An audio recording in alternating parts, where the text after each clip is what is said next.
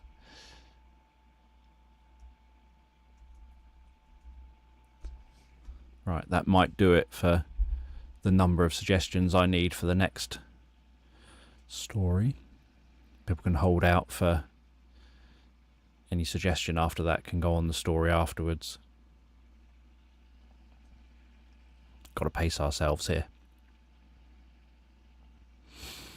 I'll start whatever the next one is soon, but I just need a bit of time to chill first.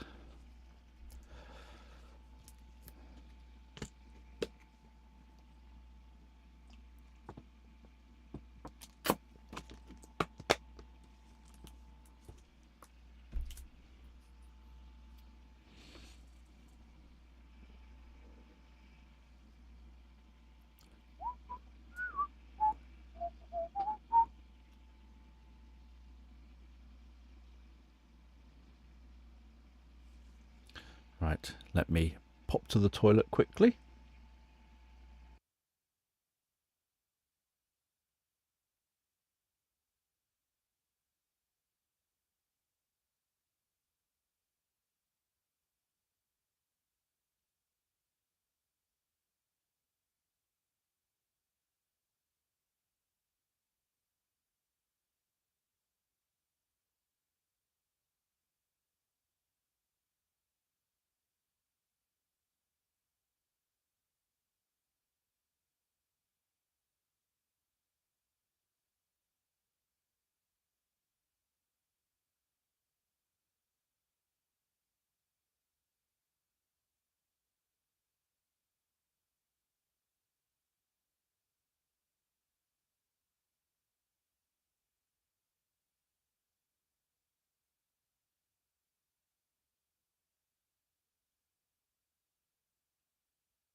your unsupervised mess with his books.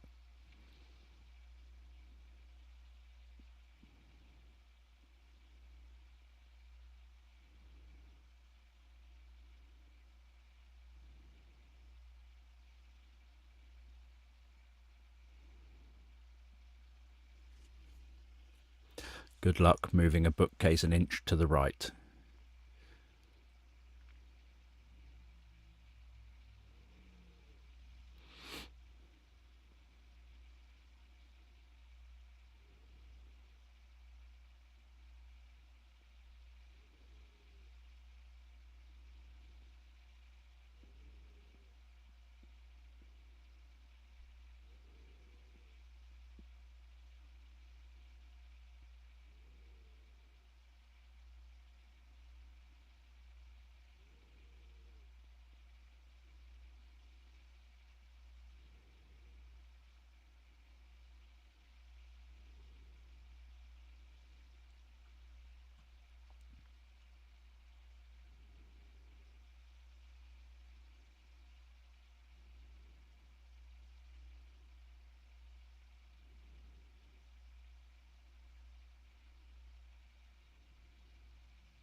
Right, I'm back.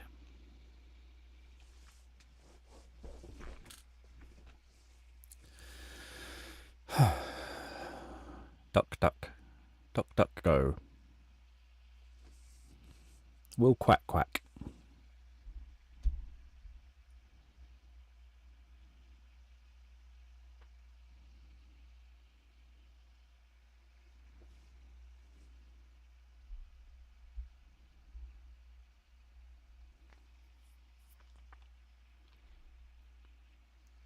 We are at 11 minutes past 5.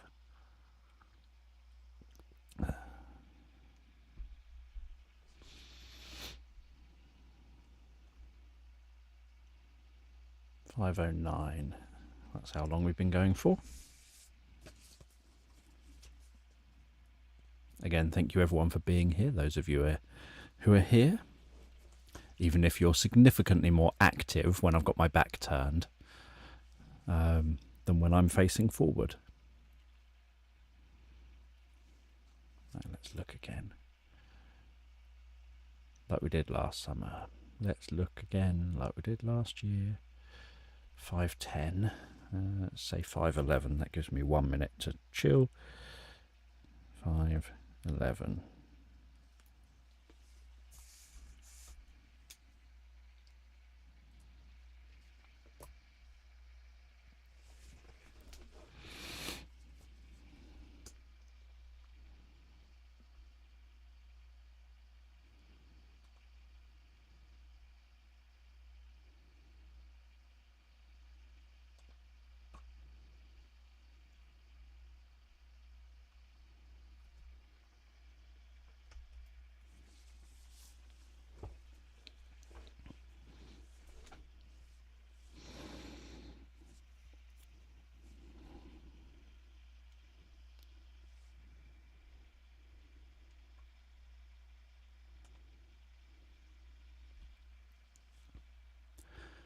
So just take a moment to allow your eyes to close and allow yourself to begin to relax.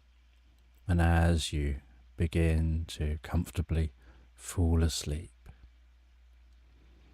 I don't know whether you'll drift asleep faster to the sound of my voice or whether it'll be to the spaces between my words.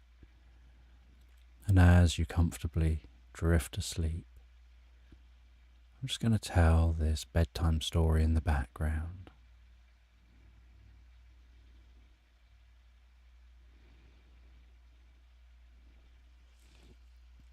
And you're wandering along the edge of a river,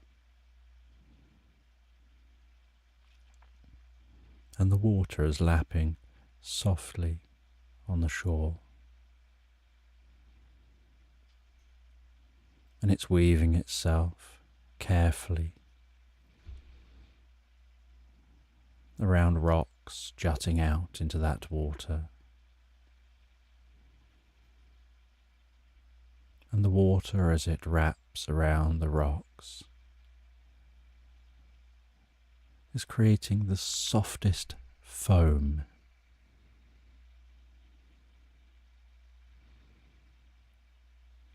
And you watch the way that water is foaming around the edge of the rocks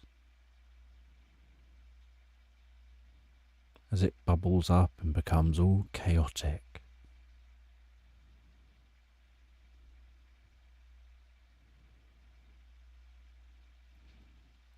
And the light from the sun dances over the surface of the water as you watch a leaf weave and slalom between those rocks, hurtling down the river.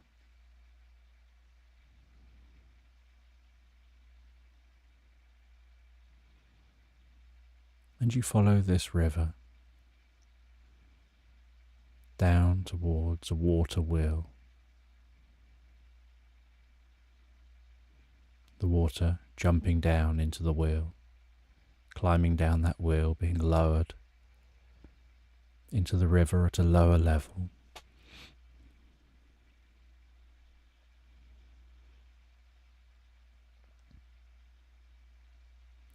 And this water wheel generates a small amount of electricity that powers a light which gently illuminates this area. And there are a few chairs and tables on a wooden platform on the edge of this river. And so you sit down on one of those chairs and you watch as that water continues on. And the footpath that you were walking along continues on, following the river, weaving and winding its way through the countryside, before passing under some bridges, approaching a nearby town.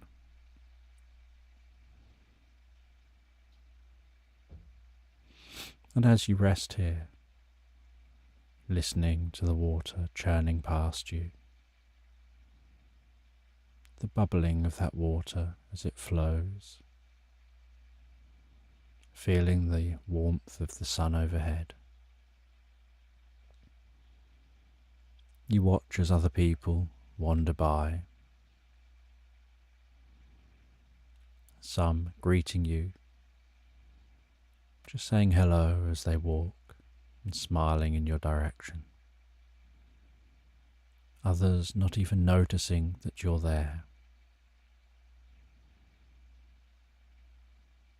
You watch the way that people are in tune with each other, the way as they walk past, their arms swing in time with each other. Each footstep that they take matches each other, and even families walking past. You notice that the children's legs match the rhythm of the stride of the adult's legs, where a few steps for each child matches one step for an adult.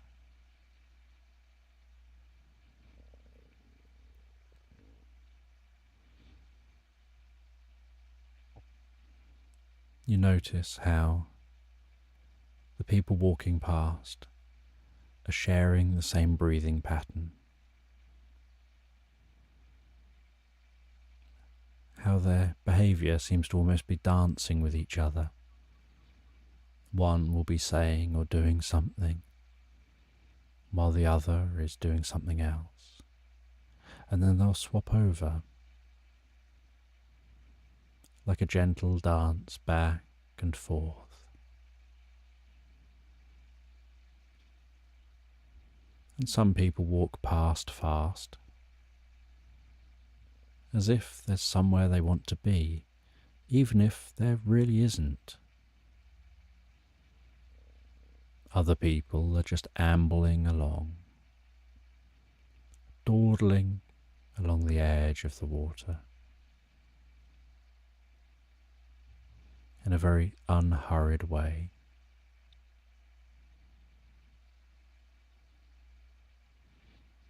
Some walk and stop and walk and stop, and they all share similar patterns to each other in their group.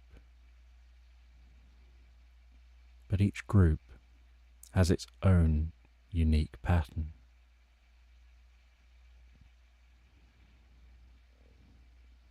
And sometimes you catch snippets of conversations.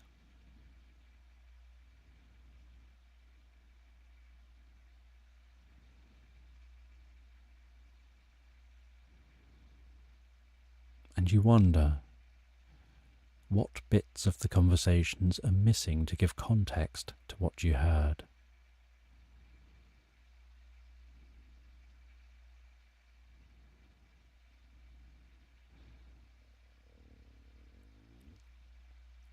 You hear someone walking past saying, "And then she tiptoed through the tulips."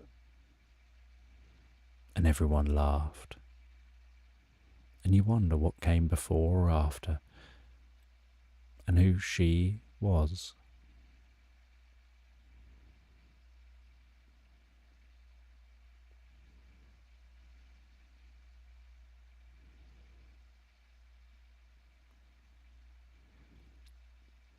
And as you continue resting there, and the sun continues across the sky and gradually starts to set, so the number of people passing by gradually thins out. There are now more people walking by with dogs, and they'll throw things for the dogs, and the dogs will go bounding off after what's been thrown. Some people will pretend to throw something for a dog, and the dog will go running and then stop, look confused, and start searching around before returning to the owner. Some people will do that a few times before the dog just loses interest and catches on to what they're doing.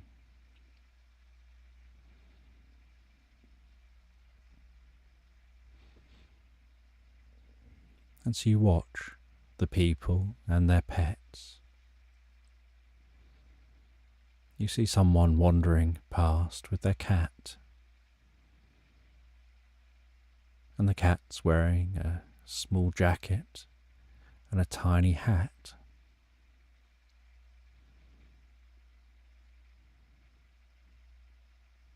And the cat heads over to the water and tentatively taps its toes into the water rushing between its toes.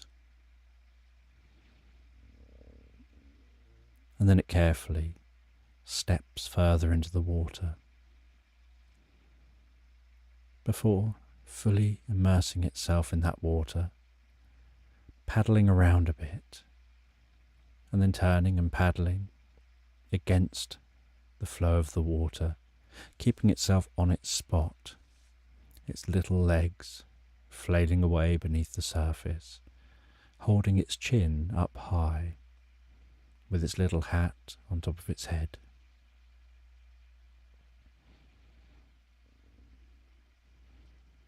Before exiting the water, and its body looking about half the size of its head.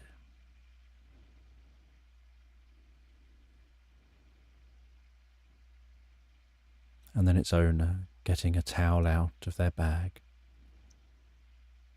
wrapping the cat in the towel and petting the cat down.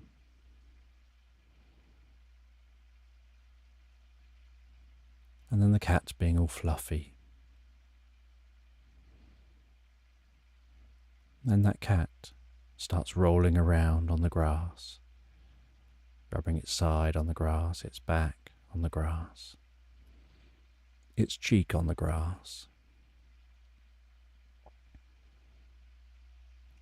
And then that owner and the cat sit down on the grass for a little while, and you just watch, taking in what's going on, and every now and then bring your attention back and notice they're still sat there.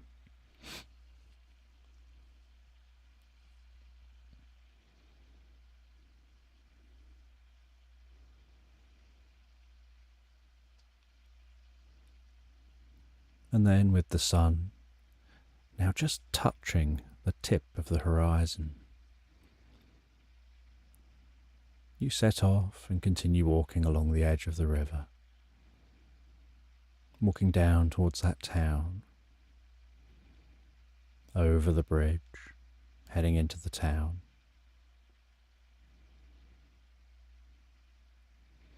And you head to a hotel in this town. You check yourself in and go to the room.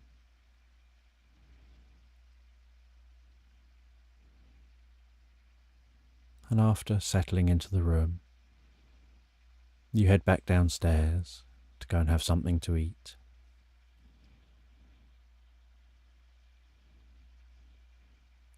And after you've eaten, you sit in the bar area, resting in the most comfortable chair, continuing to just watch the people who come in, how they interact, watching the way that people seem to have an unconscious dance with each other. When one steps forward, the other will often step back. If one leans forward, the other might lean back a bit. And from time to time, you'll notice that somebody leans forward and the other person leans forward as well. Other times you'll notice two people lean away from each other. Some people you see are standing up talking to each other, but they'll move themselves around to be just the other side of a counter. And they've got a smile on their face, and yet they've put a barrier between themselves and the other person. Sometimes you'll notice someone do this, and the person they're talking to will start moving, to move into a position where the barrier isn't in the way anymore. And they'll gradually circle that barrier as one moves around, clearing the barrier, and the other one moves around a bit more, almost covertly attempting to put the barrier back between them. You watch the way people's feet face, sometimes towards the exit, sometimes towards certain people.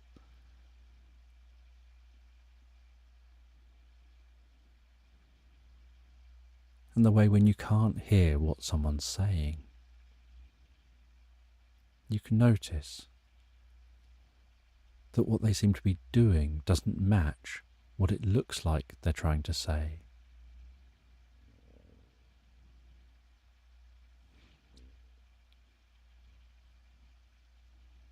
And as it gets later and later, you eventually decide to head back to your room, settle down and drift comfortably asleep.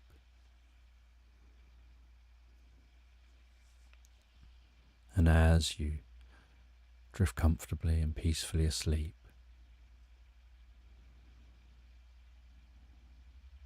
you're taken in by how comfortable this bed is. You can feel how comfortable that pillow is under your head, the way it seems to support your head just right. Almost as if it's allowing the softness to flow into your muscles, bringing peace and comfort to the muscles around the back of your head and your scalp, and around your forehead and around your ears.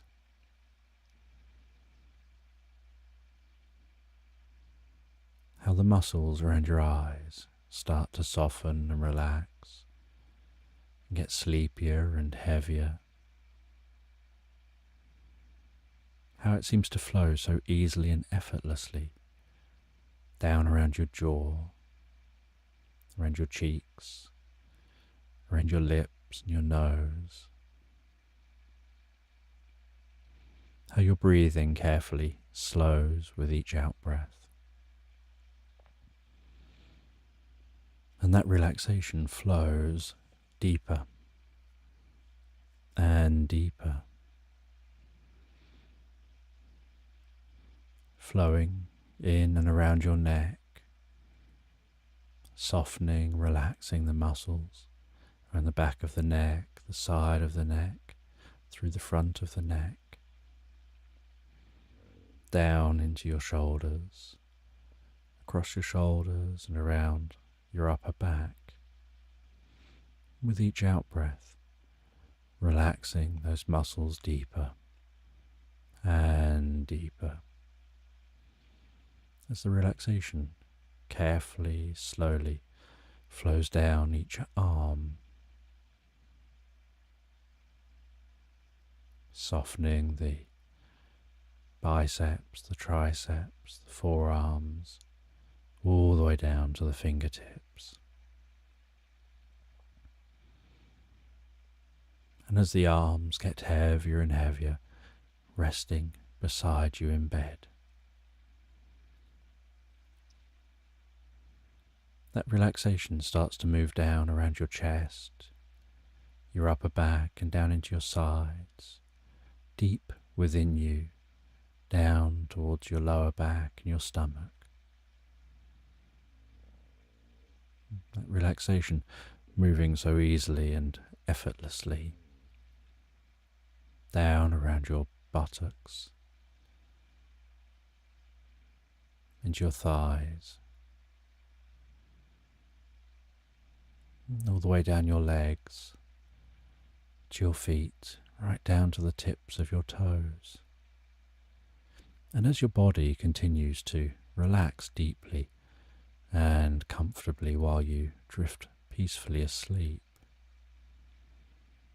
your mind begins to drift and dream. And you dream about wandering through an unknown, quaint town.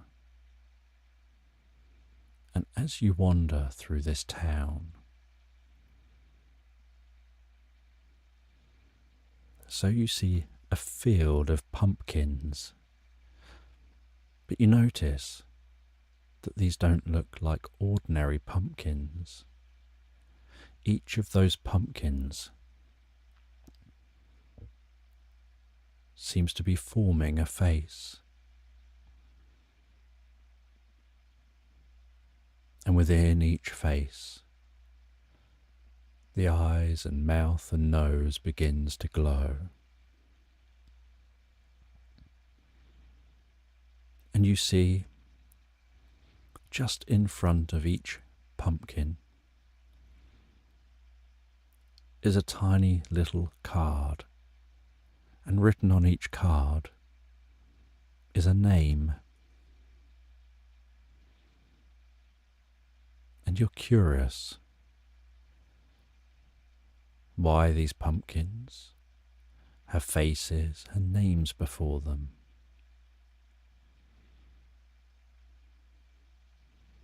And you head over and take a closer look.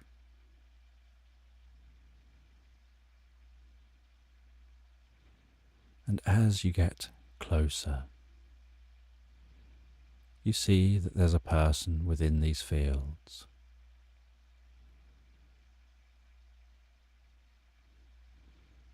And you head over towards that person, and with a smile and looking so friendly, they're more than happy to greet you.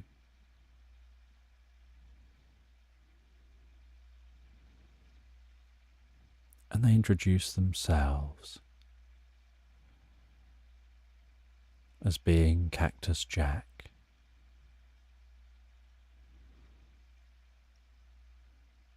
They say that they're the juiciest farmer in town.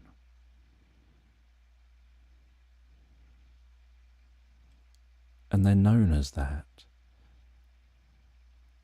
because any time they're referenced in town, all they ever hear is people saying, Juicy Jack.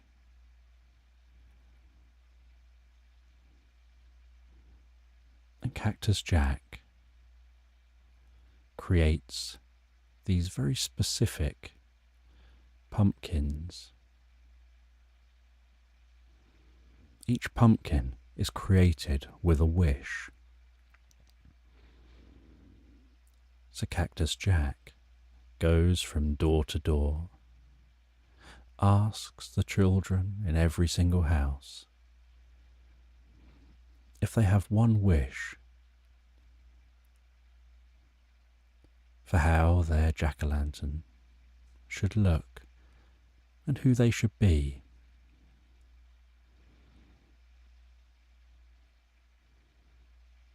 And they imbue a little note with their name on, with that wish, and that's planted in front of the seed for that specific pumpkin. And as that seed grows, it forms straight into the jack-o'-lantern for that individual.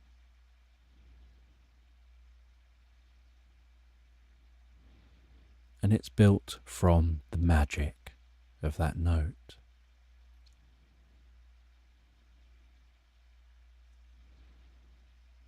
And then at a certain time of year, each of those is gathered up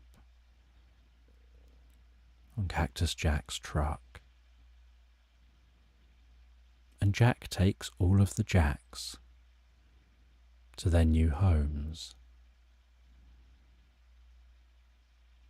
And for a period of time, those jacks live in their new homes, bringing good luck and good fortune to each house.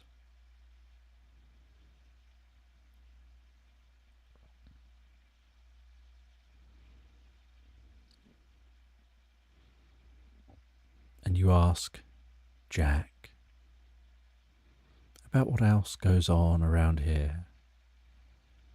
He'd said, people always say Juicy Jack. Juicy Jack what?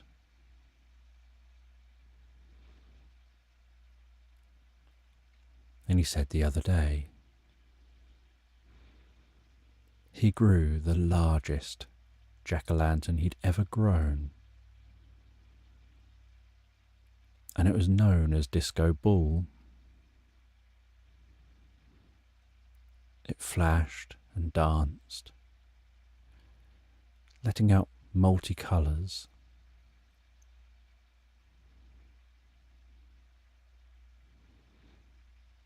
And as he carried that as the sole thing on his truck, because it was the only thing that would fit on his truck, he heard everyone saying as he went past, Juicy Jack, with that ball on his truck.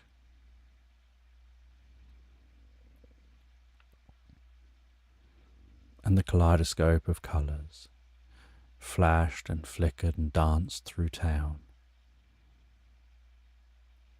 And he took it to the person whose home it was for.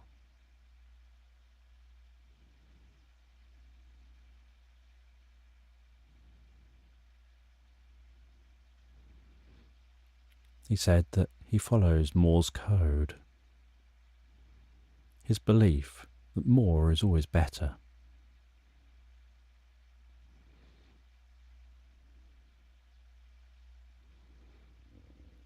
And you wandered through the filled of jack-o'-lanterns, and you felt that every single face had a consciousness and an awareness of what was going on.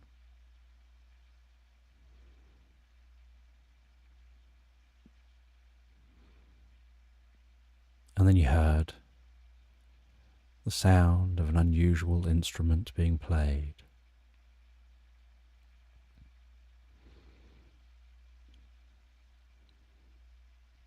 And you saw those jack-o'-lanterns jumping up out of the ground. A little bit like the Pied Piper, they were heading over all by themselves towards Jack's truck.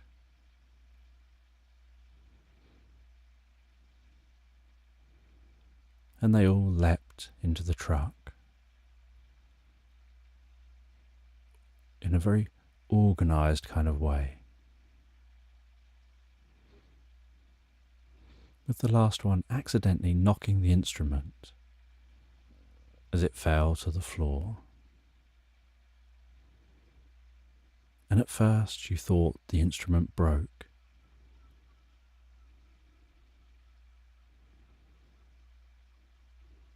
But Jack said, no, it's a 2-pack.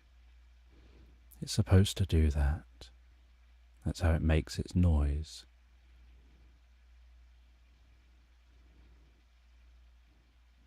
It comes apart, ready to come back together.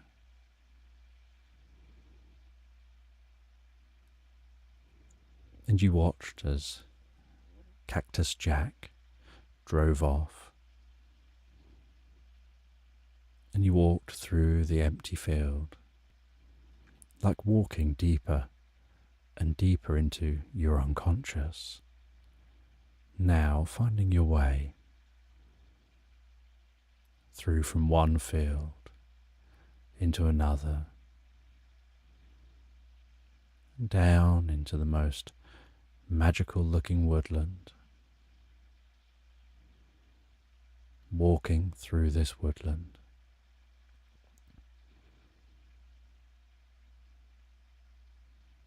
And seeing, hovering before you, a candle just floating there. And you would say it was lighting the way, but it was really just lighting such a small area. And so you walked a little faster to try to catch up with that candle so that you would be closer to what it's lighting. But the faster you ran to catch up with the candle, the faster the candle moved away from you.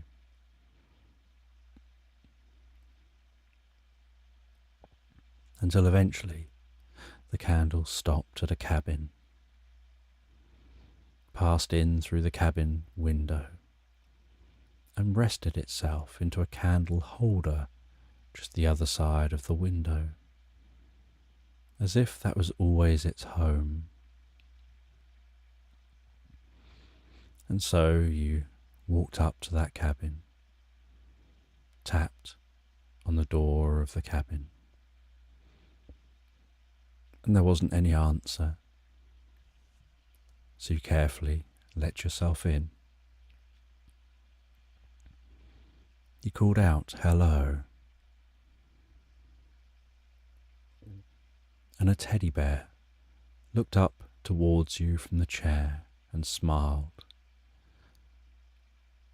said they didn't hear you there.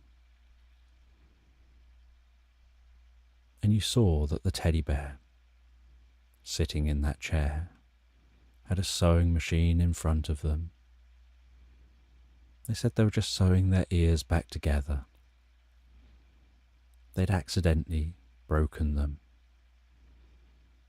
because of old age, making them easy to get damaged. They're just sewing them back together and then they'll put them on, and when they do, they'll be able to hear you. And so you stand and wait, listening to them sewing those ears back together, before they then hold one ear up in place and stitch that into place, and then the other ear up in place and stitch that into place.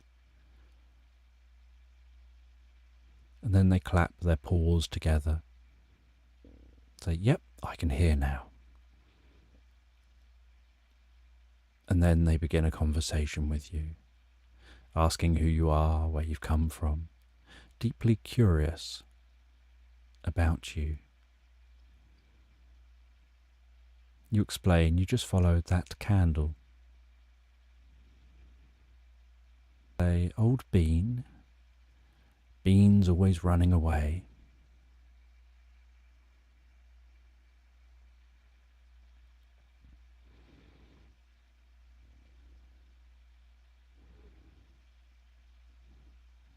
They say that Bean likes to go wandering.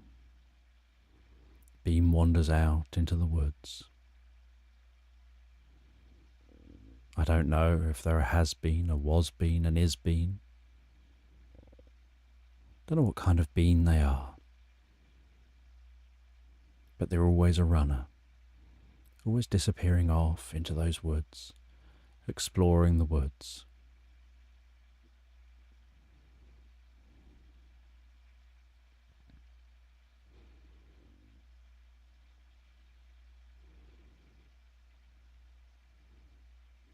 And this teddy bear invites you to take a seat.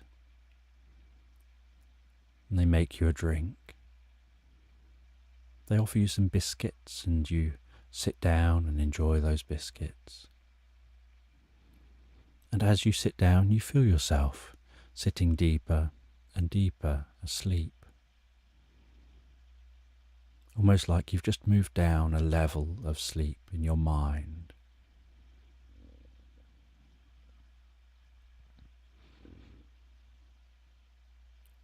Then you drift from this dream deeper asleep, almost like enjoying the drink and biscuits makes you feel really sleepy, to the point where your eyes close here and you transfer from a consciousness here in this dream to a no-mind consciousness of deep recuperative sleep.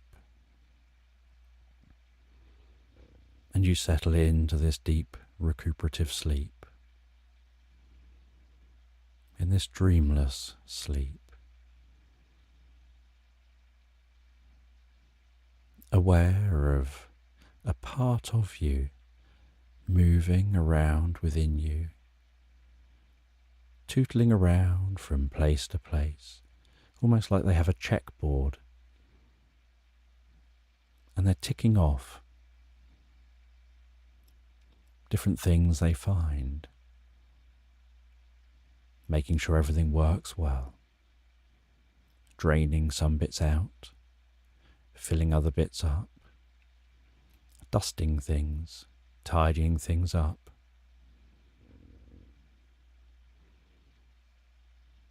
Fixing some bits up,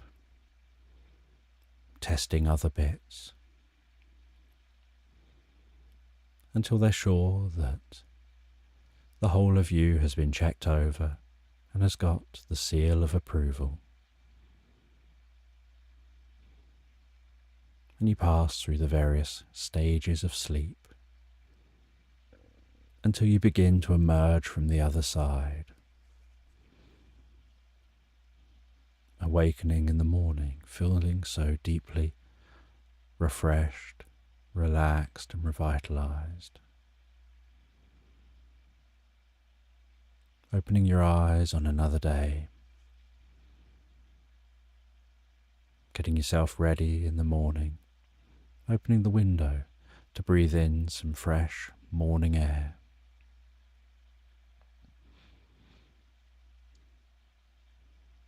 Before heading down to have some breakfast, and then out to explore the town.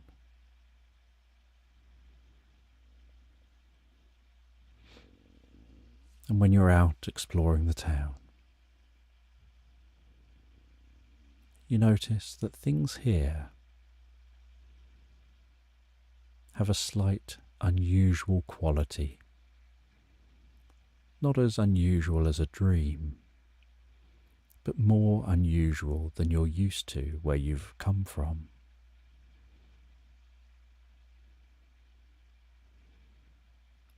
You walk into a building that has a curious sign on the front, and the door trings as you walk in, and you see a man sat on a swivel chair in front of a wall full of CCTV cameras, and they're fiddling with a wire as if trying to fix something up. And one or two of the cameras of those screens look like they just have static on them. But one of the other screens catches your attention.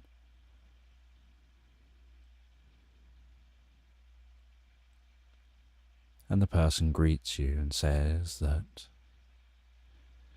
this building is just a bunch of random rooms that are used for different things. And they just watch over those rooms.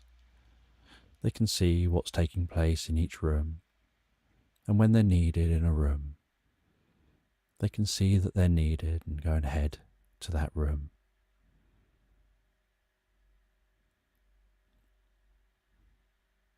And they say that this place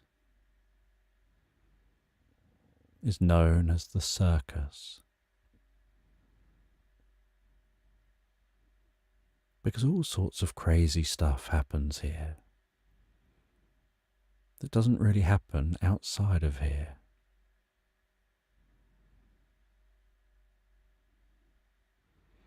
It's a little bit like a circular corridor with rooms off of that corridor. But each room is a room to something different, something a little strange. This is a place where dreams come true.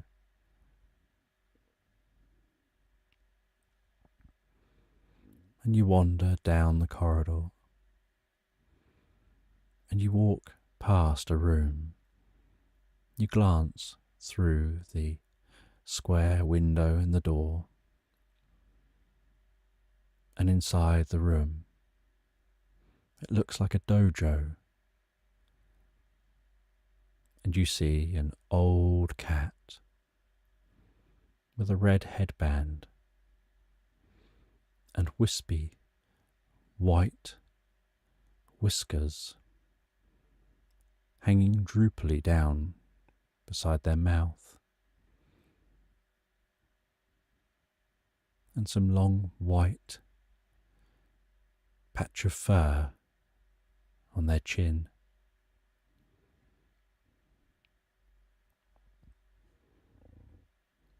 And stood before them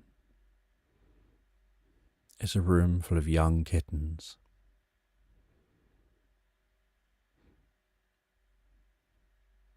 And this master cat calls for them to stop messing around as they're leaping around all over the place and on each other. He gets them all in lines, has them all bow. One of them comes up and he demonstrates some jiu-jitsu on them. And the thing about kittens and cats in general is whenever they're thrown, they keep just landing on their feet anyway. And so it makes for a very curious view when you're watching those kittens practicing. They keep throwing each other and moving each other around, but they keep landing on their feet and having to counter each other, trying to get them onto their back.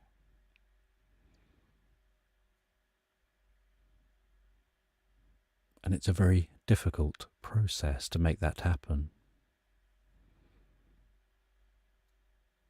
But the kittens look like they're having so much fun. Even if the master looks a bit wary, like they're getting a bit tired of this,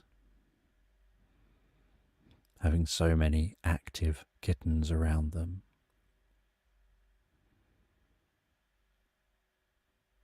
And you wander past another room, and you swear you see Cactus Jack in that room with his giant disco ball. And he seems to be dancing, almost like he's in a 1970s disco.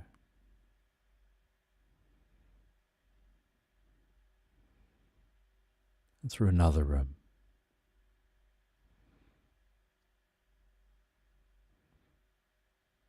you see a unicorn wearing a tiara, with ballet music playing, seemingly tiptoeing through a field of tulips, doing the occasional pirouette.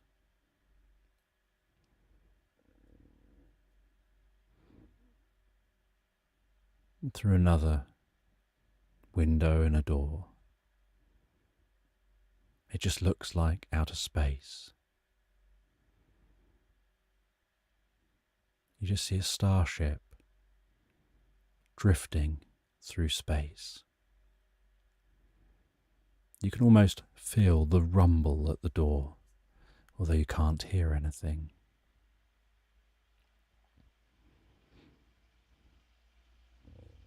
And through another door,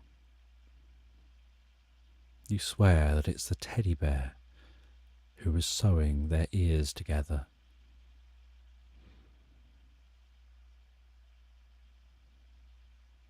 And another door looks like the tops of clouds, and in the distance, a bright white palace. And you wonder whether you can open any of these doors. What would happen if you went into one of these rooms?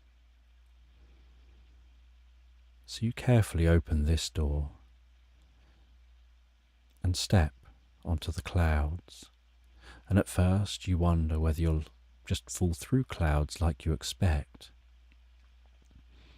But instead, you step on the clouds, and it feels like stepping on the softest trampoline or mattresses. Each footstep has a slight bounce to it as you walk across the tops of these clouds. And because of that bounce, you decide to leap, almost skipping towards that palace. And at the palace, you walk up the steps, which aren't as bouncy as the clouds, but are still quite soft, almost like walking on marshmallow. You carefully open the door, and overhead, in the first room, the other side of the door, is a large chandelier, sparkling, the light dancing, filling the room. You can almost hear it twinkling and singing overhead. You walk through the room and are greeted by a woman who looks a bit like a fairy, with the most delicate wings.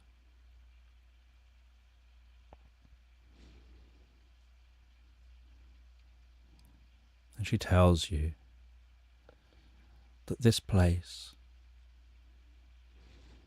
is a place where dreams never end. A place where you can always be on cloud 9. There is no cloud 1 to 8, because you only need cloud 9.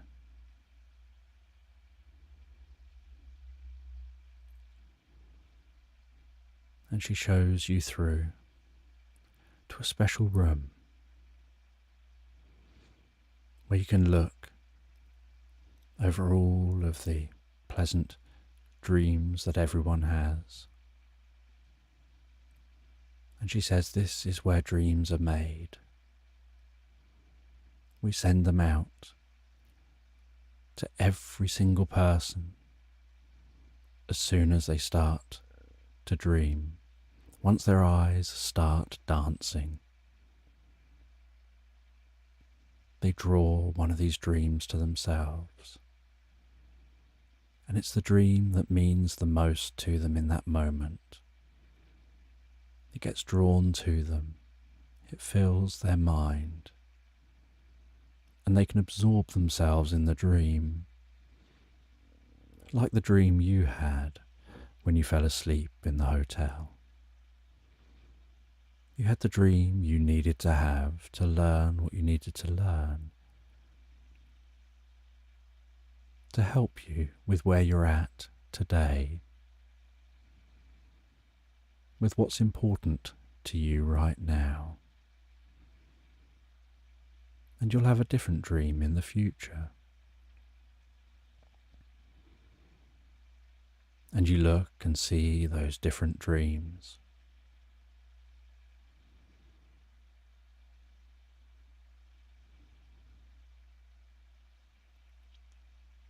And she says that we follow Moore's code. We believe that more is better. Give people more pleasure in their mind. And they can absorb themselves in that, finding deeper peace and comfort, learning more about themselves,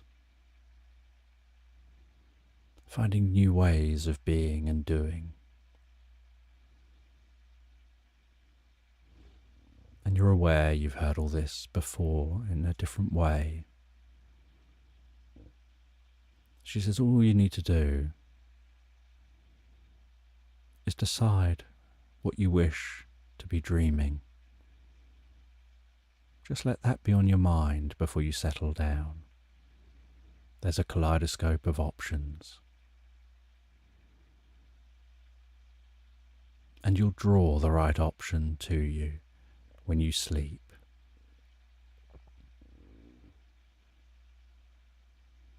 And you head back through the palace and find your way back out into that corridor.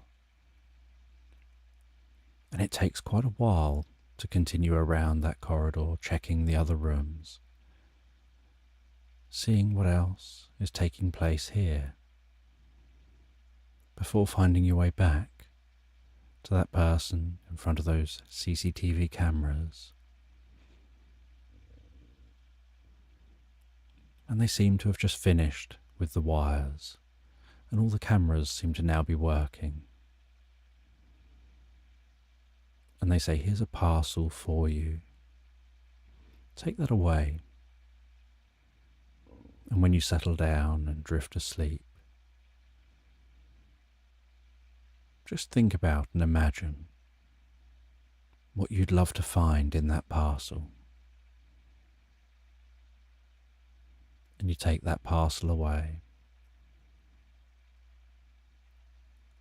You continue to explore for a while around the town before heading back to the hotel. You head up to your room and sort yourself out before heading down to have something to eat. And after eating and people watching for a little while, and sitting out in the back garden for a while to enjoy the evening air, to watch the stars, to watch the moon pass across the sky. You head back in and head to bed. You think about that parcel and what you'd like it to be. It sounds like it's a parcel that's not meant to be opened, at least not right now. You think about what you'd like it to be. You close your eyes and wonder that.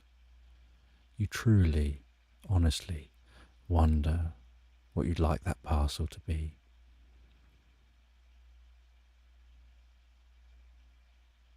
And as you wonder what you'd like that parcel to be, so you start to drift asleep. And just to stop yourself from drifting off and wondering about this and that, you decide to gently count yourself down, knowing you can lose track of the numbers at some point, talking your way gently to sleep from 20 to 19,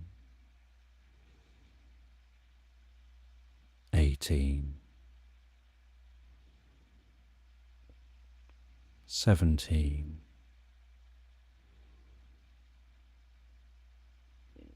16,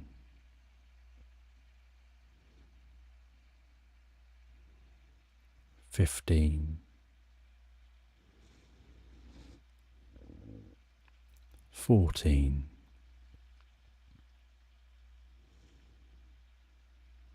13, 12,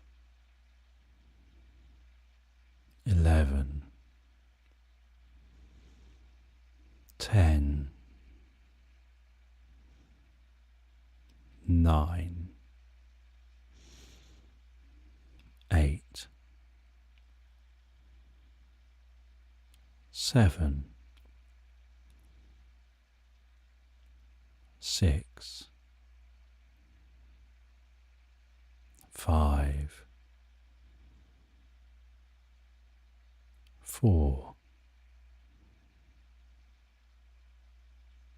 3, 2, all the way asleep. 1, drifting, floating, so peacefully, so comfortably relaxed asleep into slumberland.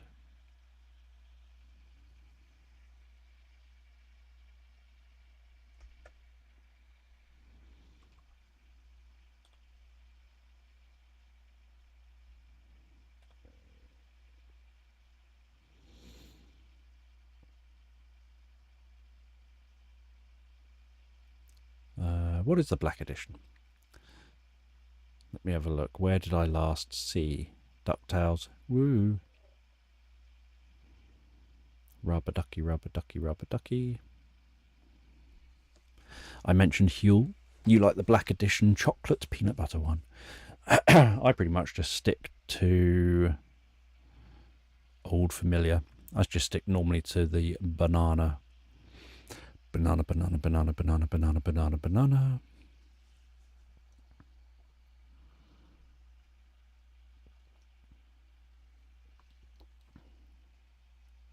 There are lots of flavours. If you're not really into food, I think Huel is very good. Like if you just rather eat something, have something like that.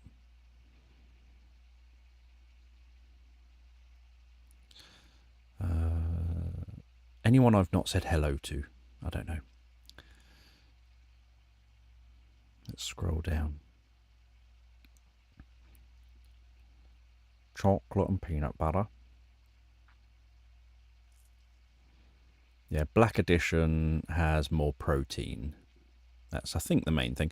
And the Light Edition, which I've not tried either, has, I think, half the calories or something. I don't know exactly what its ingredients.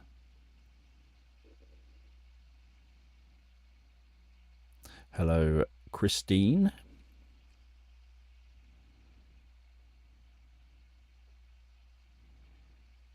Yes, I've had guinea pigs in stories before. A guinea pig detective, I think, or did I have? Guinea pig James Bondy kind of figure I once had. I can add guinea pigs to the list in a minute.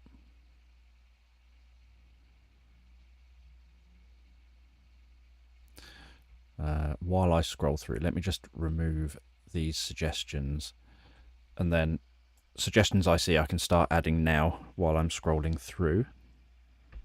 I need to try not to talk too much for a minute.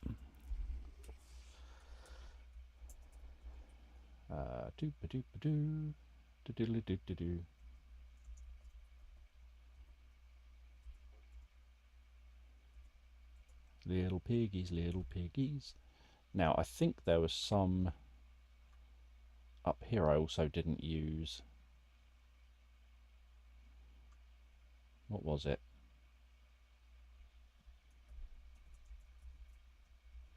People will have to remind me if I've missed some.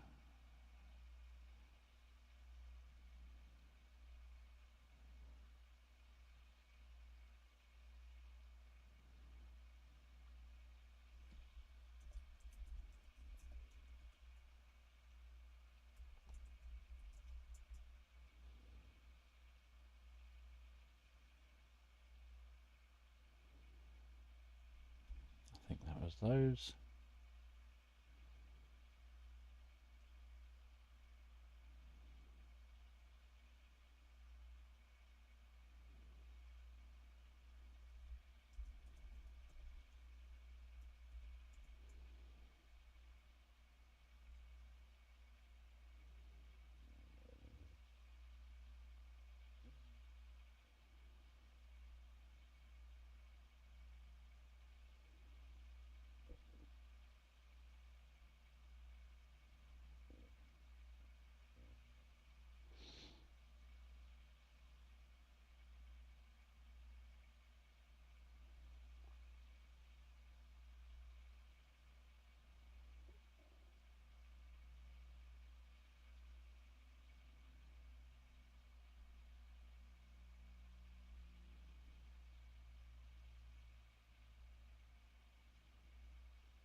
Oh, it's just jumped. Where am I?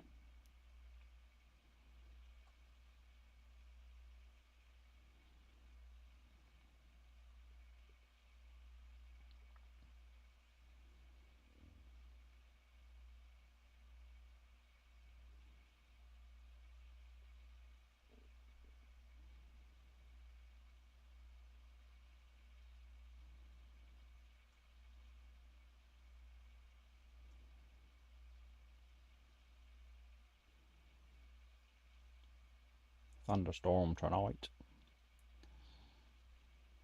Haven't had a good thunderstorm for ages.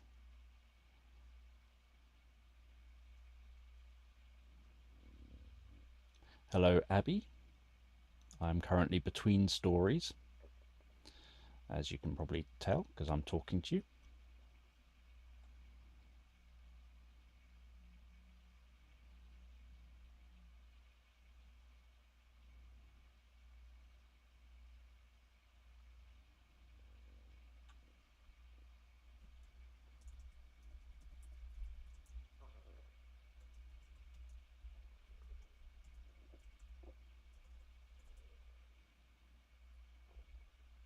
No, not WL. Apologies if you can't hear me well while I'm leaning over.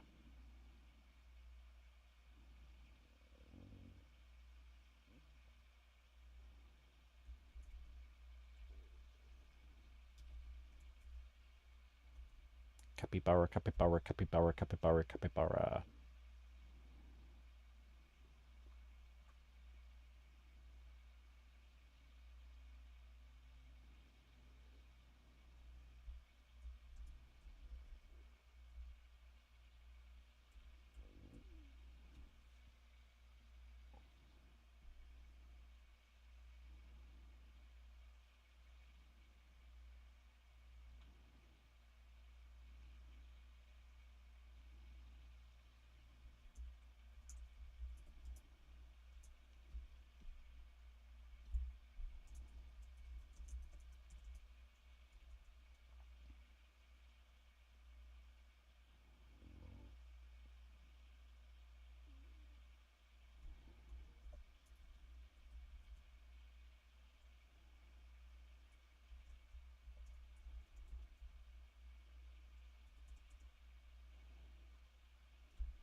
Don't know. It's tempting to have a coffee or something. I literally haven't had a coffee or anything like that, any hot drink for well, since breakfast.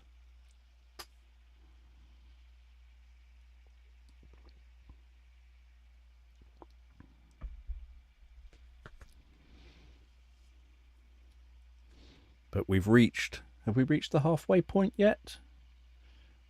12, 1, 2, 3, 4, 5, 6, 6, 7, 8, 9, 10, 11, 12. Yeah.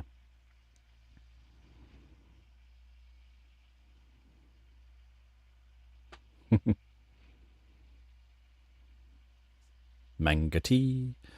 You can put the kettle on if you like. I'll make sure not to start any stories pre-coffee. I have done 4 stories so far today.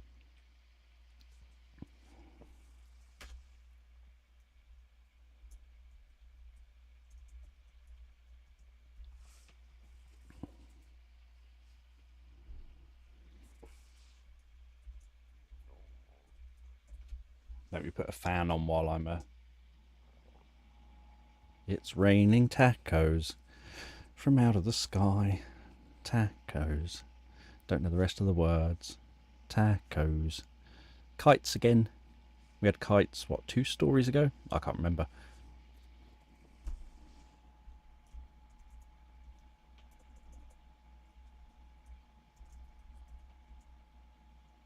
The kites.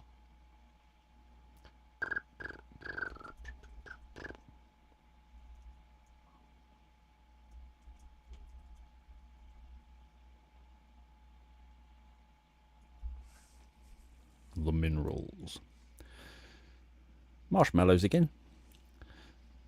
I think I've had them in 2 stories, and I added them once myself into a story. In the last story. Where am I? Look at that screen. I have to remember to look at the right screen. Marshmallows.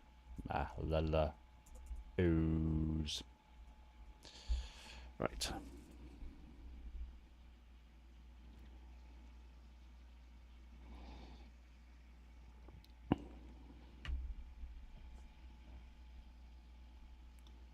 So, for anyone new who's joined in, cotton candy, maybe I'll add that in just a second. For anyone else, any new people who've joined in, I don't know how many new people there are, how many of you have been around for a while now. I think most of you have been here for a while, or at least know what's going on. So this is a 12-hour live stream where I am doing this because I want to do something to try to raise money to support Drogo, the one of the dogs from EOM Reacts channel. So EOM Reacts, Jay from that channel, has brought me a lot of happiness and joy from his videos over nearly 4 years. And so when I found out that his dog, one of his dogs, was not doing so well, obviously I want to help as much as I can, and about the only thing I can think of to do that can perhaps help is doing something like this, where I jump on, push myself to try and do a whole 12-hour stream. Obviously, I find one stream doing one sleep story highly anxiety-inducing. I feel panicky through the whole thing, and so doing 12 hours back, straight, essentially, is essentially inflicting that upon myself for 12 solid hours. So my thinking was, hopefully that's kind of something that people would think, yep, that's a good thing. Well, it's doing something above and beyond that's so above and beyond what I would normally do. That's then hopefully something then more of a fundraising kind of thing, rather than me just doing a normal thing, so to speak. So I've already done 4 stories. The goal is to just do as many as I can do within this stream. I can feel my throat hurting a little bit already, because I'm in a very I'm in a room that's sealed, so it's quiet, but it is also a very hot room. I've got a fan on currently, but I'm also then talking for a long period of time doing this. Let me move my glass out of the way, because I think Abby will be appearing in a minute. So you can enter. Thank you. Ow, ow, ow, ow, ow. Let me slide that there.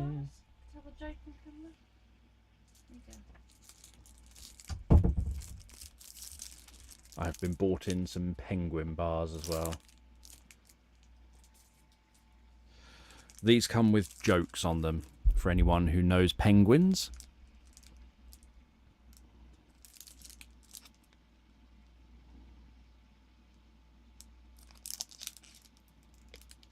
This is rubbish on a bag of penguins. This is the same joke I had yesterday. Why are penguins' shops so busy? It's joke time now, by the way.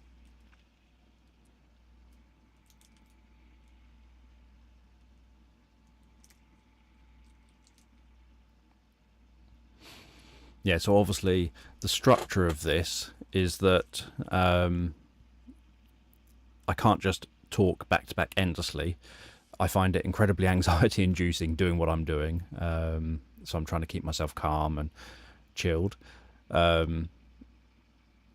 and this does make for a long day, because the fish fillet, this does make it a long day. So these are Dan kind of jokes. Yes, this makes it a sort of long day. So the idea is, so how I would normally do these streams when I've done my sleep story creation sessions is I settle myself in for a little bit. I catch up with those who've jumped in to the live stream to make sure everyone's okay, and then I get people's ideas, and then I normally aim to have it so that 30 minutes into the stream, roughly, I start the story. Normally what happens is people ask questions that I end up answering, and by the time I've answered questions, it's perhaps 45 minutes in or whatever, but I try and aim for 30 minutes in, and then I would do a story for aiming for 40 minutes to an hour or whatever it takes. So stories end up being whatever, obviously, the length they end up being, but even now I don't know. A story could be 20 minutes, a story could be an hour, and 20 minutes, I never know. So that's how the structure normally works. So here the only difference is that I just need to be giving myself just enough time to make sure that I'm comfortable, and that my voice is still okay, and that I'm making sure I'm drinking enough liquid, stopping enough to drink enough liquid to be able to continue on, and yes, sort of make it closer and closer to 12 o'clock. It could be that as we get later, I end up having to have more time of less storytelling talking, but we have already done 4 stories, so we've got good going so far. 4 stories in half the sessions. In my head, I thought I'll be happy if I can reach 6 stories within 12 hours. That's essentially a story every 2 hours. Each story is perhaps an hour. And obviously, apart from taking one toilet break, I haven't spent that long away from the camera so far. I've been sat here doing this, pretty much just having 30 minutes or so, kind of, recentering, catching up, recapping why we're here, and then to make sure everyone who joins knows that I'm doing this to raise money for Drogo. So again, don't super chat or anything. If you want to donate to the GoFundMe, want to donate for EOM Reacts, visit the GoFundMe page and donate over there. So yeah, so that's kind of the structure of this. Yeah, normally we would say fillet, but that joke doesn't work if you don't have the tea. I'm going to eat it now because this room's very hot and this chocolate will be melted. So I apologise.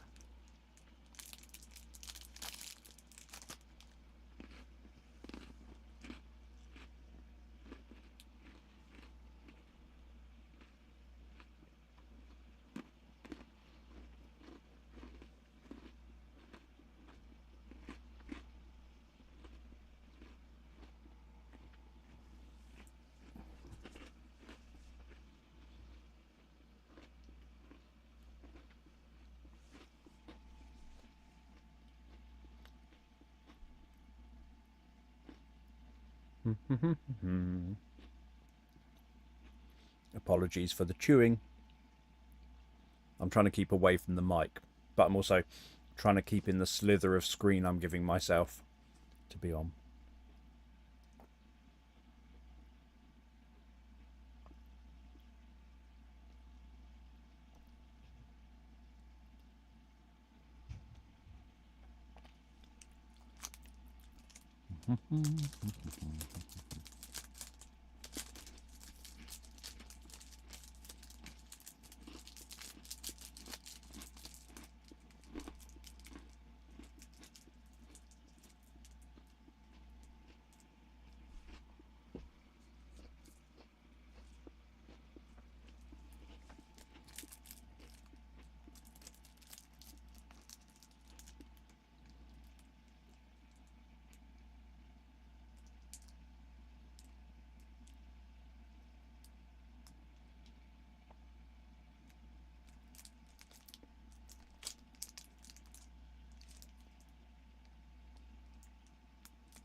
Why did the penguin make a fish pun? That's the joke on this one.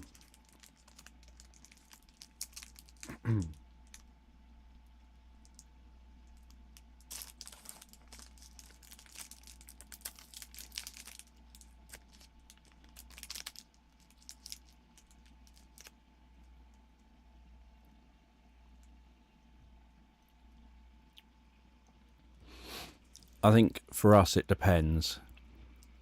So normally it would be a fillet. It is for the halibut. You got that one. But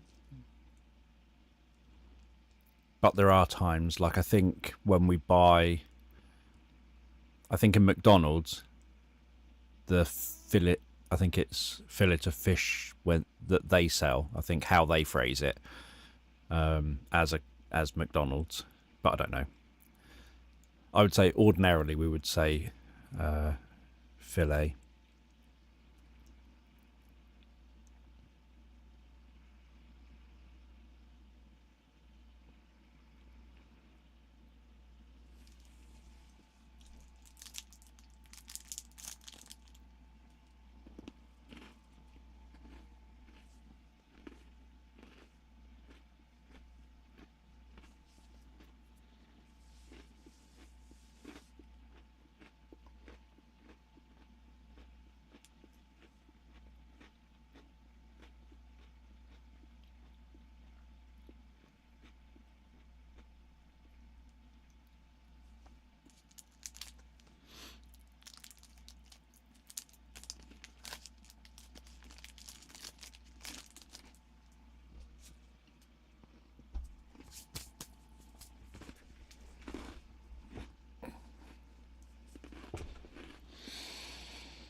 You saw a video a while back from a mum in the US saying she didn't get why a kid's book didn't rhyme until she realised it was British and only rhymes in an English accent.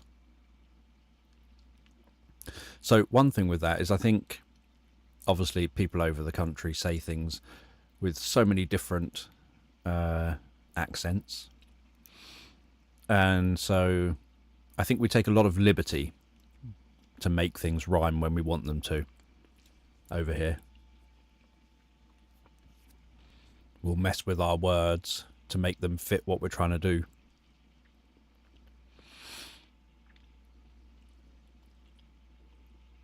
And I think we're very comfortable doing that.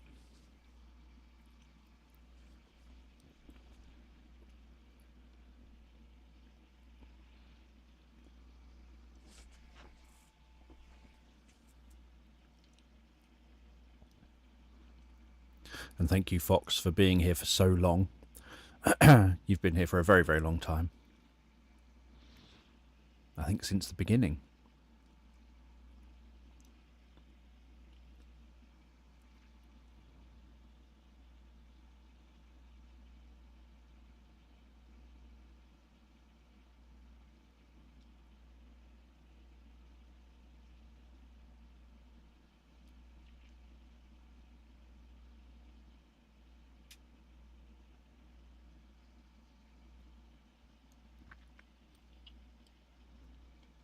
Right, in a minute I will write down, I think I saw a couple of other suggestions. I'll write them down quickly. I don't need too many more, but I'll add some more. Obviously, I also don't want people totally running out of suggestion ideas before the end. Because although I might end up taking a longer break or a longer chat period to rest my voice a little bit later, maybe after this one, because that'll be maybe approaching 8 by then. I definitely want to make it through till midnight.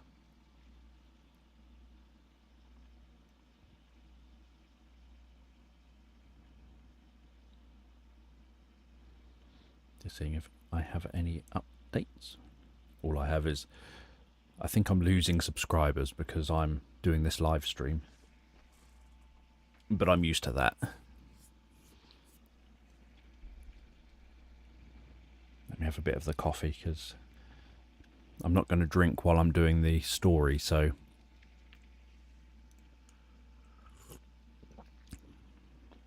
although that's a bit hot at the moment, but during the story I'm not going to obviously drink anything, so my drink will go from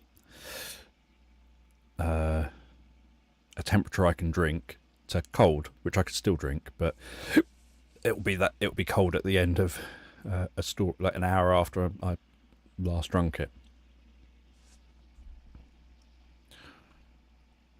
It's raining tacos. Where was marshmallows?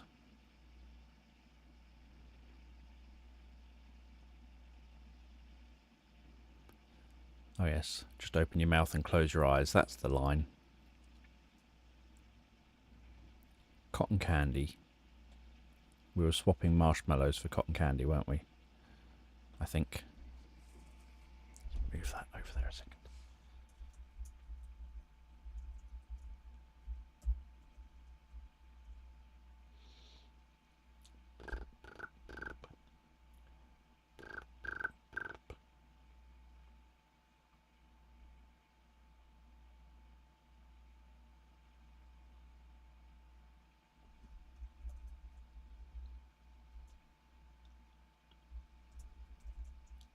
Ball of string.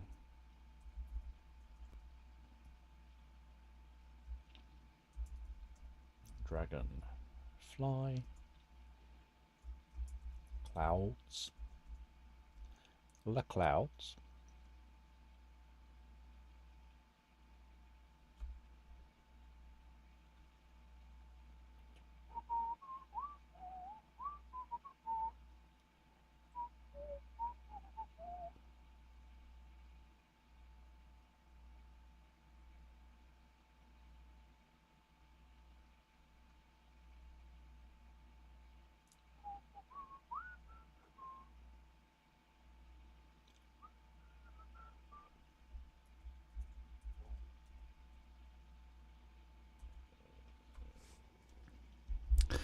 I should be okay without more milk. It just needs enough time to cool itself down a little bit.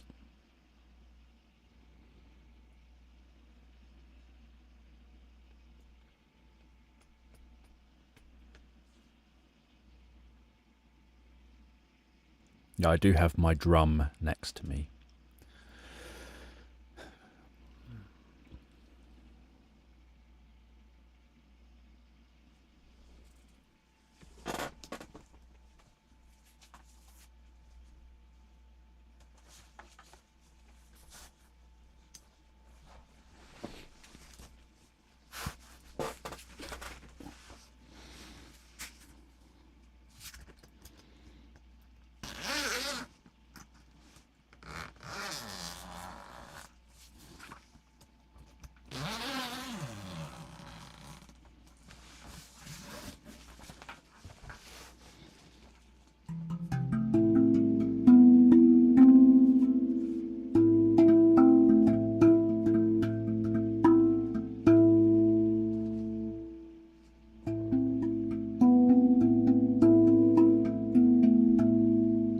Obviously, I've no idea though how it sounds on a microphone, because the microphone isn't set up at all for having a drum.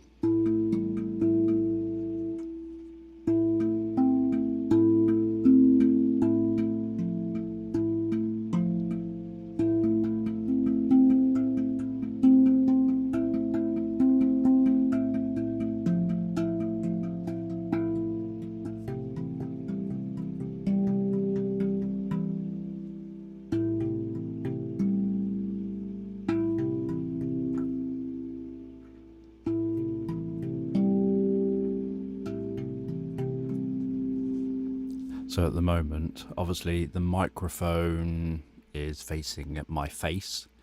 The sound, the sort of dead zone of the microphone is kind of beneath it and behind it. Not really. So I'm playing the drum in the place that's not ideal, and I'm not going to move the microphone, obviously, to see what it's like.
You're talking to yourself.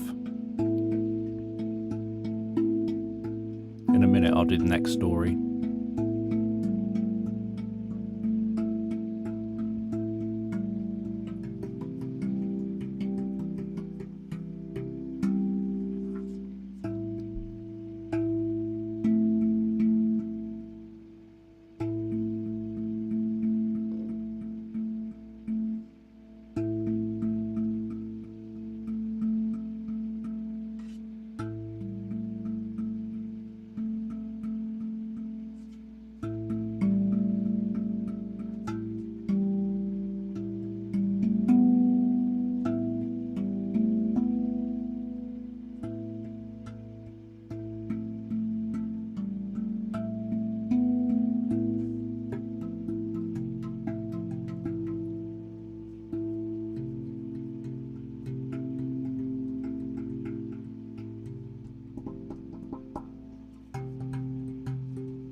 You've been asleep the entire morning.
Right, let's see how my drink is, my hot drink.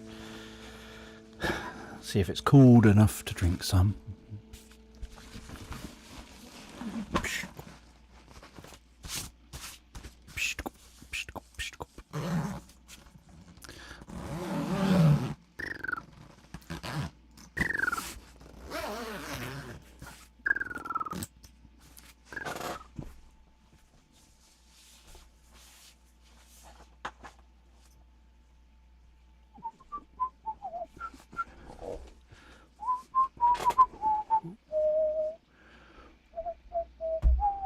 Oop, navigate the microphone.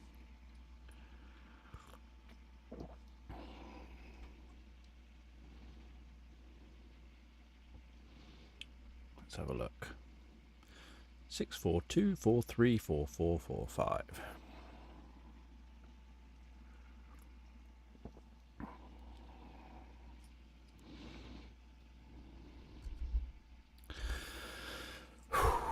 Okay.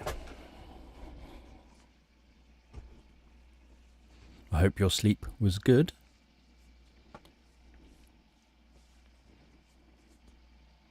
S'more? S'more? You want s'more?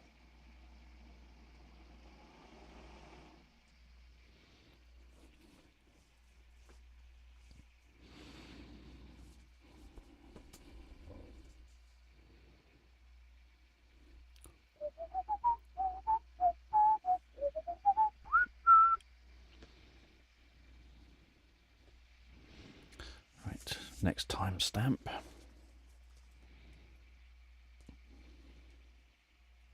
Go gadget go.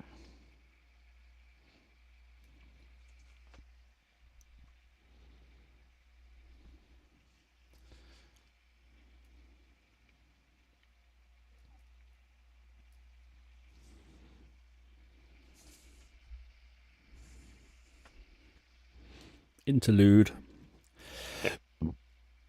Pardon me.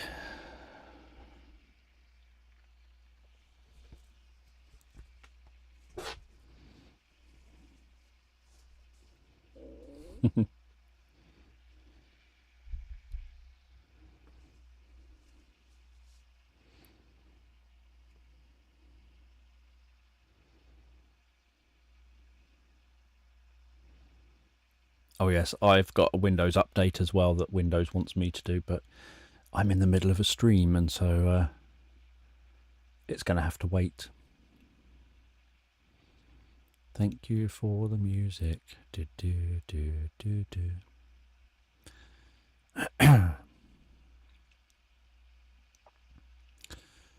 Right.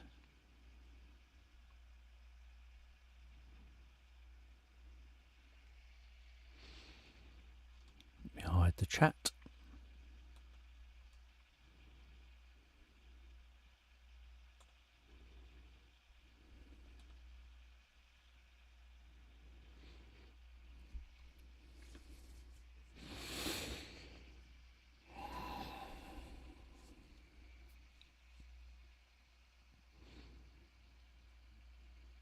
So, so just take a moment to allow your eyes to close and allow yourself to begin to relax. And as you begin to comfortably drift asleep, I don't know whether you'll fall asleep faster to the sound of my voice or whether it'll be to the spaces between my words.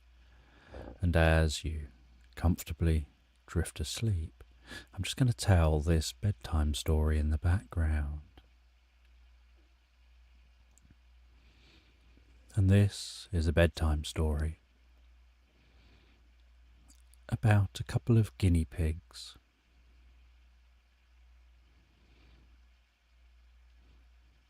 And those guinea pigs are named Pixie and Puddles. And they're both guinea pig detectives.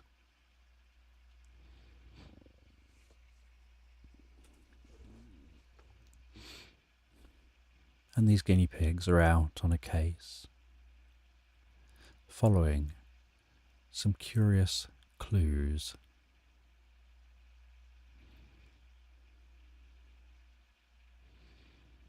It's the case of the missing taco.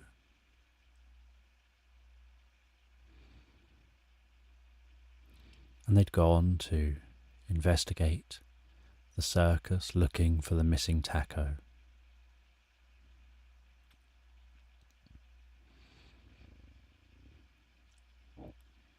And at the sight of the taco that went missing,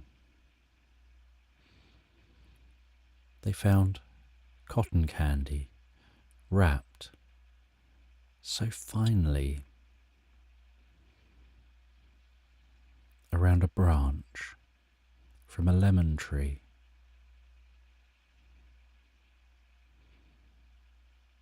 And Pixie tried some of that cotton candy and established that it had the most unusual flavour and melted on their tongue.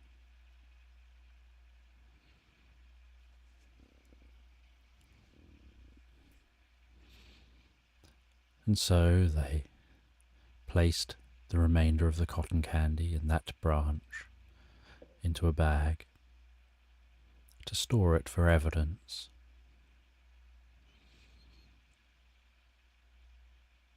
And they set off to continue exploring.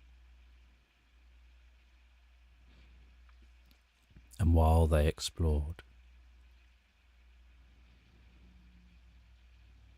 they found a ball of string. But not just any ball of string. This ball of string was the theory of everything.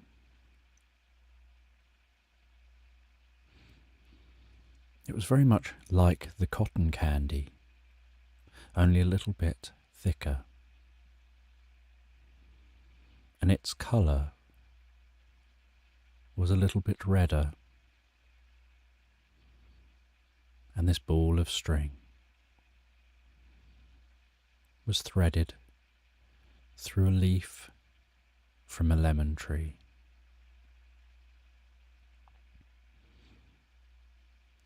And then went down a hole in the ground.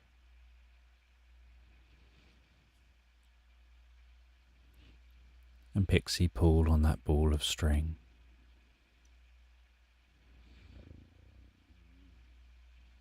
And the ball of string kept winding and winding and winding and seemed almost never-ending.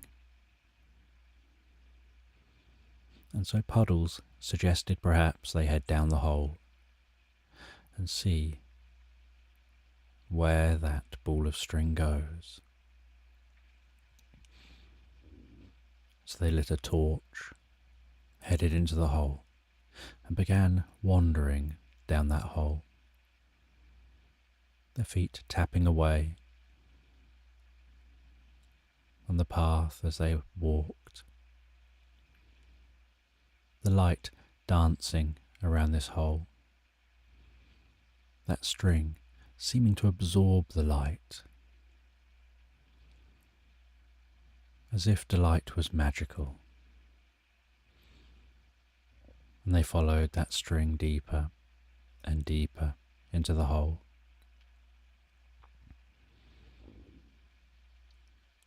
And they had a theory about this string, but they didn't know whether to share it with each other yet. And they followed that string. And this hole was an unusual hole. It was wide enough for the two guinea pigs to walk down.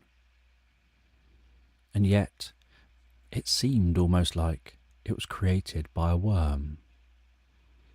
And so they continued to follow that worm's hole. And it continued to go deeper and deeper. And as it went deeper and deeper, so the air pressure began to change.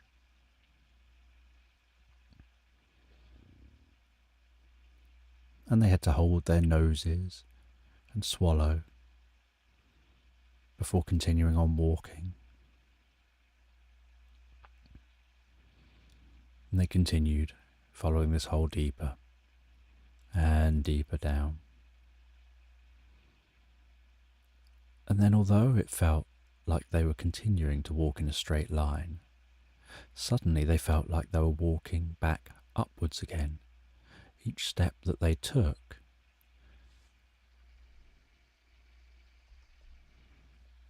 seemed like they were heading uphill rather than downhill.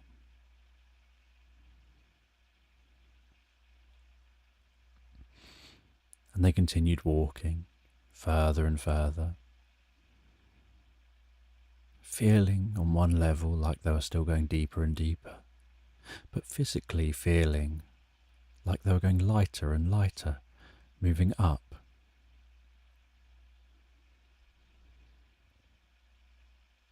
And then eventually they could see daylight at the end of the tunnel. So they continued to walk, heading towards that daylight. And although on one level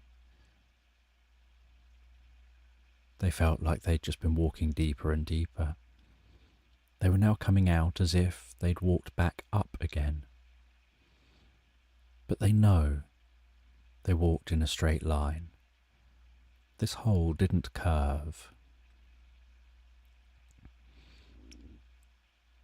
And that string continued on through this place, weaving through grass, wrapped around trees.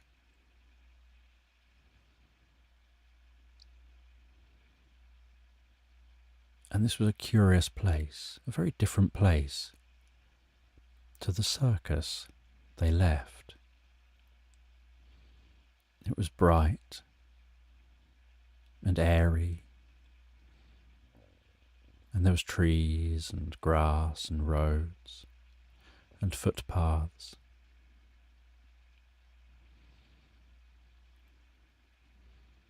And then they saw a kitten coming towards them. And the kitten had a contraption around its neck, hanging just under its chin. And as the kitten approached, in the sweetest of voices, the kitten asked who these guinea pigs were and where they came from, with deep curiosity. And the guinea pigs explained that they're following a ball of string, and they followed the string through to here. And they were stood beside the string, so they looked down at the string and acknowledged it. And the kitten said the name is Ducky, and that they explore this area, and so they may be able to help. And they don't know when the string appeared, but they say they know it wasn't there last time they walked past here. And they said they think they know how you might find some clues. And so Ducky took the guinea pigs back to their home, went through the cat flap, jumped up on a table, tapped a few times on a laptop, and a page of pictures appeared on the screen. And Ducky scrolled through the pictures, padding on the laptop, then padded to open one of those pictures, and it opened as a little movie. And the string was there. And Ducky closed the movie, scrolled through again and opened another movie. And the string was still there. So Ducky closed the movie, scrolled through a bit more and found another movie and opened that movie. And there was no string in the picture. And so they watched this movie playing through. And they all sat patiently and silently watching the screen. And the movie was from the camera hanging under Ducky's neck.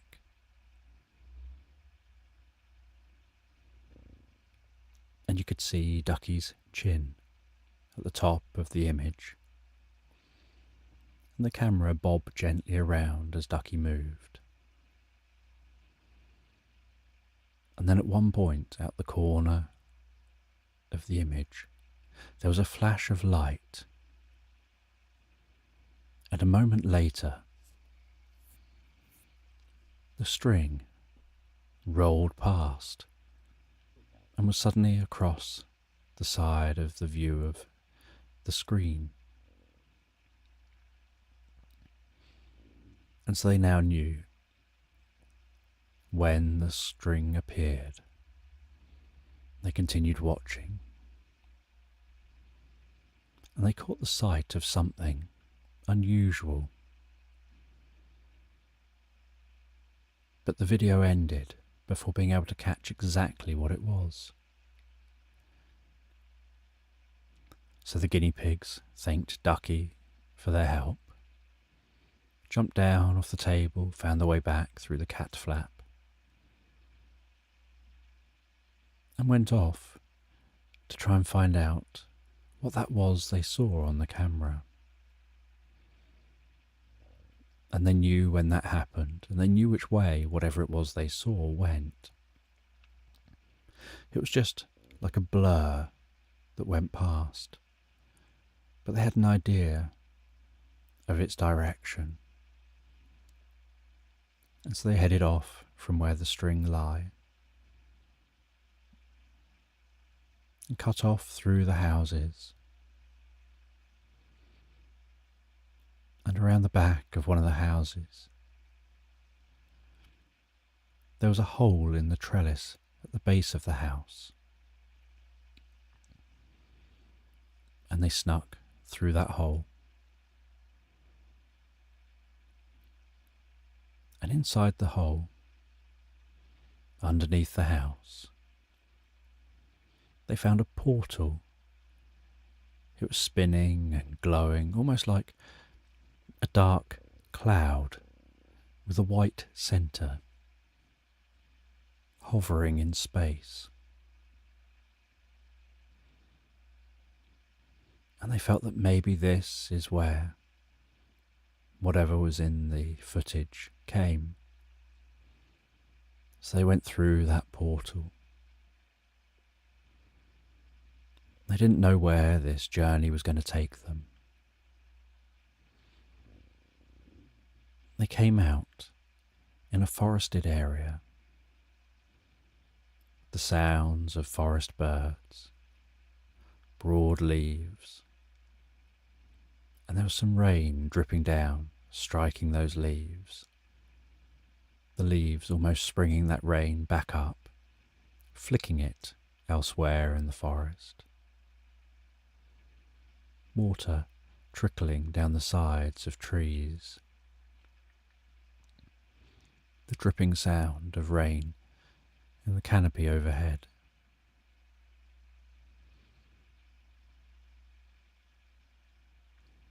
And Pixie and Puddles continued on through this space. They could see some footsteps, some footprints on the ground. And they followed those footprints. Puddles got out their magnifying glass, looked very closely at the footprints to try and work out the shape and size, how deep the footprints were, to try and work out the weight of whatever it was, to work out the size of it. It was definitely bigger than they were when they compared the footprints to their own.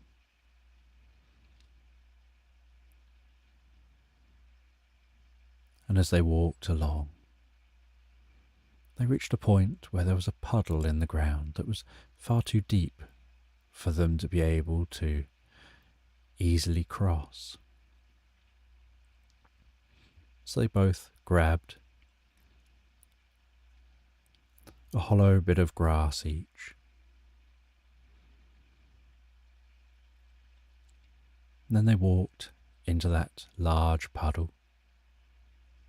And they just breathed through the grass as they walked along the bottom of the puddle, the grass poking out the top of the water.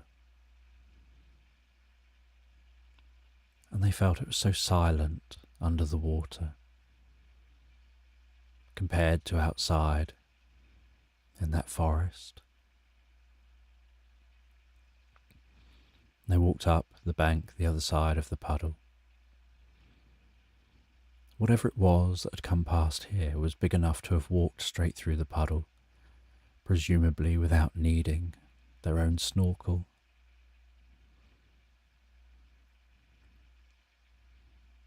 And they continued to wander through this forest and saw that those footprints turned off into the forest itself, off from this path.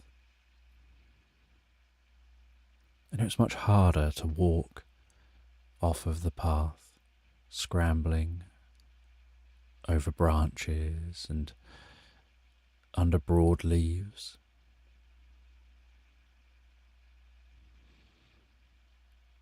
And while they continued walking, they heard a strange noise. And then ahead of them, they saw what they think they were looking for. There was a capybara, and it was just grazing, just eating a little way ahead. And they walked up,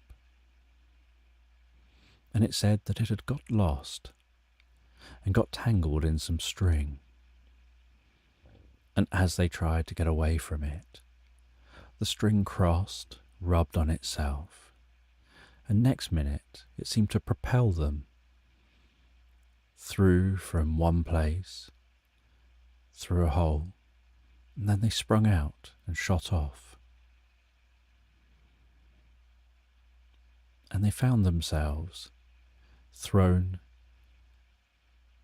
through that trellis, and suddenly a portal opened up and they fell through it. And they explained what their experience was, but said that they weren't responsible for that string. They just fell over it. They don't know who put it there, how it got there.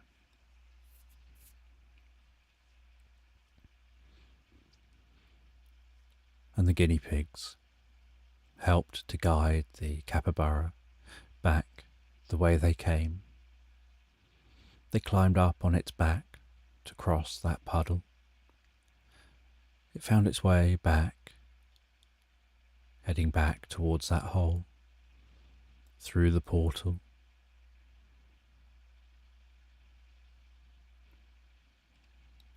And they decided not to follow the string to see where that went. The end of that probably exploded through like the capybara. They'd have to take a different avenue, so they went back through to the ball of string.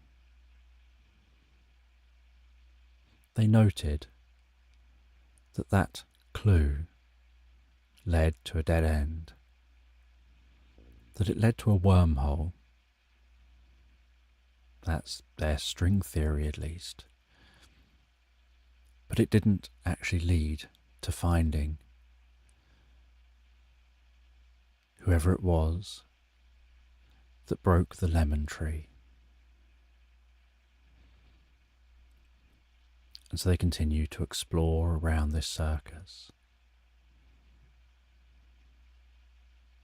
And as they walked around the circus, there were people milling around, children eating cotton candy. There was children eating toffee apples, or at least trying to. There was the sounds of different rides and games, and flashing lights. Everything seemed so overstimulating. So Pixie and Puddles just kept their heads down, kept themselves in their own world, and continued to explore, looking for further clues. And they found another lemon tree leaf, and it was broken from being stepped on.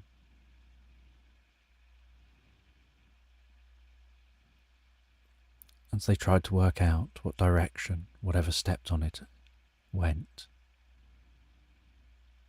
And they headed in the direction they thought. And it looked like it was stepped on by something quite big and heavy. And they could see flattened down areas of grass. So they continued to follow those footprints. And the footprints led into the nearby vineyard. So they wandered into that vineyard. They walked carefully and slowly through the vineyard. They could see some kites circling overhead. They wondered if those kites had seen anything, but the kites were too far away to call down and ask. And as they walked through the vineyard, they noticed some of the trees had been damaged, as if something large had brushed past them. And they wandered through this vineyard, out through a gap the other side, heading out along a large road, heading further into the countryside. And it was a little while before they realised they hadn't been seeing any other clues. So they decided to stop, look around, see if they could work out something as a clue here. Did whatever it was go in a straight line, the direction they're going? Did it veer off? Did it head a different direction on this road. And they looked around.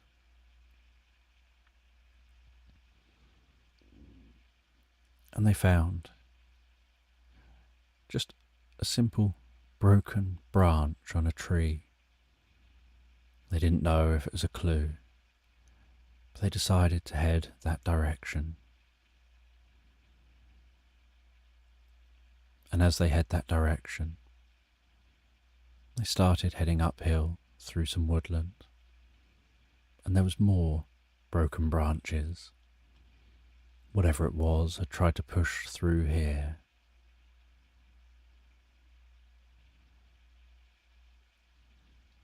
And they continued on, climbing up through this woodland.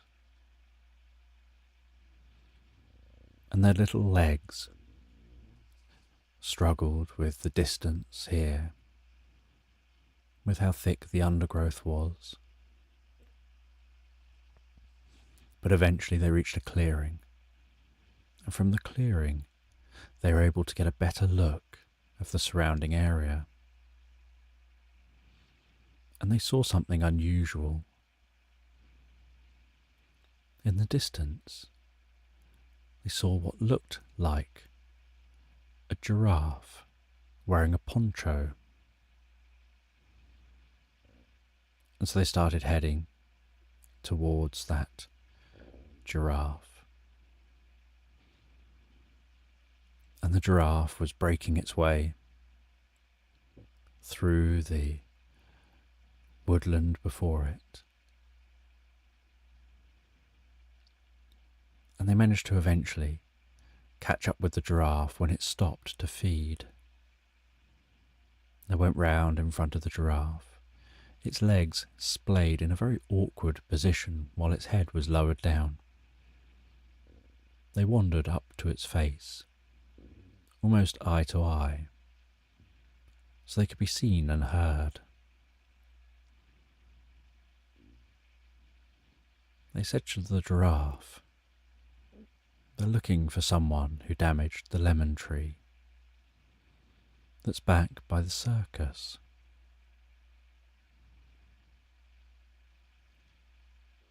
And the giraffe said that was me, and they apologised. They said that they went to the circus. They were looking around. They saw a tree that had this yellow fruit on it, and it looked so tasty. And so they grabbed some of that yellow fruit. But it turned out not to be as sweet as they thought it would be, and they were so shocked by the experience. They pulled away from the tree, accidentally damaging it, and then stormed off, trying to almost escape the strange experience they had that seemed to keep constantly biting them the more they chewed on that fruit.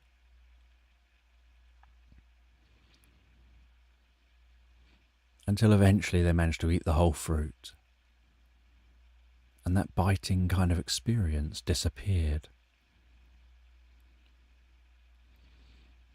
But as they ran, they knocked things over, including strange items that seemed to be lying around the circus.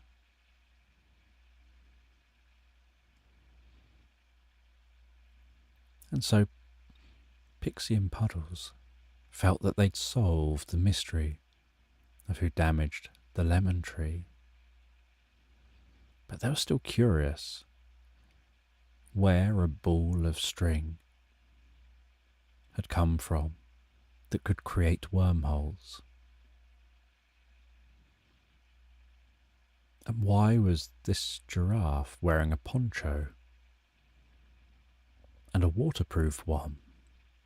And the giraffe said that they were told to go to the circus because at the circus it's raining tacos.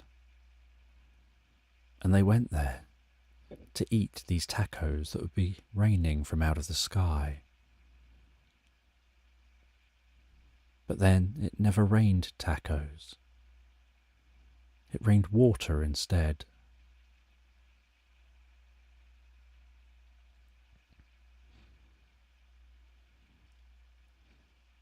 And then they tried to eat some of the string that tasted really good. That was the string that they saw the children eating, that's wrapped around a stick. And it got caught in their mouth. And so the whole experience wasn't exactly what they thought it was going to be.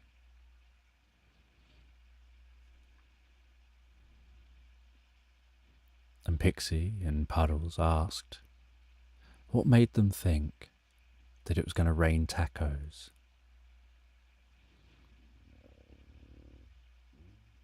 And the giraffe said, Camille told me. Camille the camel, who lives in the circus. And so Pixie and Puddles headed back to the circus. They found their way to where Camille stays. And it turns out that in all the commotion, Camille, who'd been trapped at the circus, had used that commotion to be able to escape. And Camille had tried to use that ball of string to create a portal back to her home. Except that the ball of string inadvertently got knocked down, and so Camille had to run off in a different direction. And so Pixie and Puddles decided to try to find Camille and went back to where that ball of string was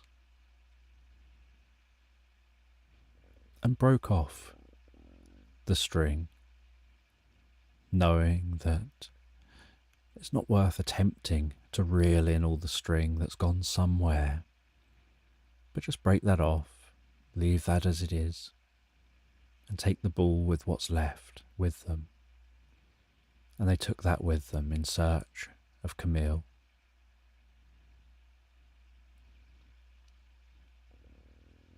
And they knew that the damage caused by the giraffe that directed them one way obviously isn't going to be the direction Camille went. So they went off looking in a different direction. And it didn't actually take them that long before they found Camille. She'd found her way from the circus, over a hill, round and over a bridge, over a river, and to a nearby farm, and had found a space to rest in that farm, out of the rain. And Pixie and Puddles explained that they'd been searching for who damaged a lemon tree. And when they'd found that out, they heard the story and have come to find out if they can help. And Camille explained that they just want to be able to get back to their home. They come from a land that's much warmer and drier than this, a place of sand dunes. But they needed to create a portal to get there. And their time at the circus, they'd overheard a mystic person saying about a ball of string they contained, whose thread could be used to create wormholes. The balls of string spin around and literally release magic worms which create the holes. And those magic worms are the size they need to be for the hole they need to create. But in all the commotion, the ball of string was lost to them, and they weren't going to hang around to go searching for it.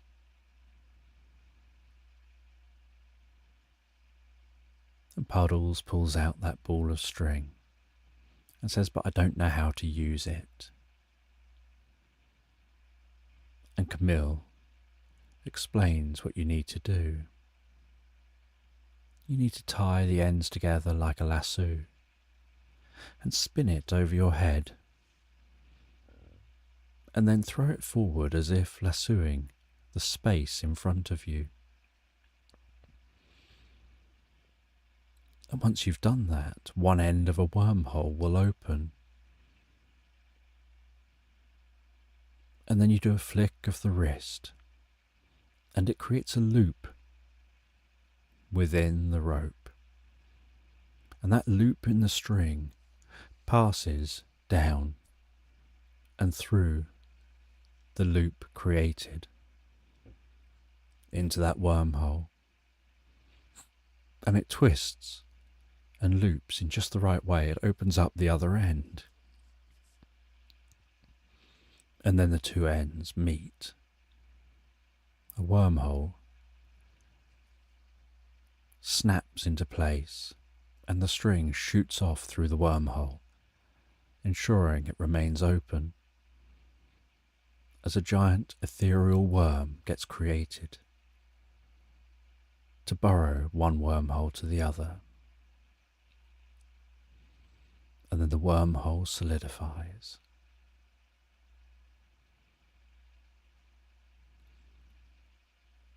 And Puddles thinks this all sounds very technical, and they've never been good with lassos. And so they offer Pixie the chance to do this. Pixie thinks it'll be fun. They think about where this wormhole needs to go. And then Pixie makes that lasso, spins it above their head, whips it forward. While it's spinning, it snaps into place, opening one side of the wormhole. They flick their wrist in just the right way, so a loop spins down the string, passing through the front of the wormhole, snapping in place. Suddenly, they see a giant worm appear and almost in an instant shoot down that wormhole, linking the front and the back. That wormhole solidifying as it goes, and the string shooting down through that wormhole with it and passing off somewhere in the distance.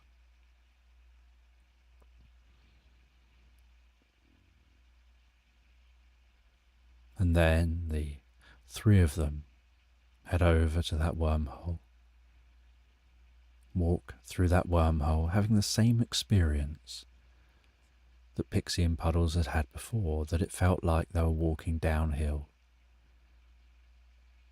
going deeper and deeper. And then at some point it felt like they were now walking uphill, gradually walking closer and closer to the exit. And eventually they walked out of the exit into wide open desert.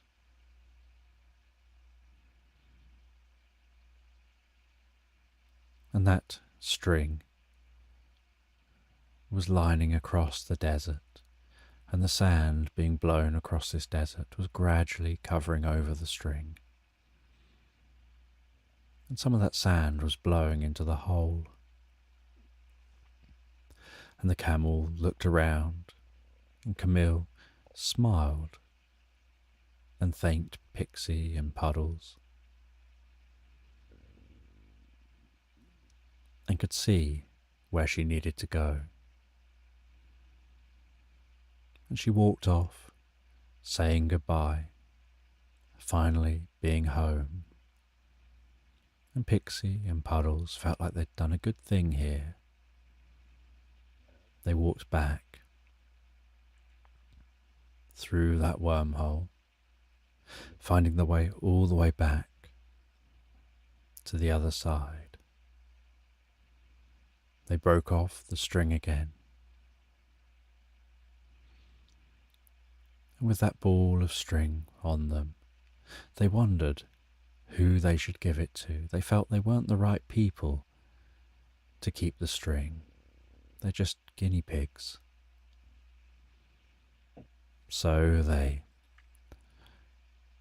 decided to head back towards the circus and see if they can find out who the right person would be to take over the control of this ball of string which can create wormholes.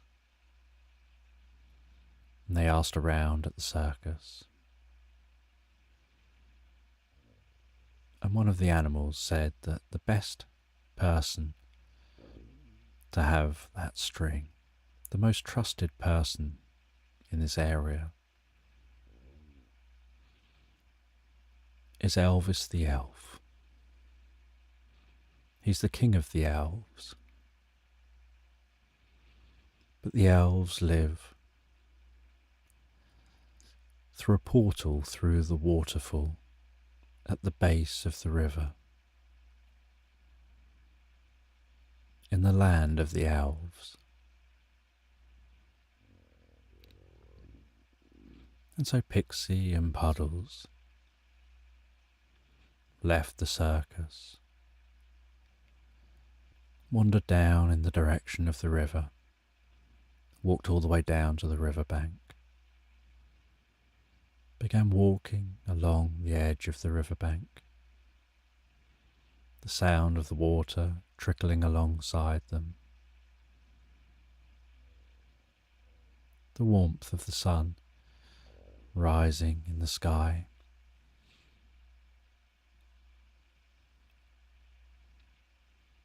Running through their fur, the breeze tickling their ears, the air smelling so fresh along the edge of the water, and being so small, they're very, very close to the water.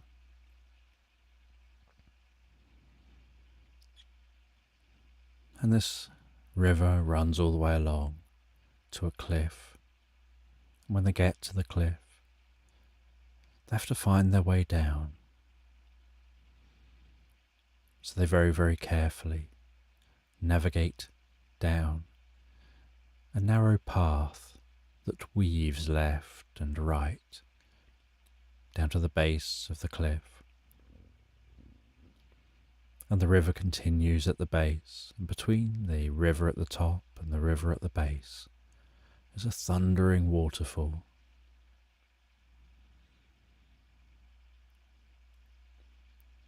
And they walk up to the edge of the waterfall, and they carefully shimmy along the edge of the waterfall to squeeze around behind the water. They climb up a few rocks, with the spray wetting their fur. And they can see what looks like a cave here behind the waterfall. So they head into this cave, the sound of the water echoing through this cave. And as they go deeper into the cave, so they begin to hear a humming that begins drowning out the sound of the echoing water. And deep in this cave, they find an electric blue portal spinning and humming and pulsing. They pass through that portal, and find themselves in the most beautiful valley.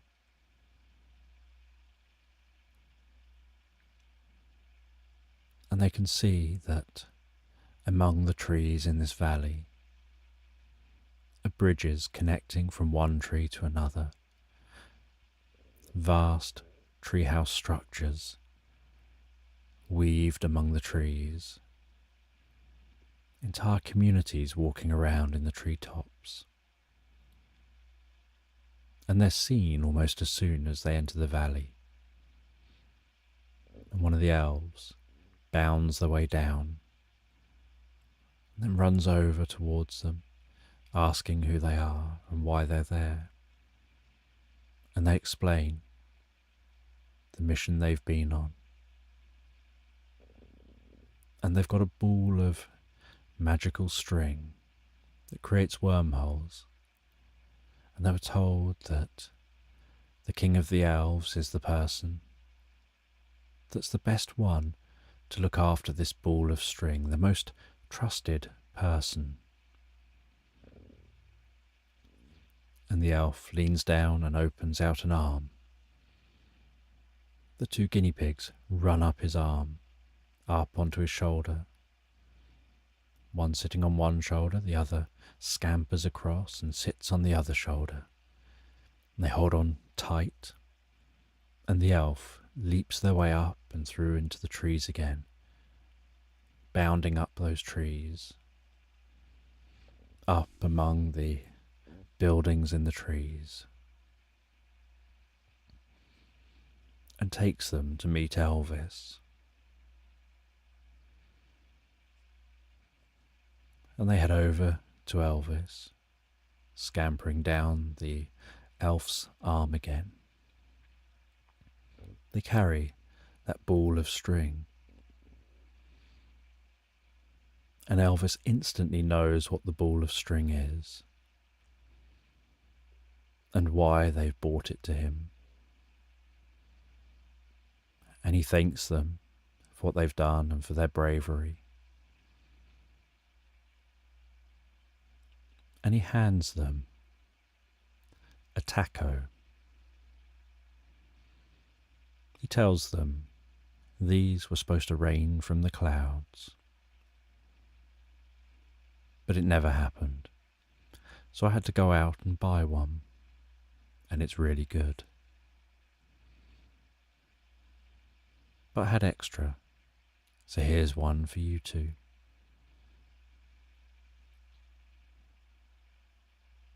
And they climb back onto the other elf, and clinging to the taco between them, they get taken back down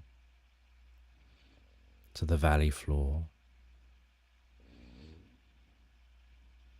And they sit on the valley floor enjoying the taco, deciding it is the best taco they've tasted.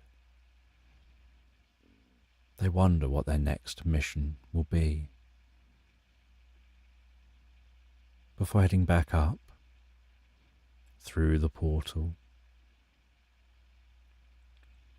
heading back up to the waterfall, following that river, and then they find their way all the way home. And once home, they settle down, relaxing in front of a fire, after both having a bath, both now incredibly fluffy and poofy. Just drying off and relaxing before heading to bed. Then they head to bed at the end of the day. And after such a long day, putting in so many steps, having to focus their mind on so many things, they find it no trouble at all to just drift comfortably and deeply asleep. And I don't know which one fell asleep the fastest, but they drift and float so peacefully asleep into slumberland.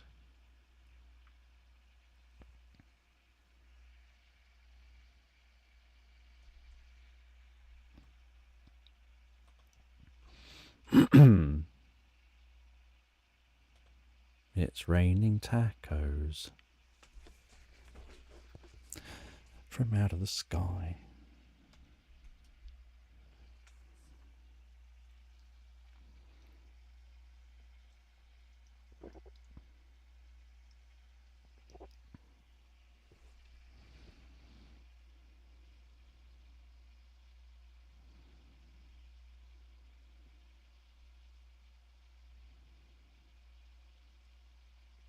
Thank you again, everyone, for being here. Just scrolling.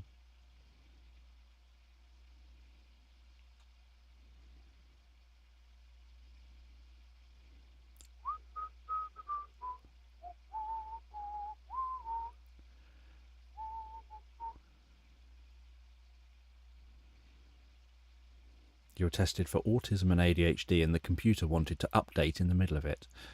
That sounds about right. It is always at the most inopportune times. For me, it's, right, I've got this thing to do. Let me just very quickly turn the laptop on, do that, turn the laptop off, and then Abby and myself can go and do what we want with our day. So I'll turn the laptop on, and it will say, right, we're doing an update now. And then I end up spending like an hour or something for something that should have taken 5 minutes. How's my coffee? It's still lukewarm.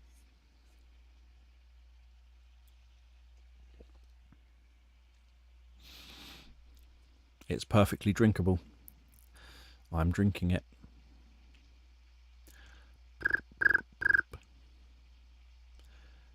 What are we at?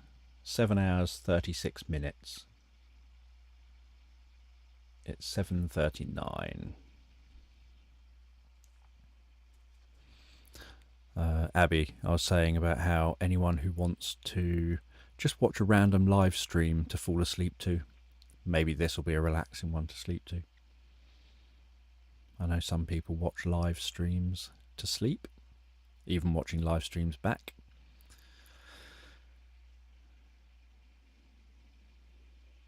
You're hesitant to make suggestions. I've been doing stories for hours. I have been doing stories for hours, and the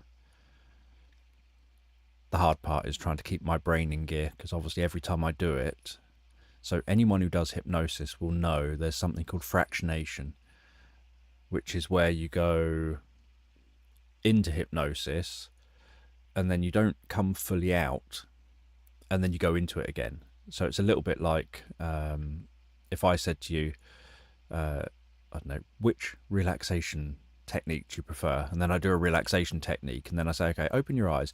What about this one? And then I do another relaxation technique, and I say, open your eyes, and then I'll do another one, and you're like, oh, I'm struggling. Each one you do makes me even sleepier. I have that experience with storytelling, that I'm kind of half falling asleep while I'm telling stories, with my eyes struggling they defocus completely. As I kind of zone out into my own world, and I have to keep thinking, no, I need to be seeing what is on the screen. My voice is just about holding up. My voice feels a bit better now than it did an hour or two ago, I think. And hello, Ellen. I think that's the first comment that I've seen of yours, so that's why I'm saying hello now. I don't think I saw a previous one. It's good to see you here. Yeah, so that's the challenge. That's 1, 2, 3. That's 5 stories done so far. And yeah, so it's a challenge. But that's the whole point of doing it, that it's supposed to be a bit of a challenge. Because it's to raise money for Drogo.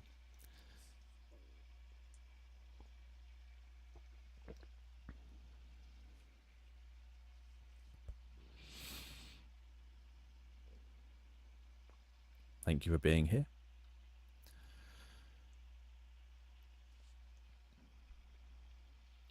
So the idea of this, just for any new people, is, or people who may not know, is that it's a 12-hour live stream to raise money for EOM Reacts, their Jay, who's the main person who's on camera on that channel. One of his dogs, Drogo, has health problems. So there's 3 videos in my description that explain everything. So the person who does Jay's editing and also helps to suggest what Jay should react to and deals with some of the other bits and pieces behind the scenes, he's the one who set up the GoFundMe, because Jay himself, he says, would never directly want to ask anyone to support him. But he does support so many other people who are in his community. When he hears of someone struggling, he'll give them a shout out. He'll try and be supportive to them and try and help others to be able to be supportive to them, try and get them the help they need or whatever. I really like his content. It brings me a lot of happiness. And so obviously I was sort of thinking, when I heard about his dog and heard that they're trying to raise some money to support his dog and all the vet's bills and things like that, I thought, well, what can I do to be helpful? The main thing I can do is see if I can use my platform, use what I do. Maybe I can do something like this and then be helpful. It's definitely best to donate straight on their GoFundMe, not here. So I have already addressed this, but I am addressing it between every story. So it's not a problem to address it again.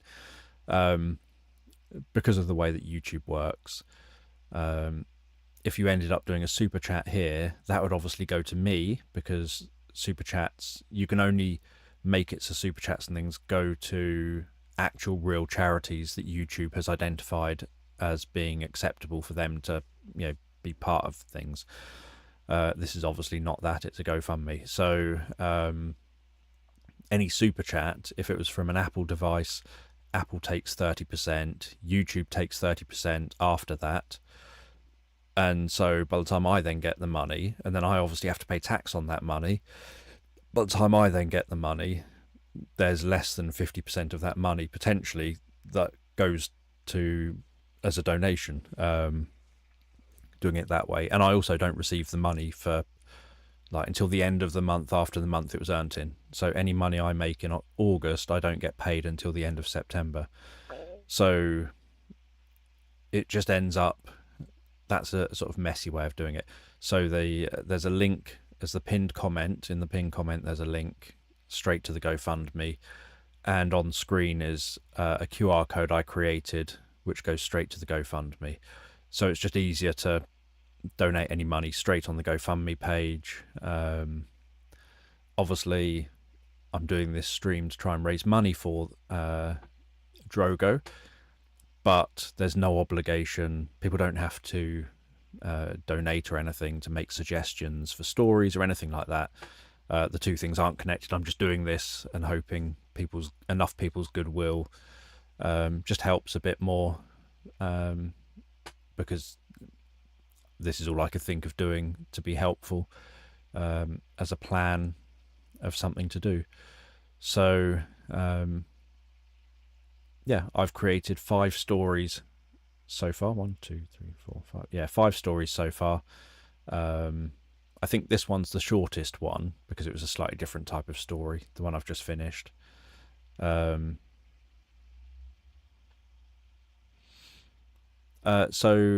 super chats from Android only get YouTube's 30%. So say it was a $10, just because the maths is easy. Say it was a $10 super chat. A $10 super chat, $7 would go to me, and $3 would go to Google or YouTube. If that same $10 super chat was done through Apple, $3 would go to Apple. Then out of the $7 left, another 30% would go to Google because of YouTube taking 30%. And so I think the maths works out that only $4.90 is left. So from a $10 super chat on an Apple phone, a creator only gets $4.90. A $10 super chat from an Android device, the creator gets $7. And this isn't just a YouTube issue. Apple introduced this, for example, for Insight Timer. So Insight Timer kept fighting it, saying we think this is really unfair, because they try and pass on as much of the money straight to creators as possible. And so on Insight Timer, there was a whole thing where we got sent all of the stuff that was going on between Insight Timer and Apple. And Apple does the same there, where Apple takes 30%. So any donation on Insight Timer, if it comes from an Apple device, Apple takes 30%. I don't think Insight Timer takes a cut. I can't remember. But Apple takes 30% of it. So Apple just feels that they need to have a massive cut of everything that runs through Apple devices, whereas Android doesn't have that same problem. Yeah, so Abby kindly made me a coffee in the last break, and it was very warm still, so I had a small little bit of it, and I'm just drinking it now, kind of 50 minutes or something, nearly an hour or so after it was made, so it's still nice and lukewarm. But I'm very happy to see you here, and I'm happy that we've kept a relatively steady number of people watching. It's not high numbers, but a relatively steady number watching throughout. I think Fox has been the main one, the sort of the champion of the viewers, so to speak.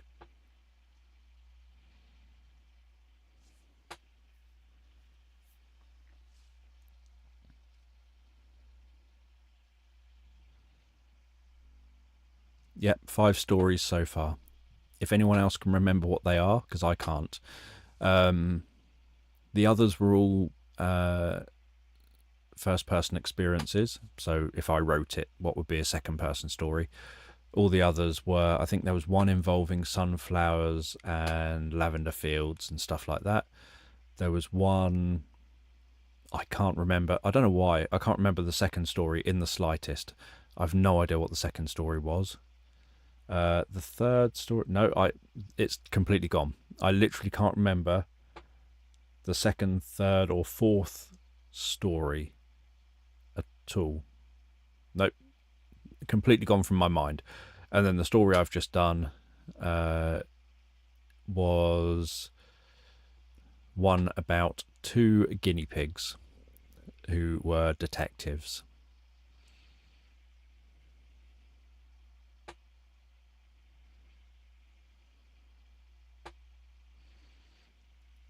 I had a little trouble sleeping, not a huge amount, but yeah, I didn't sleep so well, and obviously I was up and anxious through this morning, knowing that I had to start this at 12 and do this for 12 hours.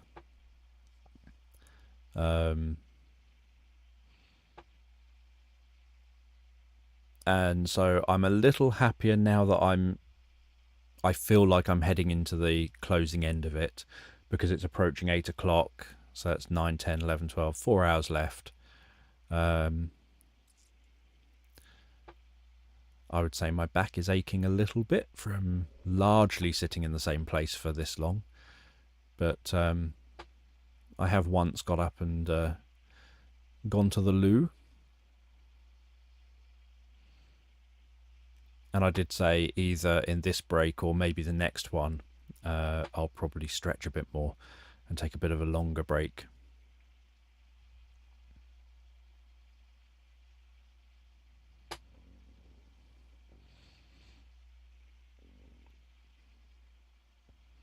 But yeah, I don't remember what any of the previous stories have been about, apart from the first one, because someone asked me straight afterwards what was the story about, or something like that, or after the second one they asked me or something. I can't remember. I was asked, and so it made me remember, because I at least a bit of it.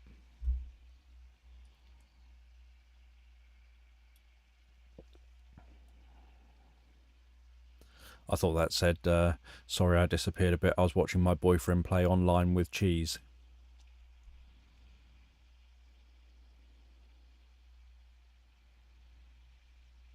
Yes, the last one was a 15-hour live stream for 15 years on YouTube, I think.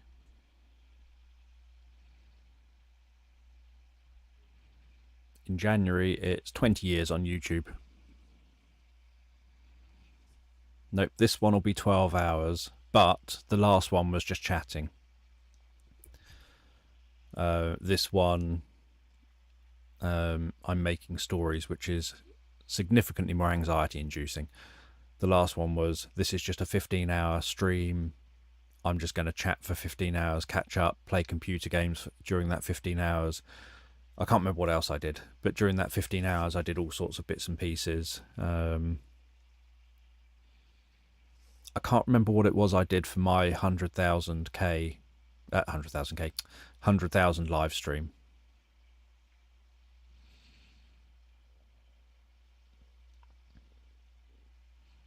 I remember I created the story, but the 100,000 stars or whatever it was story. But I don't remember what I did during that live stream and how long that live stream was. But I think that was just a normal-ish length, maybe slightly longer live stream. But it was still only one story, and that wasn't even expected. I did it as a bonus, like, oh, well, I'm here. Let's try and do a live stream. Let's try and do a story. And so I then kind of did it there and then, and faded in and out the sounds and everything while I was chatting on the stream.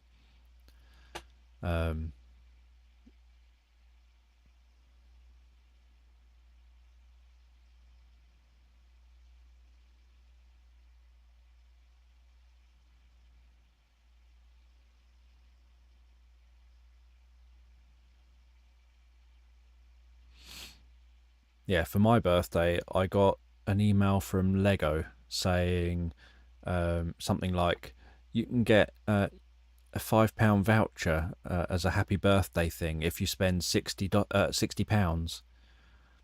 And it was like, well, if I'm spending £60, a £5 voucher off isn't going to entice me particularly.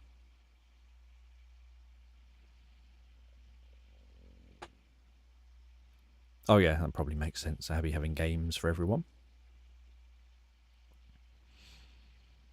I remember the 15-hour one was done in the living room,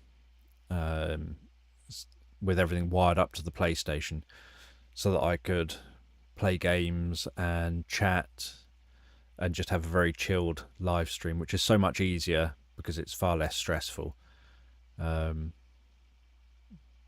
Whereas this, obviously, it's self-inflicted pressure, but I'm putting myself under pressure to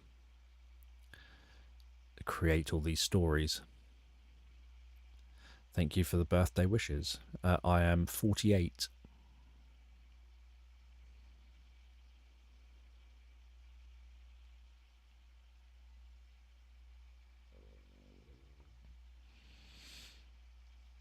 So 2 years and I'll be 50.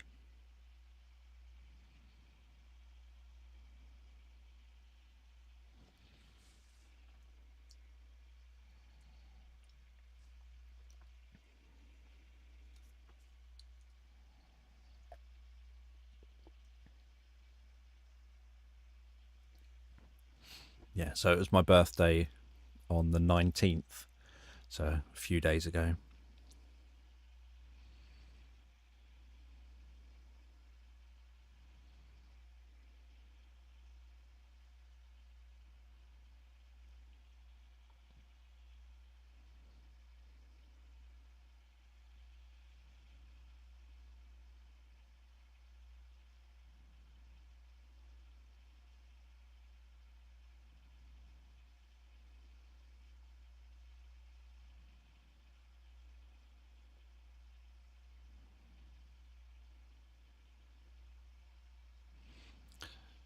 I think 8 hours into this stream, OBS is struggling a bit.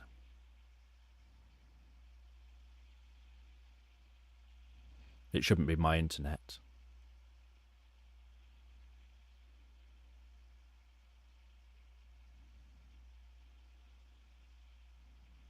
So I'm just hoping that it manages to just about hold out until midnight. It's had a couple of little cutouts, OBS has. No, I didn't have any cakes or anything this year.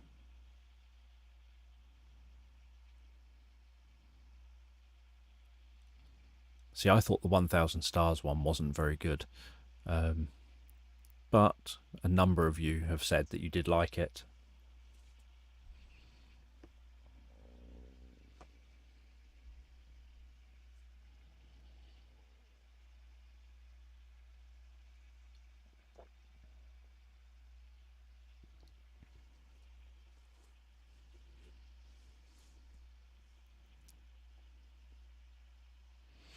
I know someone with a January the 1st birthday.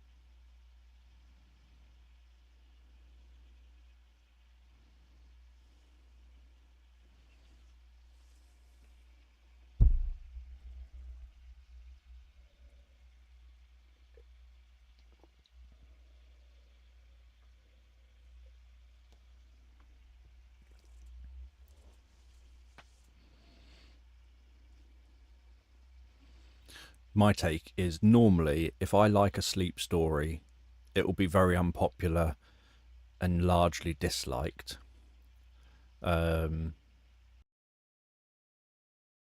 Sleep story. Then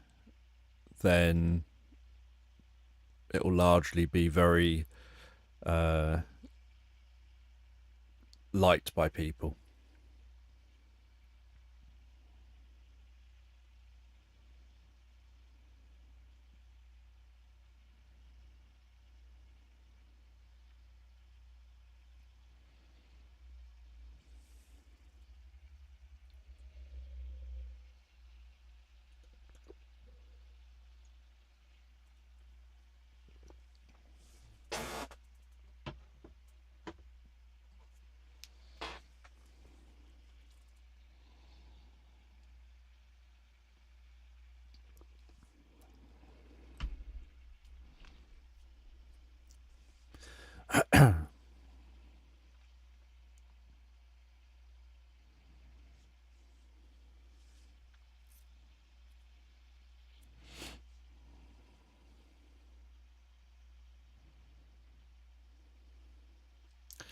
Right, let me pop to the loo again quick and then I shall return for the next story.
Thank you. Glad you like the shirt.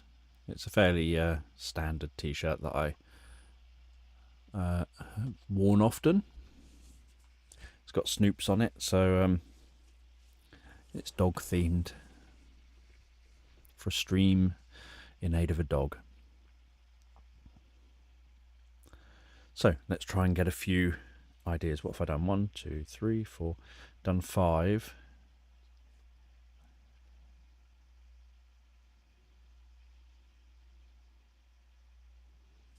So we'll see how we get on. So I can take a couple of ideas. Basket.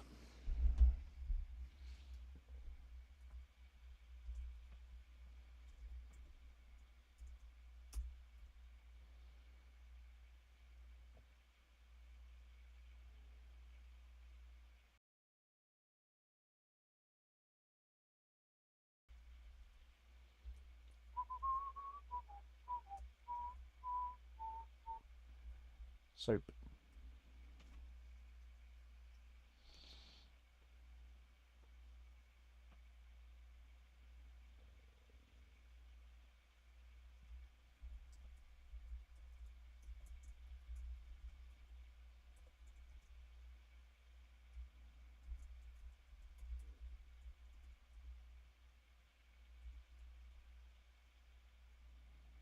What's with all the food stuff?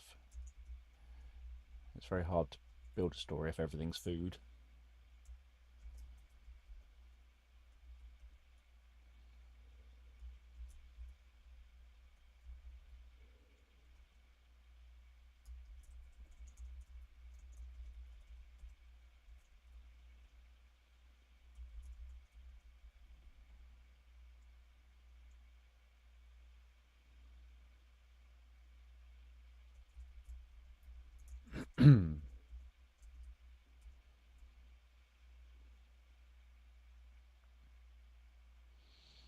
I think either my computer or OBS itself is really struggling for some reason.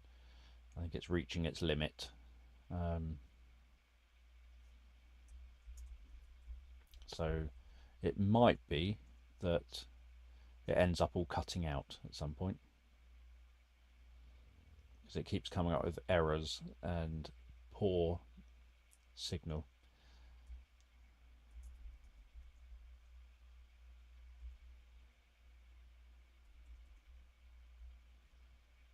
Another pogo one.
Sword.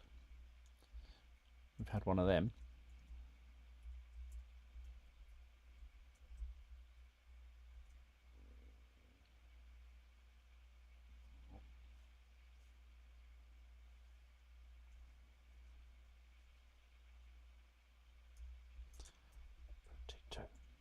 Potato, potato, potato, potato, potato, potato, potato, potato, potato, potato, potato, potato, potato, potato.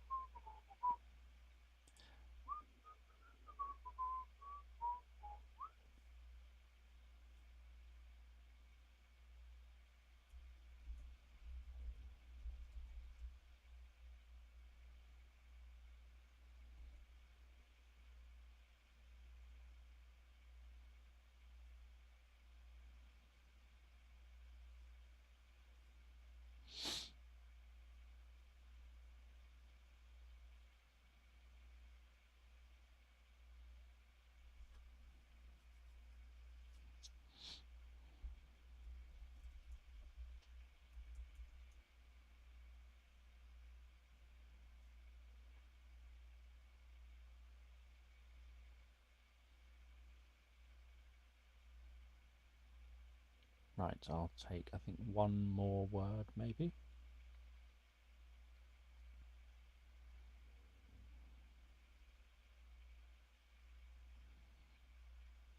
Oh, you're all thinking alike tonight.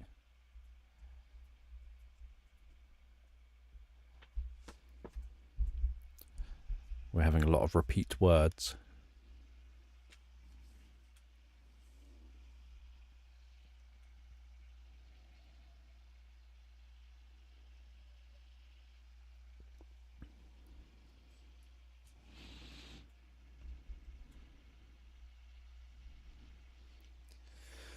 Right, 8:11.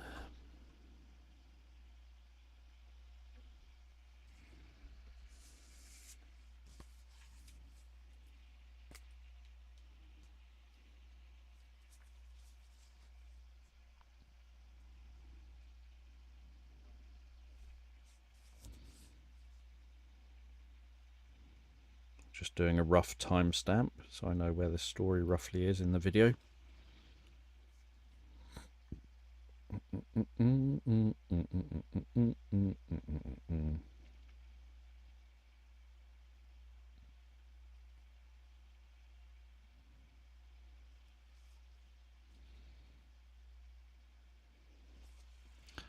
Right, so I'd said to myself, what a wonderful world.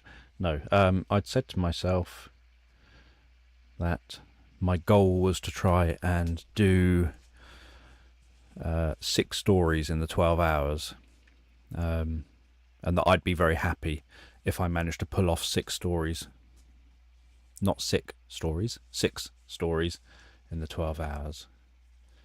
So, yeah, so 6 stories is an amount that makes me think, yep, that's a good amount to have achieved. Realistically, there's no way I can do more than 8, given the turnaround of having to take a brief break, a brief breather, get my head back out of one story, sort of refresh my head before getting into the next story, occasionally having some food or drink, go to the toilet, all these things.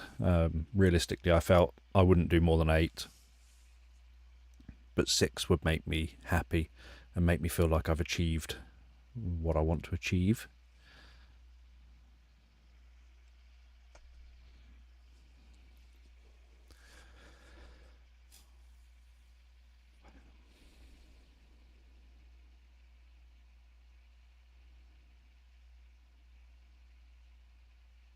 Under my umbrella. Right, let's hide the chat.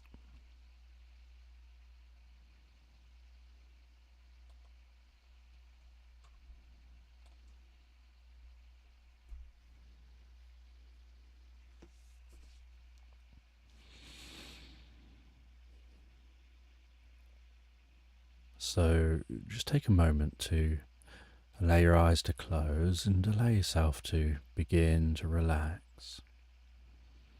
And as you begin to comfortably fall asleep, I don't know whether you'll drift asleep faster to the sound of my voice or whether it'll be to the spaces between my words. And as you comfortably drift asleep, I'm just going to tell this bedtime story in the background.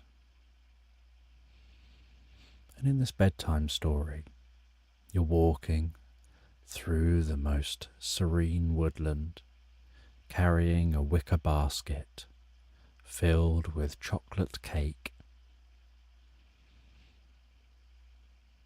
And that chocolate cake is cut up into individual slices, each slice wrapped delicately within its own bit of tissue paper.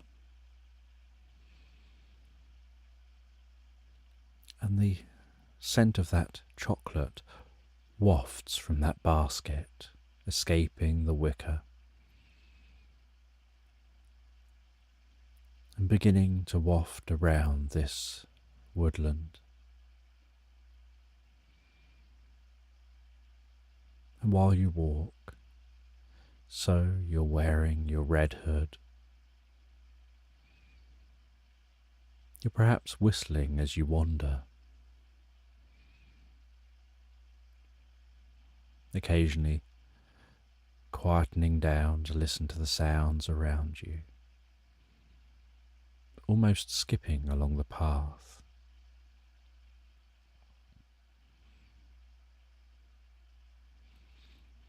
And as you head through this woodland, hearing the birds singing in the trees, noticing the way the light dances through the canopy as the wind gently blows a breeze.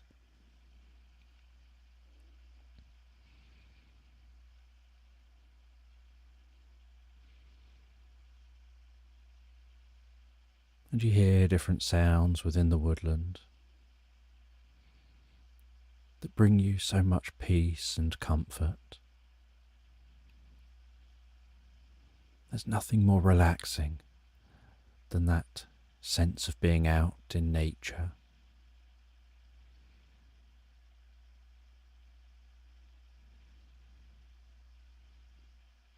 And you're heading through this woodland, delivering slices of cake to the different people who live within the woodland.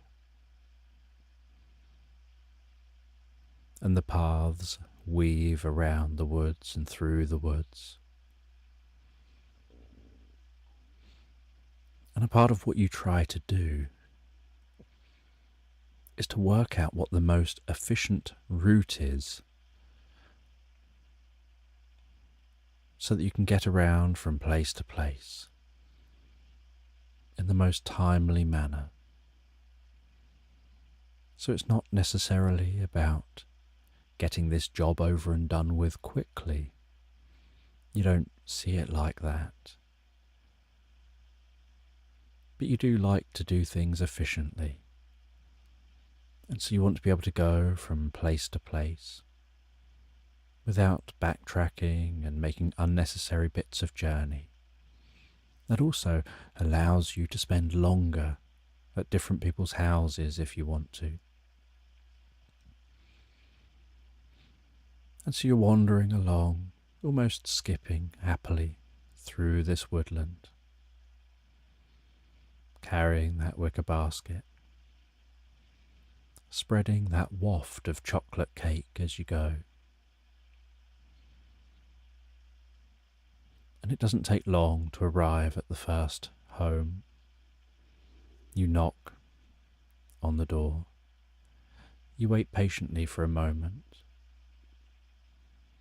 and an elderly lady answers the door, greeting you with the widest smile and the kindest eyes, inviting you in. And she sits down and wants to eat her chocolate cake now, and offers you some ice cream, and offers to share her slice of chocolate cake. And so you spend some time chatting with this elderly lady, and she starts to show you photos of her family, of places she's visited, and you know you need to continue on. So once you're done, in the politest of ways, you manage to encourage your way out of the home,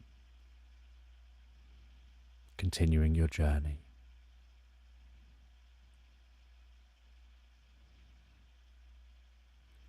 And at the next house, when you eventually reach it, is a very short man who looks much older than anyone you've ever seen before. And he looks up at you, almost squinting.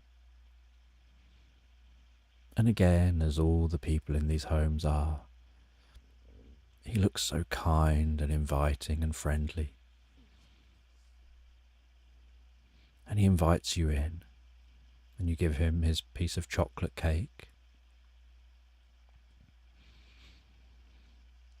And he says that he's made some soap, and so he offers you some of his soap that he's made. He gives you that soap.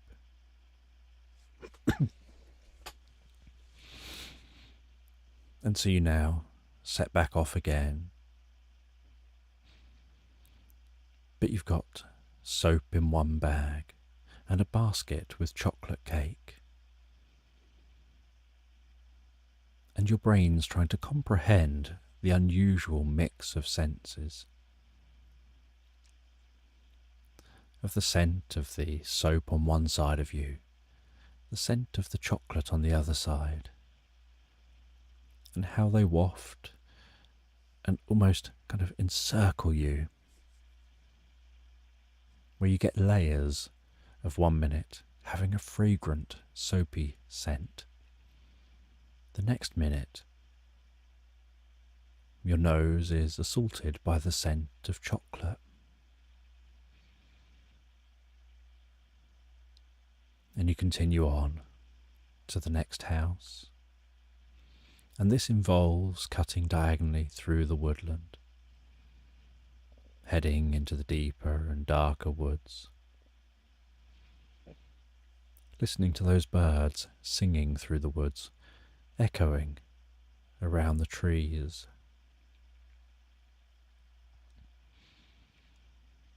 Before finding your way to that property.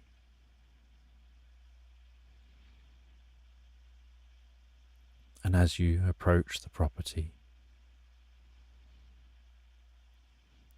you see a unicycle parked outside. You see some large shoes, highly colourful, resting at the door. You knock the knocker on the door, and it squeaks.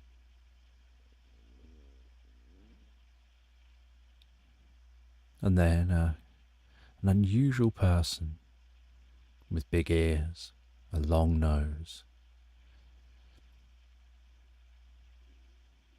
looking very much clown-like, even though they look like they're not dressed as the clown, answers the door. And their smile is so wide. Their eyes have so many lines from laughing and smiling. And they seem so energetic and so happy. And they take their piece of chocolate cake. They thank you for that chocolate cake. And in a very energetic way, they place the chocolate cake down into their home. And then run back outside, sliding on their massive shoes onto their very long, massive feet. Jumping up onto that unicycle, pedalling around the front garden of their home, blowing on a slide whistle. As they move back and forth and spin on the spot and whiz past you, and even approach things to jump up onto, leaping on their unicycle up onto bars and beams, and leaping from one log to another, from one cut down tree trunk to another, jumping from stump to stump. They offer you the opportunity to have a go on the unicycle. And you think, this could be fun. And so you approach the unicycle and they explain to you about how to get going, to place it between your legs. And then you kind of almost have to launch yourself up onto it and immediately begin pedaling. And if needs be, rest your arms out beside you, relaxing your shoulders. And then moving your legs back and forth a little to get balance. and just keep pedaling and you'll be fine. And they stand beside you as you leap up, pushing yourself up onto the unicycle, getting that unicycle in position underneath you, launching yourself enough to go upright, and then pedaling forward before you go too far upright that you move forward above the wheel and fall again. And a smile comes to your face as you manage to unicycle. And you go around, and your next question in your mind is, how do you stop? But you unicycle round as much as you can, weaving, spinning, turning, cycling back and forth. You don't try jumping up onto anything though. And the clown is clapping away and being overly excited for you. And when you ask how you stop, he tells you just remove your feet and put them on the ground, and then catch the unicycle as it falls. And so you do that and dismount.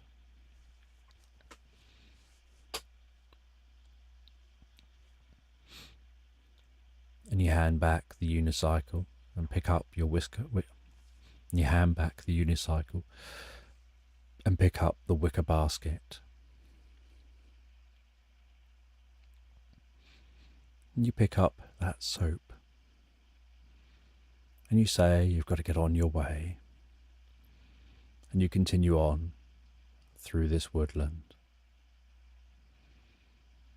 And you deliver to the next few homes with very little incident and very little to report. And then you arrive at one of the homes that smells of coffee, and that coffee smell wafts way out into the woodland, probably even more so than the chocolate cake you're carrying.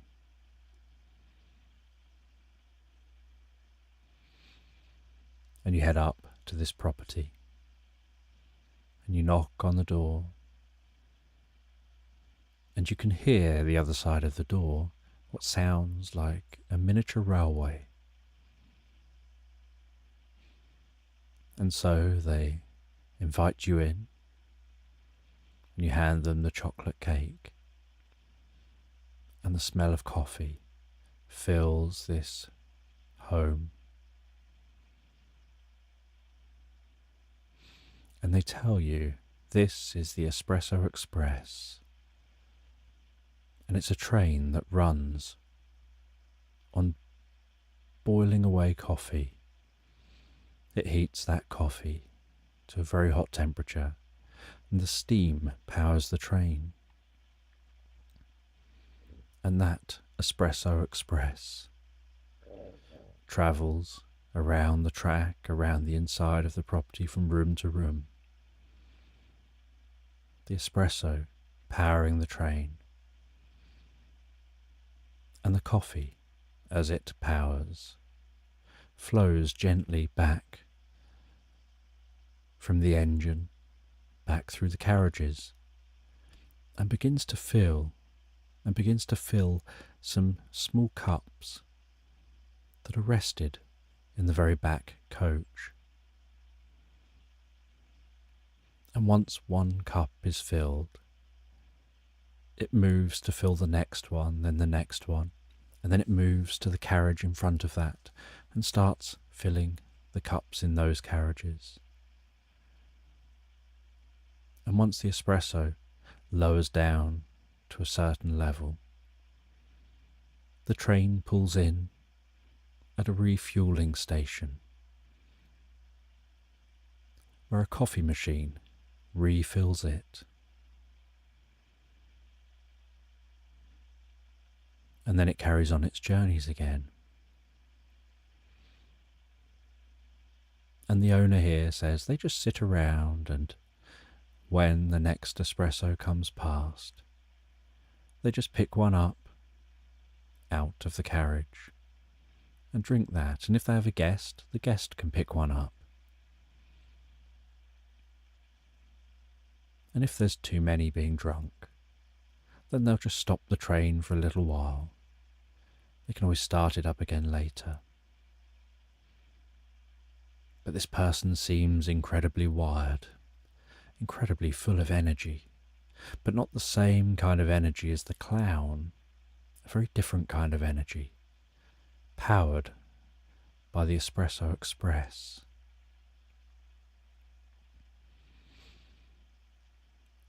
And you have a couple of coffees and feel that that'll probably keep you going for quite a lot of your journey through the woods, delivering that chocolate cake. And so you set back off into the woods.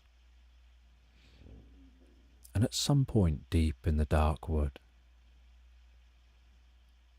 you encounter a wolf. And this wolf is so friendly. It's just lying there in a slight clearing, as if warming itself under the sun. And as you walk past, it asks what you're doing. And you explain how you're delivering chocolate cake.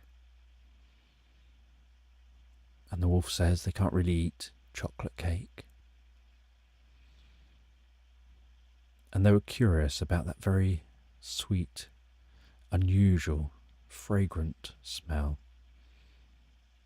And you say that that's some soap you've been given. And you sit with the wolf for a little while. You pet that wolf. And the wolf asks if they can come along with you on your journey. They're curious to meet the people who live within this woodland. They've not been in this woodland for long. They're quite a young wolf, and when they reached a certain age, they had to go and find their own land. And this is as far as they'd got. And so they're trying to find a new pack and make some new friends. And so the wolf and yourself wander along, chatting to each other, the wolf sharing their experience of what it's like to be a wolf, you sharing your experience of what it's like to be you. And as you approach the next home, it's an unusual home. You can ring the bell, but the home is floating in the sky. The home is attached to a hot air balloon, and it floats up in the sky, and when you ring the bell, the owner has to lower that home down, and it cranks itself down on the wire that it's attached to, cranks all the way down to the ground, carefully slots into its plot on the ground.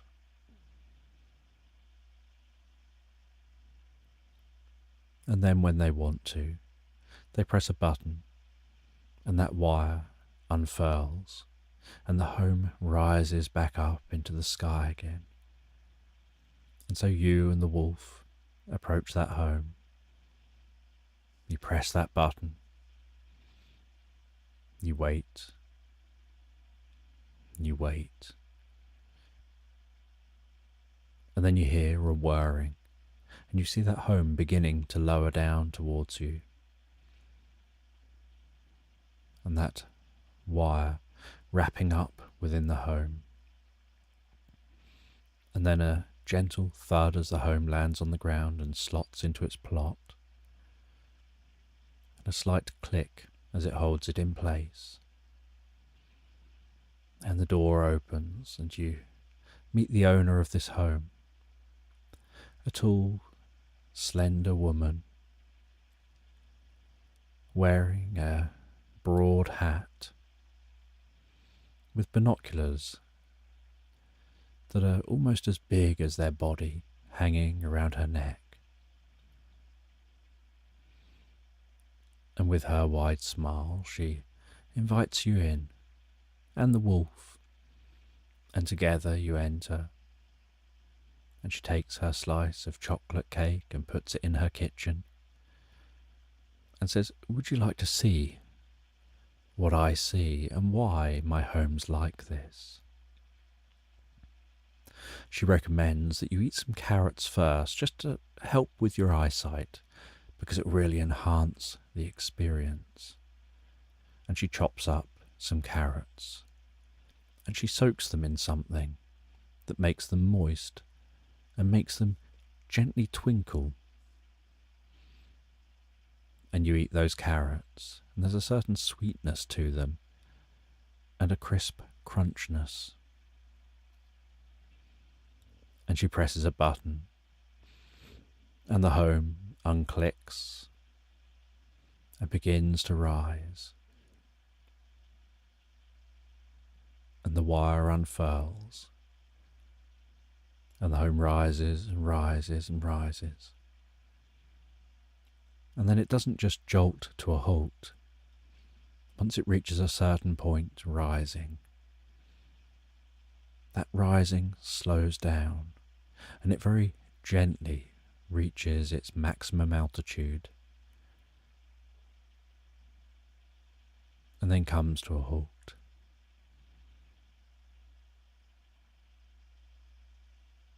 And even standing in the home, the buoyancy of the home makes it feel like it's floating on air, because there's a very slight movement to the entire property as it rests up here,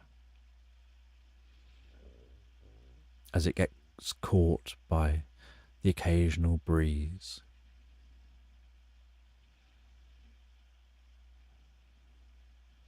And the woman invites you over to the window and points out the window at the different sights you can see. And she hands you the massive binoculars, and you struggle to lift them up in front of your face. And you can see all the way to the distant mountains. You can see the river that weaves through the landscape, the way the sun glistens on the surface of the water. You can see the birds flying overhead, the tops of all the trees. Heading round to a different window, you get an entirely different view. And she explains how nice and peaceful it is up here, way above everything going on down there. How it really changes your perspective when you can get a bird's eye view of something. It helps you to learn so much more and see patterns and connections that you can't see when you're down there among it. And you look down and you can see the paths you've been taking, the routes you've been going, and the routes yet to be trodden. And you notice the way the edges of your vision sparkle. And she says that that'll help you see even clearer. And it almost gives you this sense of being able to see even further. When you're not really seeing further, you're just seeing so much more detail. You have this illusion of seeing further.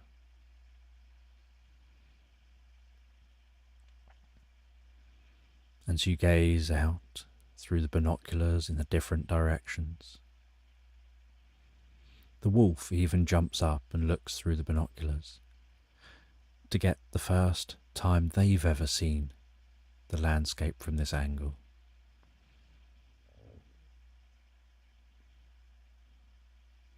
And then you say it's time for you to continue on. And so the woman lowers the property back down to the ground. You exit the property, she says goodbye. You begin to walk away from the property as she raises that back up into the air again. You head back into the woods. You find your way to the next home. And as you approach this home, there's something different and unusual about it. There's a certain smell to this home that you don't get with other homes. And you approach the door and knock on the door. And someone in a suit, more like a deep diving suit, answers the door. And without saying a word, they invite you in. And you walk into the home with the wolf. You place the chocolate cake down in their kitchen. And you try to figure out who's within the diving suit. And as the light catches the suit that's coming in through one of the windows, you notice the suit is full of liquid. Looks like it's full of water. And within the suit, they look like an octopus. And they head through a door. And within that room, through that door, is a broad row of steps leading down into some water. And they walk down into that water within that suit. And when there's only the helmet outside the water, they take the helmet off and some water falls from the helmet. They place the helmet down on the side. They then shimmy up out of the helmet as an octopus, plopping out from the helmet, out from that suit, into the water.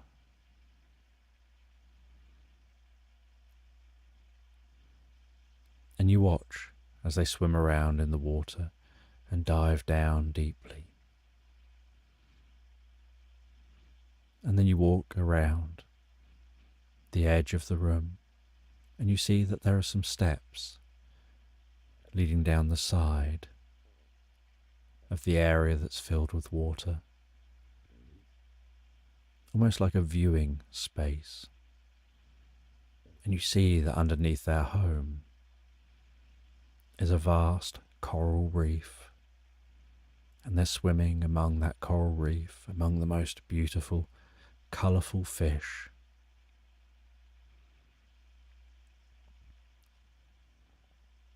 And you can see that this coral reef and this space under their home seems to be attached to a cave. You wonder whether this cave goes all the way out to the sea, which is a few miles from this location. And maybe the sea rolls in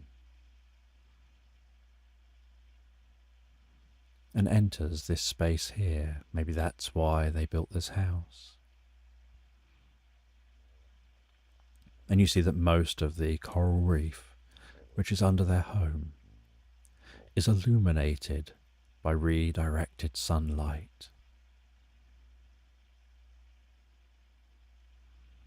And you watch that octopus swim around for a while before raising a hand to say goodbye.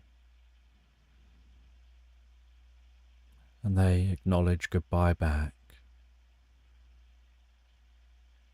And you head up and out of their home, and you say to the wolf, that's probably the most unusual delivery yet.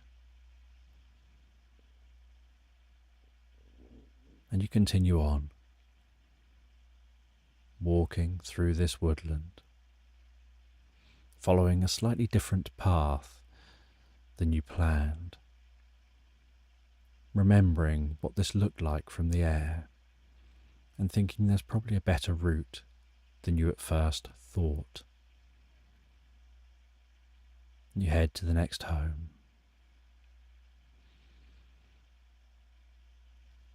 You knock on this door, and you hear a yapping barking coming from within this home, and the wolf backs up a little. And an anthropomorphic, small puppy answers the door. They announce themselves as being Scraps.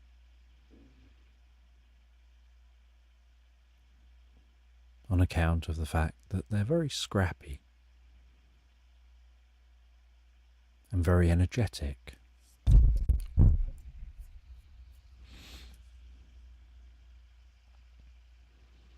And they invite you in as you head in, and you give them the chocolate cake. It's not for them, but for the person who lives with them. And this old man, who looks very worn down and tired, ambles his way into the room.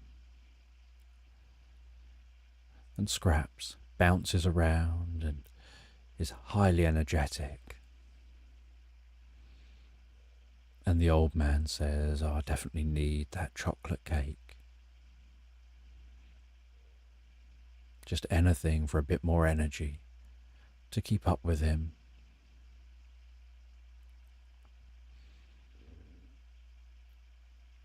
And you smile and leave this home.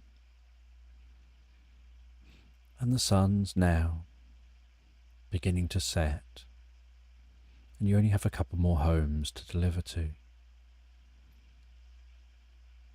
As you head to the next home, delivering to that home, then you head to the last home, and the last home is an unusual shaped home. It looks more like an alien spaceship. And when the person comes to the door to answer, their long arms, spindly fingers, large black eyes, grey skin, made you think perhaps this is an alien spaceship. You give them their piece of cake. All you've got to do now is head home. But you decide that you'd rather walk through and go down to that riverside and rest for a while before making your journey home. So you walk through the woodland, out into the countryside, the sun still setting. You find your way down to that riverbank, the wolf coming along with you. You sit down by the riverbank, listening to the water as it flows by, bubbling along. You throw a stick into the river, watch the way it twists and turns, finds its angle, and follows its own path down that river, weaving among stones that jut out of the water.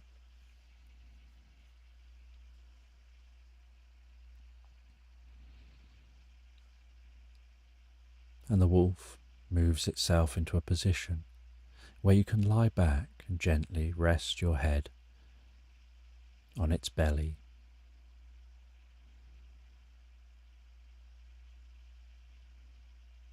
And you both lay there relaxing as the sun sets over the horizon. The moon begins to rise. Stars dance alive in the sky. The occasional shooting star fizzes through the night sky. The dusty stretch of the Milky Way arcs across the center of the sky. You begin to flash back in your mind to past memories and experiences, sharing these with the wolf, explaining what your life has been like, the good and the not so good, lessons you've learned.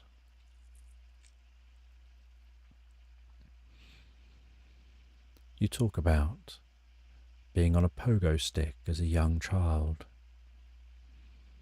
how difficult it was to get bouncing at first, and you were so happy once you successfully were bouncing around, and you were bending your knees and trying to bounce as high as you could. And then you bounced into the wrong space. You bounced off of the solid ground and onto grass, and suddenly the pogo stick just sunk into the grass, and yet as you were bending your knees and trying to add some additional movement to the bounce, you just leapt off of that pogo stick, leaving it behind in the ground. And it took a lot of effort to pull that pogo stick back out of that ground there. You talk about the first time you noticed that sunlight isn't just white. You were walking past a tree, and there was a dream catcher hanging in the tree, and beneath that dream catcher were different shapes of glass, and they would jangle together if there was a slight breeze. And some of the glass was shaped in a triangular shape, and at certain angles, suddenly rainbows would jump to life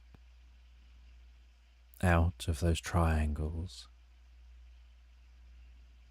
And this fascinated you, that there was nothing, and then suddenly at the right angle, a rainbow would appear before you.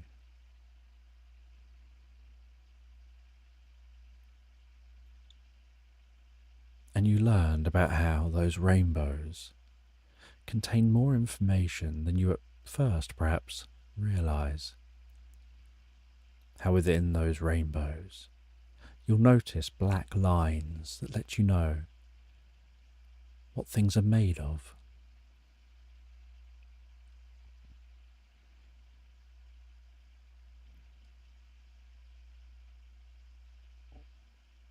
And you carried on explaining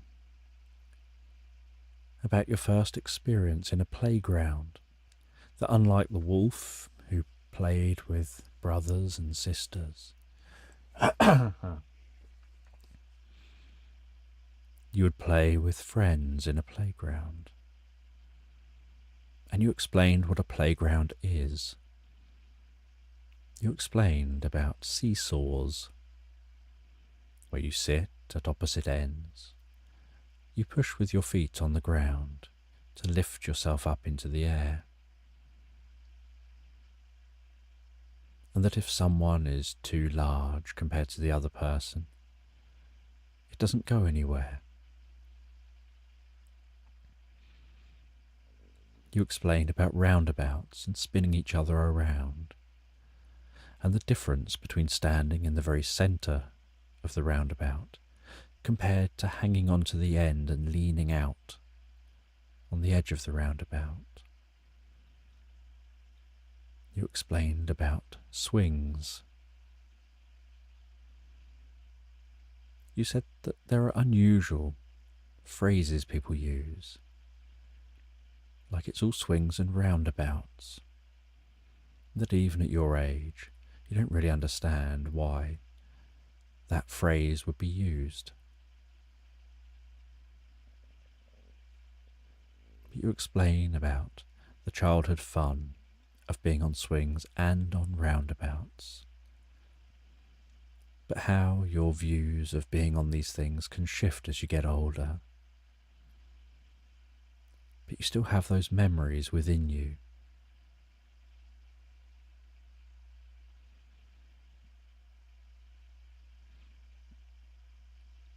You rest back and feel so tired, resting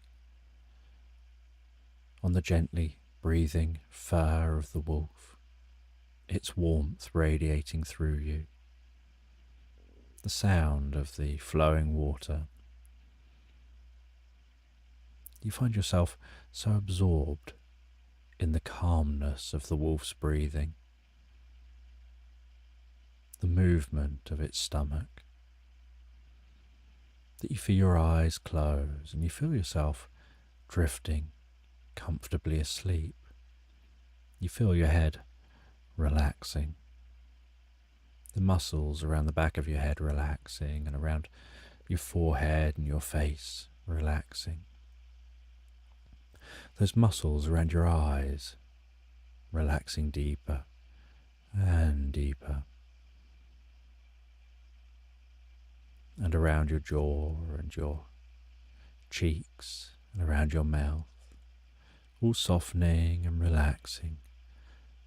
And with each breath that you take, you can feel the breaths extending longer and flowing deeper from within you, as if that relaxation is taking over you,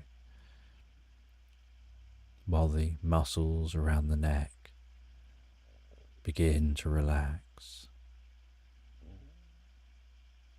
and the muscles around your shoulders soften and relax, spreading that relaxation down into both arms, and that relaxation moving down the biceps and triceps, down to the forearms, down into the palms of the hands, into the fingertips, relaxing deeper and deeper through you, beginning to relax the muscles around your chest, your upper back, relaxing down into your sides, your lower back, your stomach, moving that relaxation so deeply, so comfortably down into your buttocks and down into your legs, all the way down to the tips of your toes.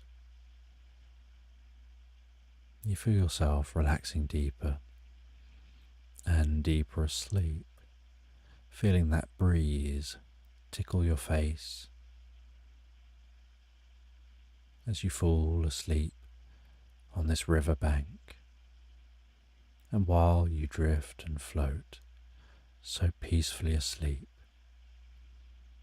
you dream of yourself and the wolf heading through an unusual landscape where you're a saviour of worlds and you have a sword on your back and you have a jacket potato in your pocket. You can feel its warmth resting against your leg.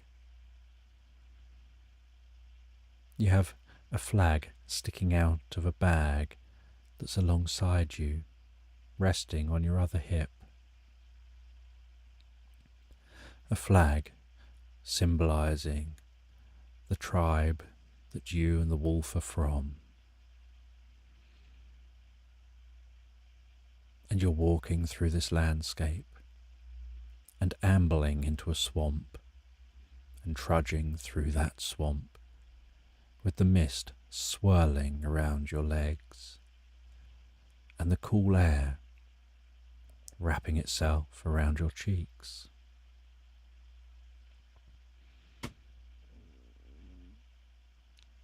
And the wolf's fur is unusually braided,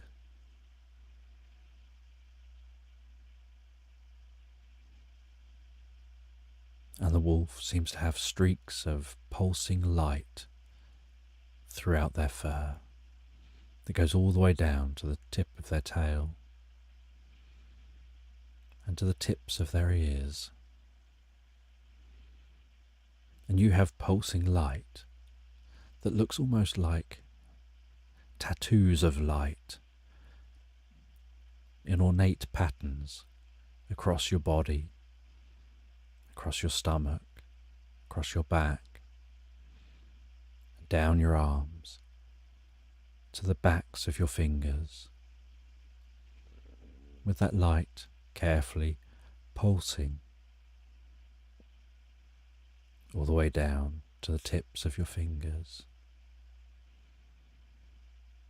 And each movement of your hand, you see waves of light, a streak of light passing through the sky.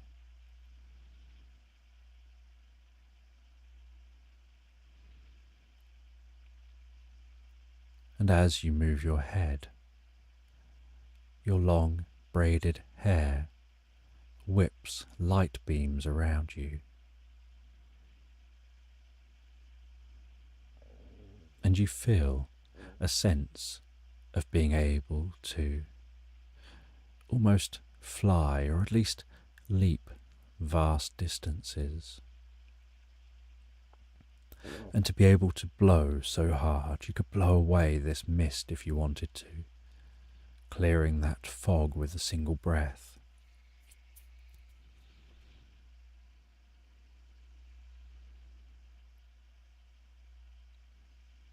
And you see before you, coming out of the darkness, a large dragon.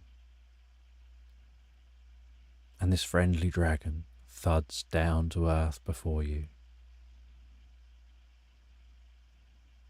leans its head forward, and you and the wolf climb up onto its back, and with the slightest nudge,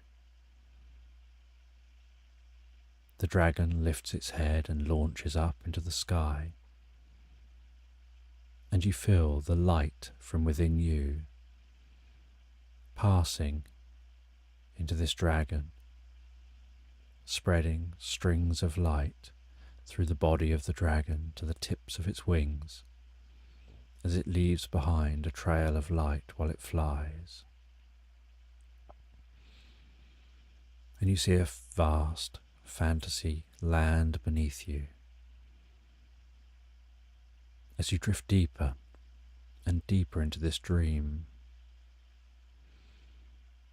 And the dragon flies you to an ancient castle, landing at the top of the castle. And you look around the castle and see that there's no entrance to the castle, just a vast moat around you. The only way into the castle is to land on the top and walk down into this castle. And you draw that sword from your back, hold it over your head,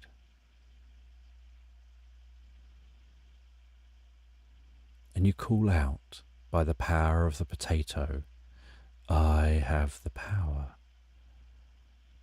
And you feel a surge of energy flow through your body. Crackling happen through the sword, lightning striking the sword. You take the potato out of your pocket. You carve the potato with that sword. You then eat that potato, feeling its energy flow through you, feeling a deep connection with all living things here, as if that potato contains the light of this space, passing delight from you to every living thing. You sit cross-legged on top of this castle, allowing the warmth of the potato to pass through you, flowing deep within you. drifting into the deepest potato-fueled meditation, feeling the light of your energy pulse gently out from you to the wolf, to the dragon, to the nearby birds and insects, to the foxes and deer that are roaming the other side of the moat, to the fish in the moat, gradually spreading out to all the living beings here, bringing them all a deep sense of delight, as delight spreads out from within you.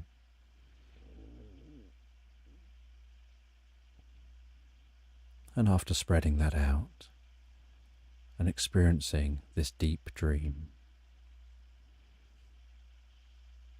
you can feel the gentle warmth of an early morning sun, and you start to hear the gentle movement of that river water as it flows past, and the movement of the wolf's belly under your head, and you awaken from the dream, and you stretch, and you feel like you've had the deepest, most comfortable sleep, and the wolf seems to acknowledge that you've shared an experience, as if they had the same experience as you while you slept. And you head back through the woods, finding your way back to your home. And the wolf and yourself decide to remain companions, that you'll be the start of a new pack and a new friendship, with new adventures to be taken. And you head home. You set up a space for the wolf that's just right for them, within and outside of your home. And at the end of the day, you're so ready to fall asleep. And so you head to bed. You relax down in bed.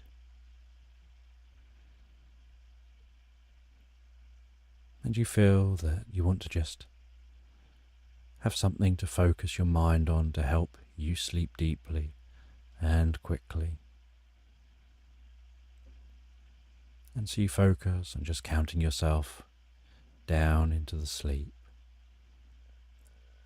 from 10 to 9, 8, 7, 6, 5, 4, 3, going all the way asleep, 2, 1, drifting peacefully and comfortably asleep into slumberland.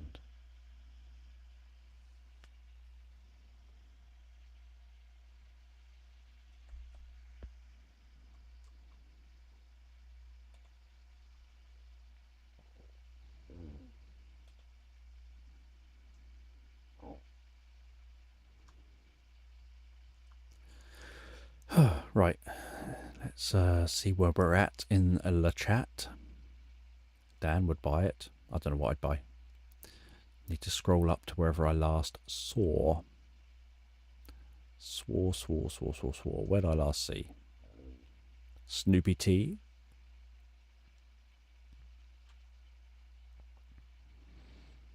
Soap, chocolate cake diamond, I've seen them. Ice cream wolf, espresso, carrots, coral reef, seen all that. People are hungry, seen that. Unicycle, scraps, a character, seen that. Pogo stick, manatee, prism, playground, doodle doodle doodle doodle doo, hairbrush, swamp, sword, aliens, potato.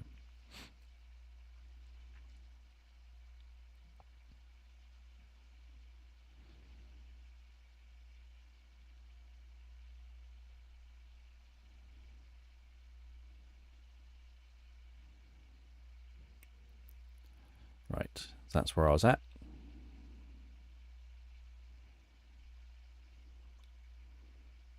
I'm not directly taking more suggestions just yet, but as I've just scrolled back through the chat, I shall write some of these things down that came through after I stopped taking them.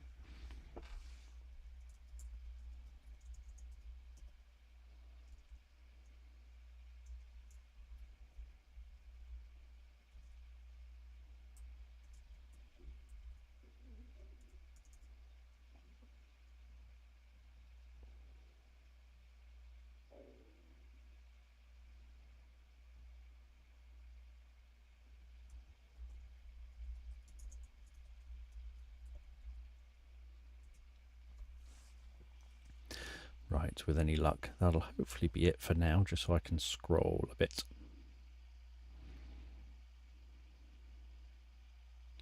Do do do do do do do do do do do do do do do do do.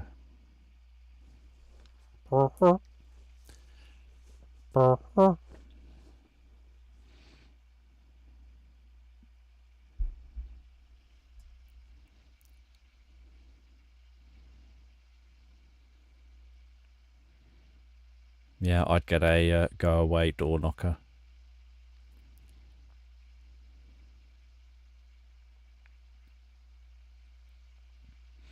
Espresso Express.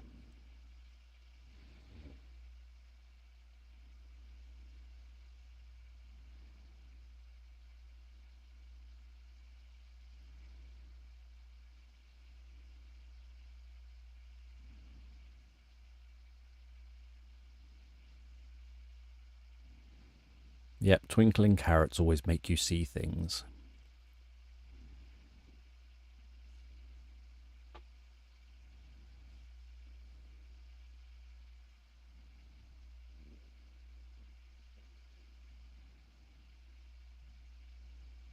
Disappointment Island.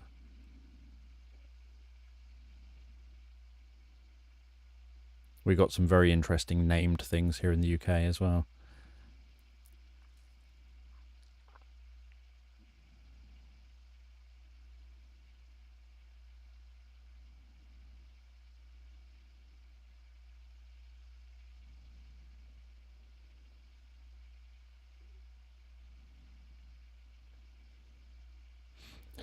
Hello, Rocky Beachy.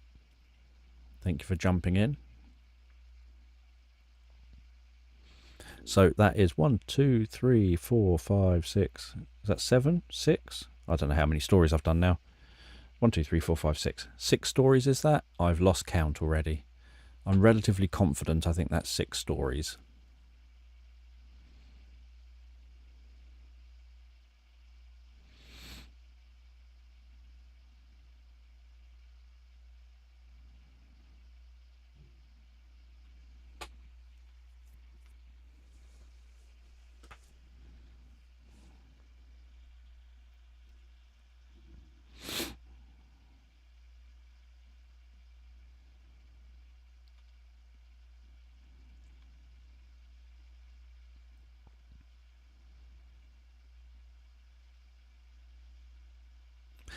Thank you, Fox, for being here. It's very kind of you. If you're still here, if you're already gone, it was very kind of you being here. I'm just reading through the chat, so I don't know if it's going to end by saying goodbye, I'm gone now. So if you are, goodbye for when you were here. If you're not, goodbye for when you go. Just heading through. Deeper and deeper.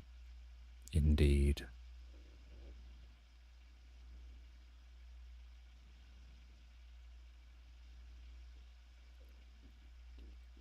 Should just read all of your comments in a body scanning with a deeper and deeper, like a cherry on top.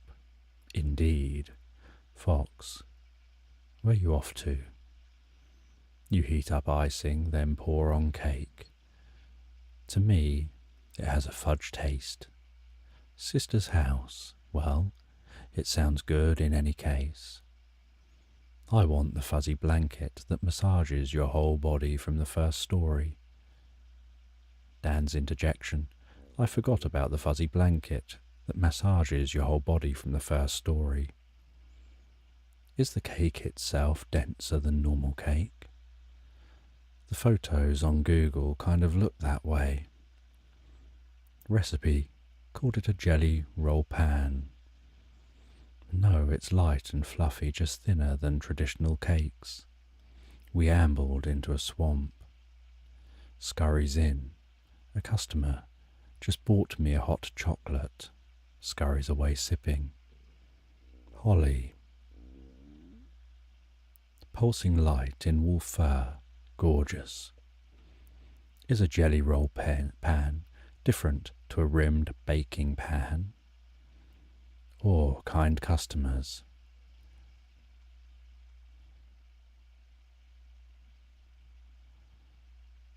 Dan now has to scroll up again, because it jumped me forward. Better than the thieves and drunks you sometimes get. Not sure about a jelly roll pan. We used a 13-inch by 18-inch by 1-inch baking or cookie sheet, also called a full sheet. By the power of the potato. Scent picture.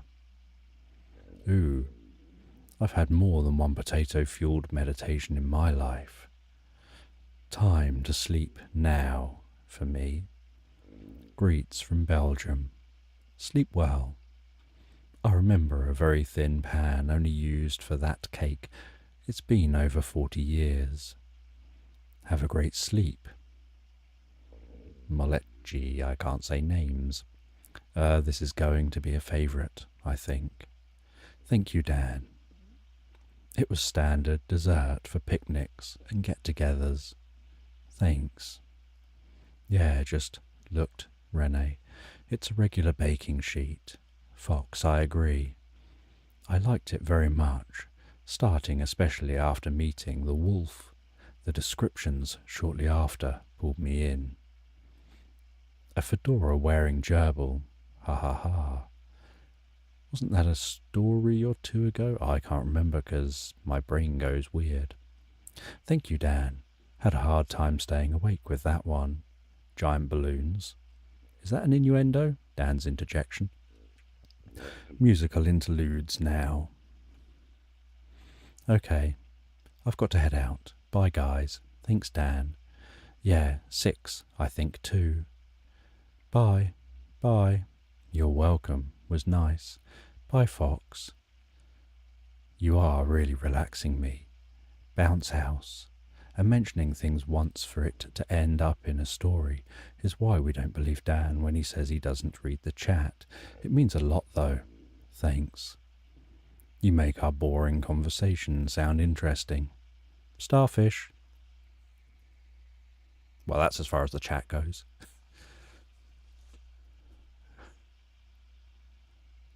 Ah, little mole.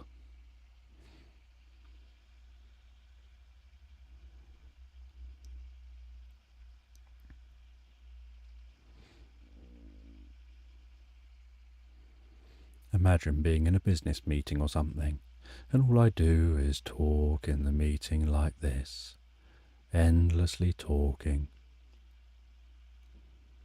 as if I'm Eeyore. Everything's so boring, being Eeyore. You're back. Right, I have to rest for a moment before the next story. Stretch my back a little.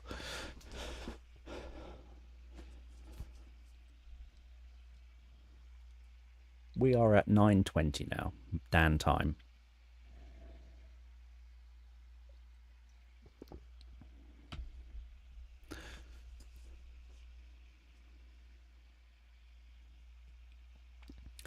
So, for anyone who's newly joining us, which I doubt there's that many people newly joining us now, but for anyone newly joining us, this is a 12-hour live stream. We are 9 hours and 20 minutes or so into this 12-hour live stream. This is to raise money for Drogo, the dog on screen, in the corner of the screen, who is one of the dogs of EOM Reacts, Jay from EOM Reacts.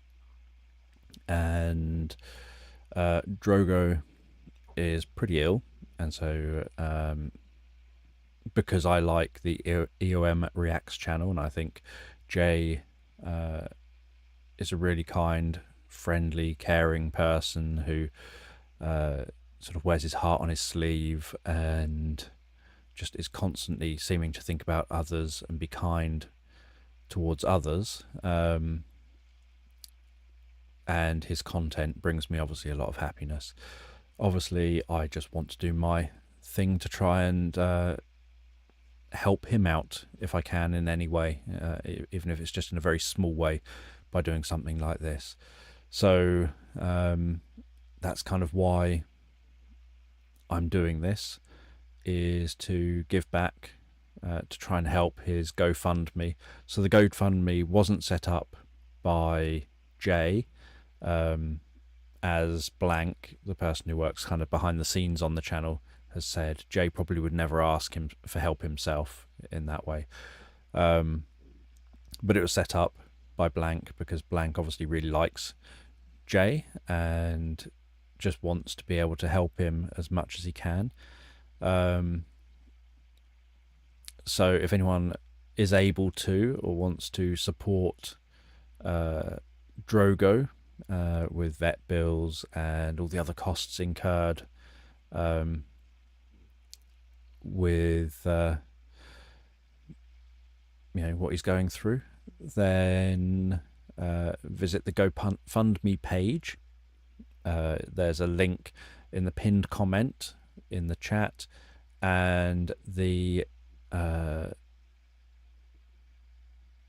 what's it thing, QR code thing on screen that I made, that also takes you to the GoFundMe page if you just take a picture of the QR code. And so you can support Jay and support Drogo over there on the GoFundMe page. Preferably don't give super chats or anything to me here in the stream, because YouTube takes a big cut. It also goes to me and not to the GoFundMe page, which means that I then have to, obviously after all the cuts and everything, and obviously I also have to pay tax on these things, I then have to obviously go and donate it myself afterwards to the page. So that's kind of why we're doing this. We've already done 1, 2, 3, 4, 5. We've already done 6 stories today. My internal goal, so I never announced how many stories I was going to create. It was just, I'm going to create as many as I can in 12 hours. And so my internal goal was, I'd be happy if I can manage to create 6 in 12 hours. So normally when I do these sleep story creation sessions, I'm just creating one story, just going live for a couple of hours. I settle into it. I then get ideas, and then I create a story with those ideas. And then normally I'm wired by the end of it and struggle to go to sleep afterwards. So I normally don't do a 12-hour version of this. Creating sleep stories, doing this kind of thing, I do find internally causes me to feel a lot of panic. Not so much in this stage where I'm just relaxing and chatting and trying to separate and wake myself up a bit and kind of get myself prepared for the next story. But once I'm starting to tell the story, I obviously feel that kind of deep panic of, am I going to succeed at this? Is this going to work? Am I going to manage to do another story? And obviously every single story I do, I see as another opportunity to fail. So doing something, what is like, throw a dart at a dartboard once and you get a good score. You're like, yeah, great. Can we stop now? I've got a good score. Let's end there while we're ahead. Do it a second time. you don't know if you're going to do as well. You just sort of think, oh, what if that was a luck with the first one, and then the third one, it's like, what if it was luck the first time and the second time? So yeah, so it's very kind of anxiety inducing nowadays doing this.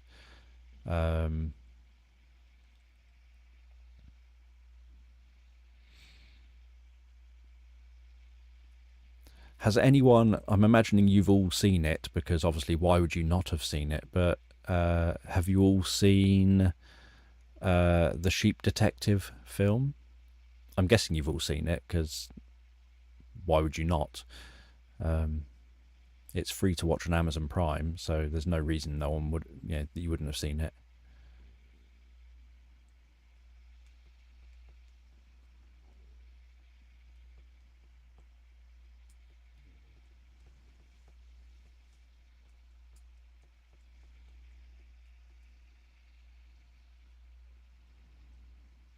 I had 2 penguins. I've no idea when they were.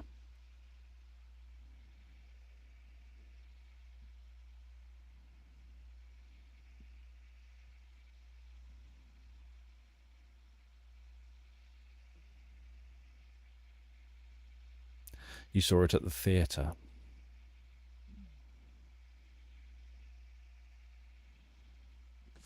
Amazon Prime's the only thing I have. Obviously, I don't necessarily like supporting Amazon, but it is a very convenient company. I thought it was a very, very good film.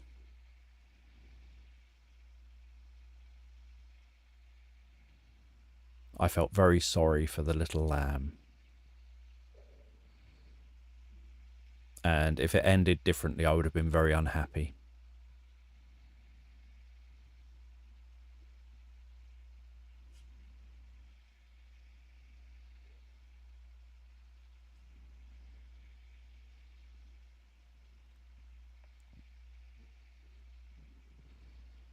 So if you only like Clue and Interstellar, have you not watched Rocky Horror Picture Show? Or what's the other movie that's quite good, that's popular? The one where the sun is dying. What's the movie? It's a recent movie. The sun's dying, and they have to go to another star to try and find out why that star isn't dying, despite seeming to have the same issue. What's it called?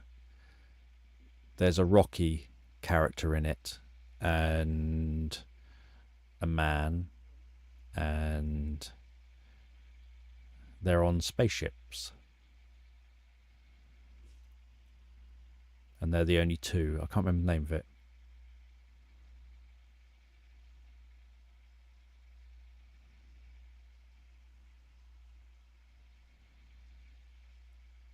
But yeah, I mainly have Amazon Prime. I got Amazon Prime just for the postage, obviously.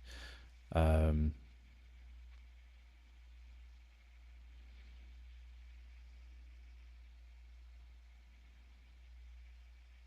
then they included videos. So that was just a byproduct. I got Amazon Prime before they had the video thing attached to it. And then when they added the video thing, I just saw that as a bonus, because I already had Amazon Prime for the postage, because obviously I buy books, and quite a lot of them.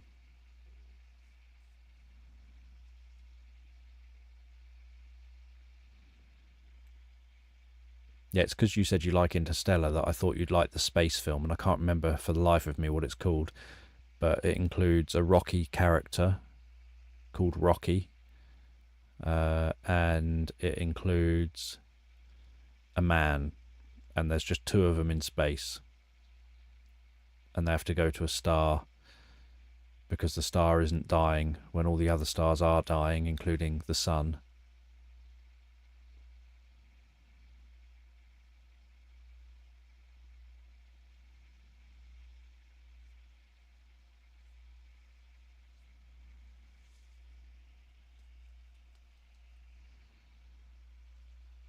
It's by the author of The Martian.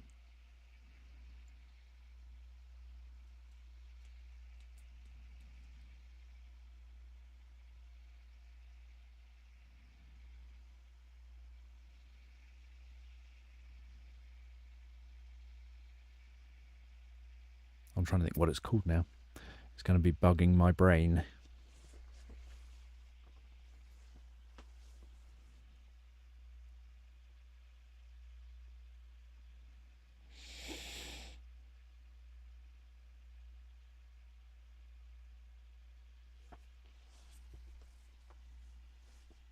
Project Hail Mary, that's the name of it. So you haven't seen Project Hail Mary. That was a good film.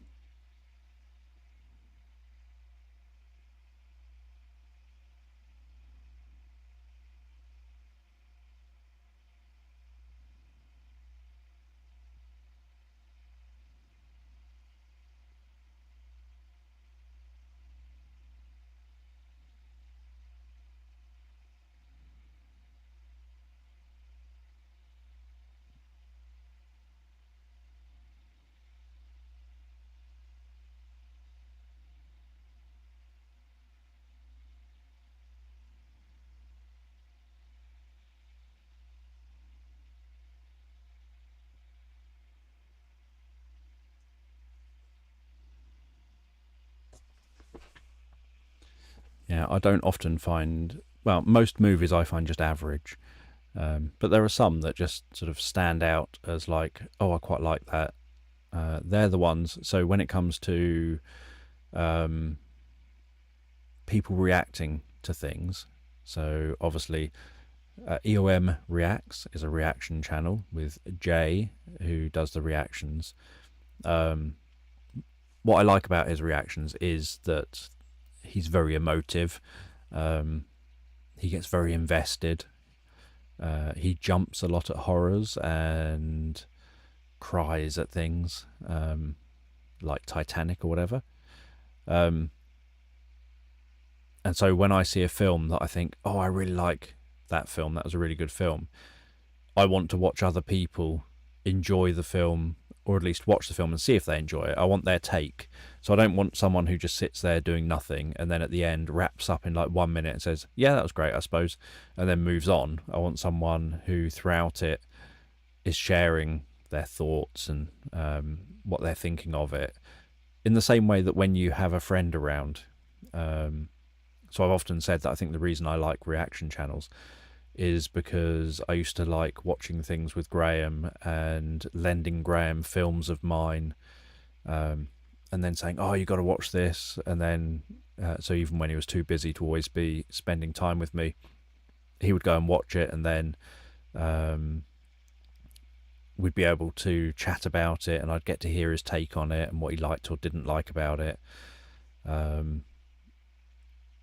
But yeah, it's I think it's not having someone to have that experience with in person that makes it so that I like certain people who I just resonate with their kind of how they do reactions. So if I see a film like Project Hail Mary, I want to watch people watching it. Or like the Sheep Detective one, I want to watch people watching it to see what they think of it, whether they enjoy it or don't enjoy it, and what their take on it is.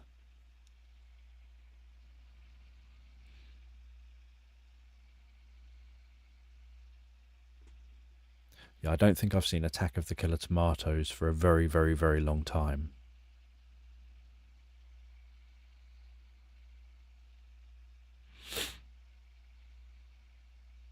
But yeah, I had Now TV and never ended up looking at it. I had Disney Plus. It just got far too expensive, and I also never ended up looking at it because there was never anything new on it that I wanted to watch. I had Apple TV before, and there was never anything on it to watch that I wanted to see. Netflix, there never seems to be anything on it that I wanted to see. So the only thing I ever kind of find things on seems to be Amazon Prime. I only ever think of searching there, and it's only because I obviously have Amazon Prime for the delivery. Yeah, playing games, the challenge with it. So obviously, I like playing cozy games as well. Like I like building the buildings in the buildingy game thing. I can't remember it off the top of my head now. Um, but it's the setup you have to do it, and then the fact that not enough people watch it to make it financially viable. Um, for the amount of setup that goes into it, and that most of my audience is US based, which means that I end up playing these things late at night. And if I'm playing them late at night, I'm then exhausted, and I don't want to be playing it late at night. I'd rather play it like 10 or 11 in the morning for a couple of hours and then crack on with my day, not late at night. So really, I need to have a UK audience and be living in the US. I wouldn't want that, but really, that would be the way round to do it. So I'd be then playing games or doing streaming or whatever at a normal time, like 11 o'clock in the morning, while my audience is awake and able to watch these things.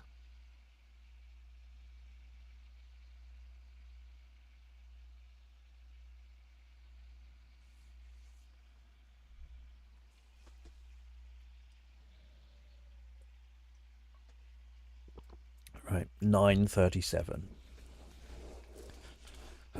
Stretch my back a little. Probably don't want to eat at 9:37.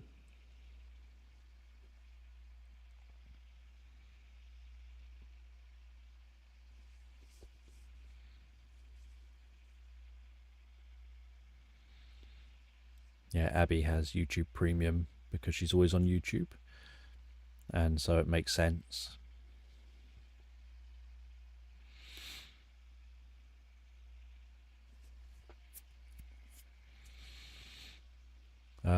I very rarely watch Christmas movies because there isn't really anything interesting about most Christmas movies. I'm trying to think if there's any Christmas movies that I like. Probably trying to think Christmas movies. Die Hard, maybe. That's okay. It's not technically Christmas, but Planes, Trains and Automobiles. It's sort of seasonal. That's a good film. I like Love Actually. I can't remember. I don't know if I'd call that does have Christmas in it, but it's obviously a whole year round kind of film. It's not so much about Christmas as such. The ending obviously is kind of at Christmas, but the film itself is obviously over a longer period. But I like Love Actually. I'd watch that often.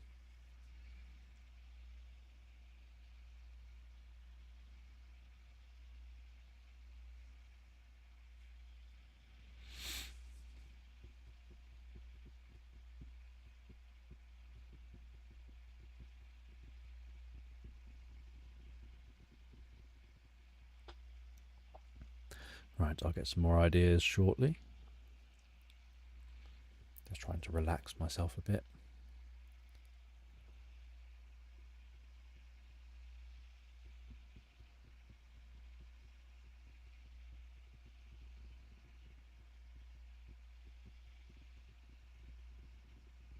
I think I like quite a few of the John Candy movies.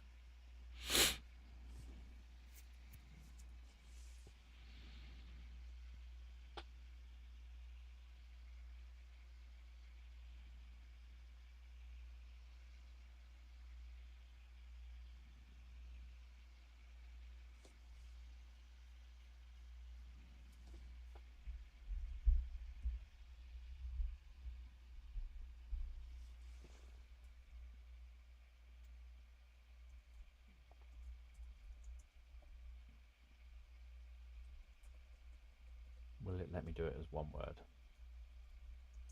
No.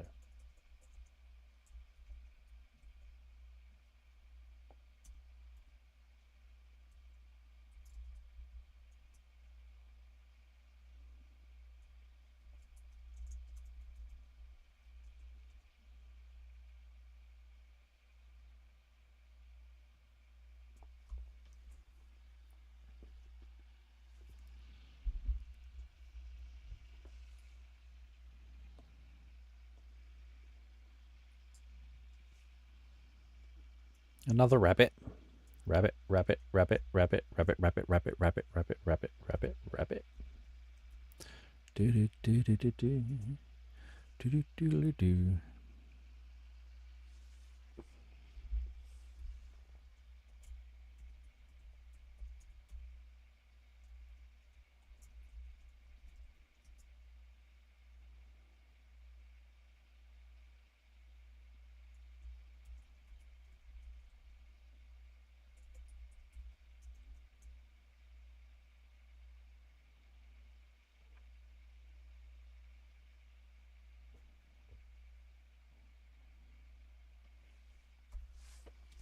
It's cool that you got to meet Robin. Yeah, I liked some of Robin Williams's comedies or films, not just his comedies.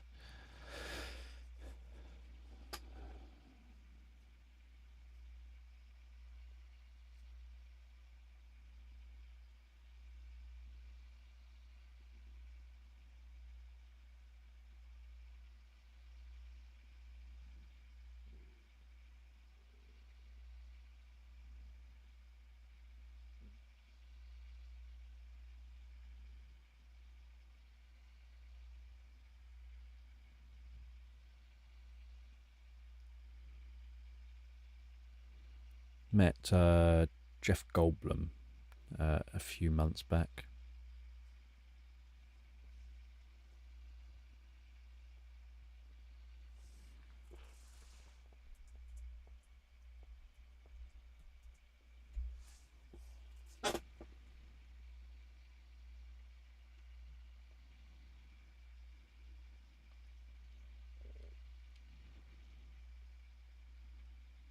Gave him a copy of my autobiography.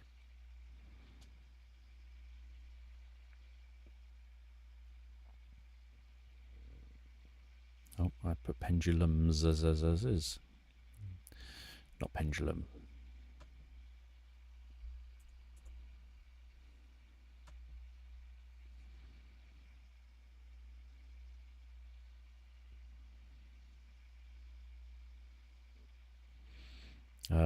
I didn't know he seemed eccentric. He is exactly as, or he seemed exactly as he seems.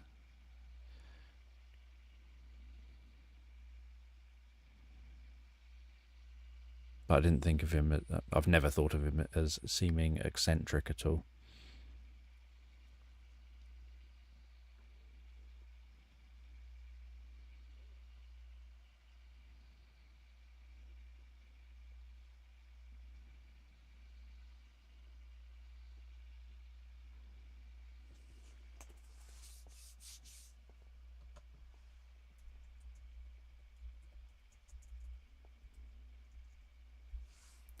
It is interesting how often crystal caves come up in requests for stories. You're leaving again. Goodbye again. We'll all say goodbye again, I'm sure. And yet videos with crystal caves normally are fairly unpopular. My crystal cave stories are normally fairly unpopular, but crystal caves are very popularly suggested when I was doing the live streams previously.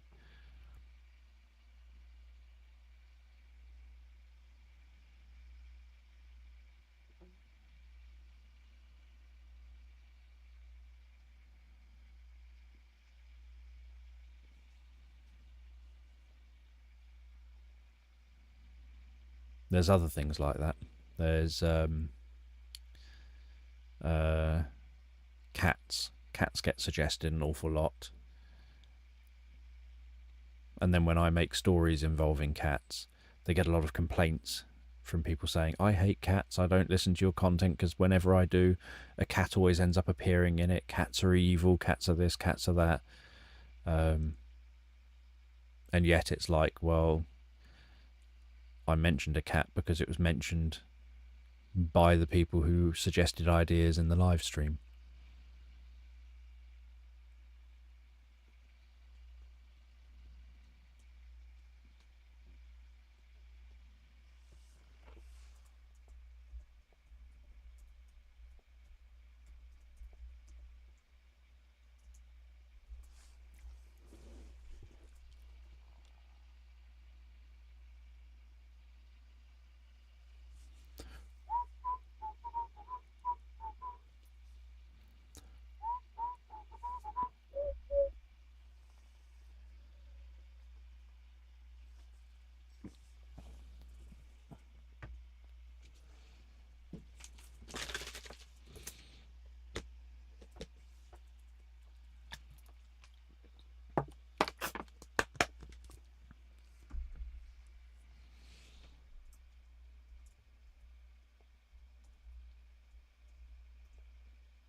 We had a waterfall in the last...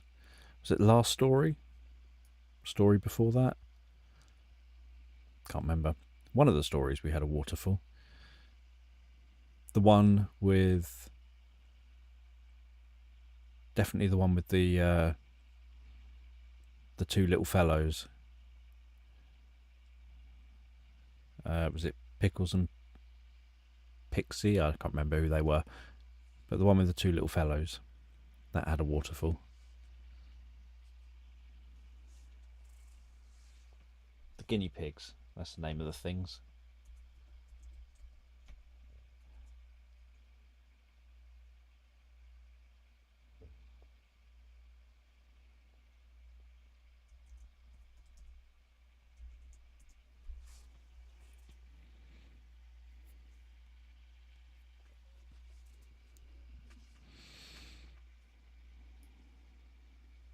Oh yeah, that was the one I think I finished just before you came in, was it? Or the one before the one you heard? I don't know which one you heard.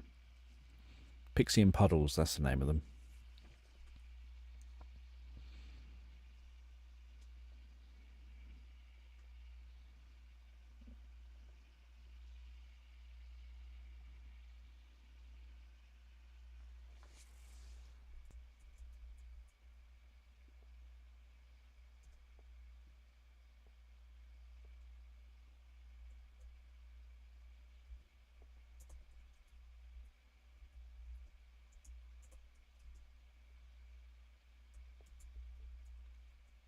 Raindrops keep falling on your head. Do do do do do do do do do do do. Bum bum bum bum bum.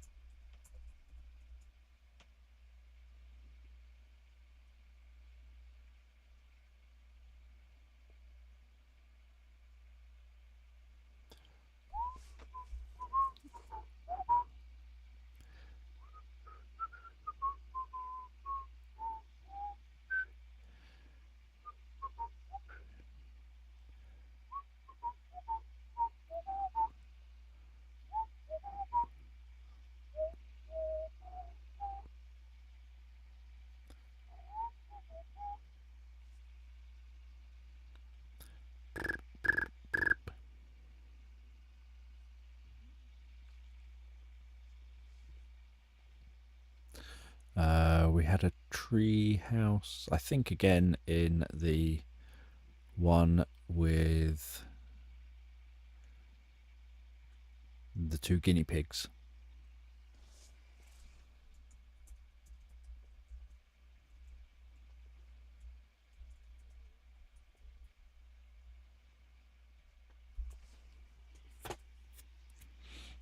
Don't think we had a dolphin though.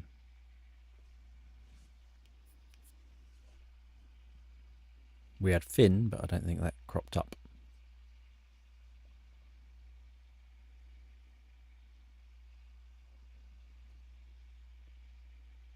Cool.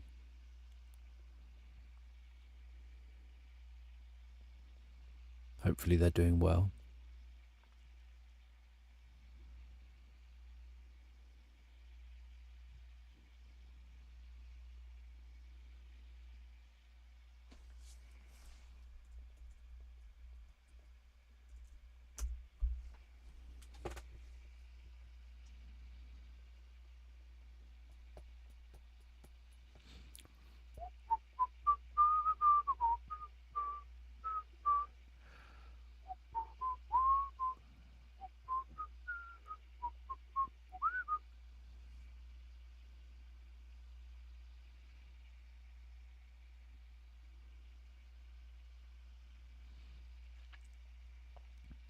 Right, I'll pop to the toilet again in just a minute and then come back to do the next story. That'll be story number 1, 2, 3, 4, 5, 6. That'll be story 7.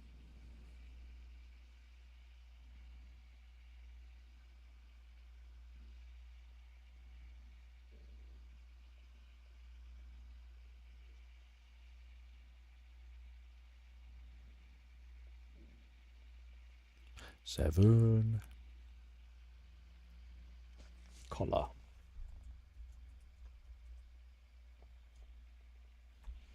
Right, let me pop to the loo quick.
Stretch, stretch, stretch.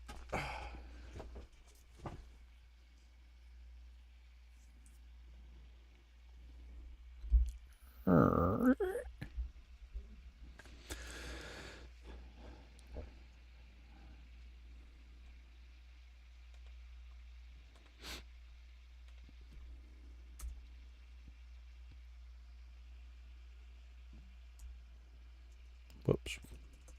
Back to pressing the wrong buttons again.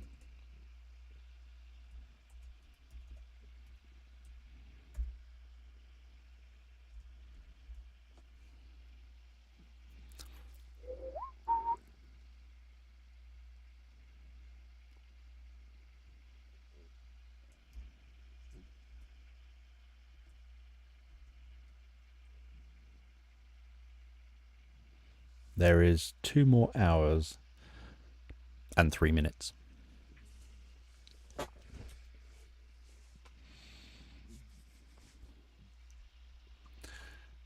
Let me try and jump up here.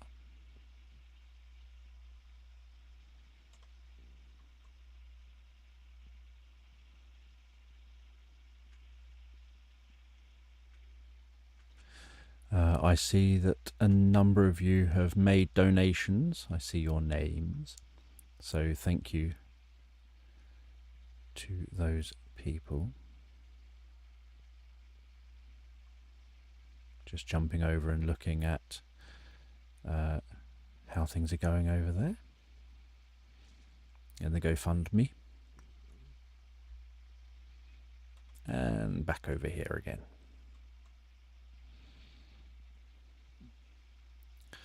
Right, so there's a good chance this will end up being the last story, because this will be 10 till 11, so I could perhaps squeeze one in, but then that would be, I don't know, I might see if I do something different. 10 to 11-ish, and then by the time I've got ideas, there won't be time to squeeze another story in, but I can see if there's something else. And obviously, this does get more difficult the more hours I'm doing it for, of having to create back-to-back stories, come out with new ideas every single time. Right, to make my life easy, let's start when that says 10 on my screen.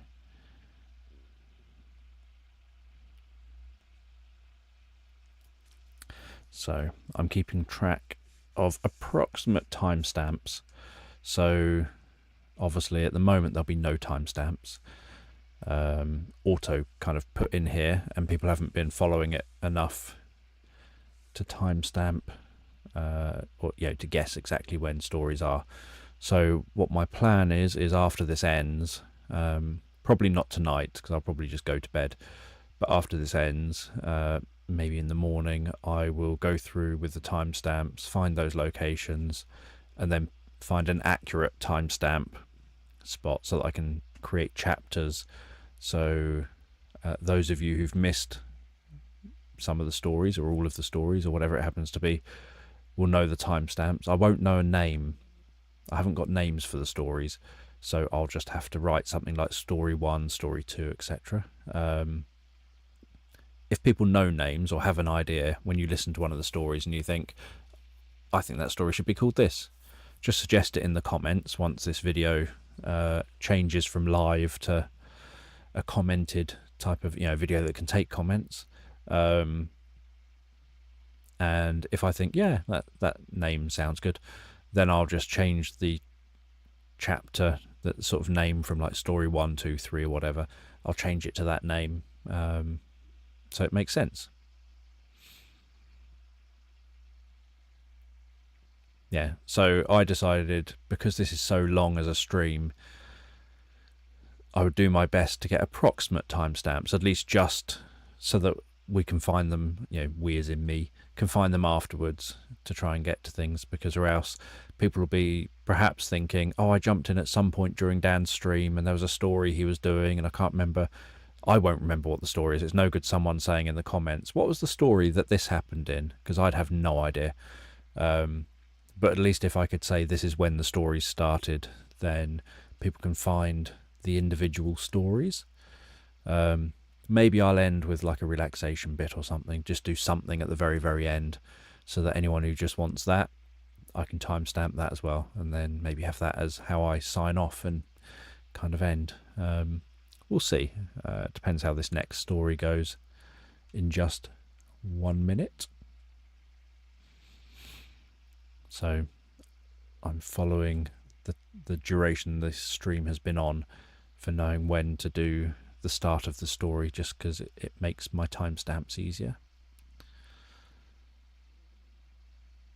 But yes, thank you again all for being here and suggesting ideas and being comfortable taking part in this. It does mean a lot to me, and obviously any donations mean a lot. And even if people don't donate, if you go and just check out EOM Reacts videos, that generates a little bit of income for him, which is all helpful. So thank you all for being here. Let's hide the chat and start the next story. See what we do with these words. Shift about a bit. Oh, keep buffing the mic. Rock the mic, baby.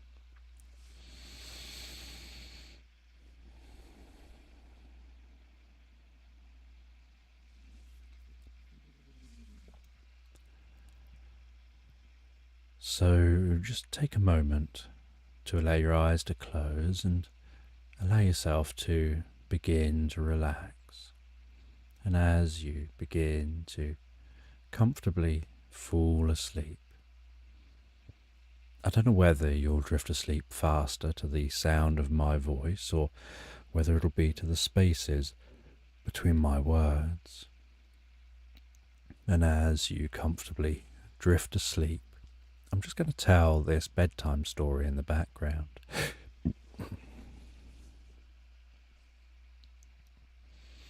And in this bedtime story,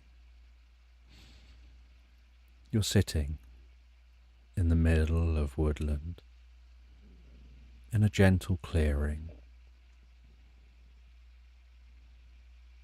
And you're sitting on a tree stump, and in front of you, you have a wide circle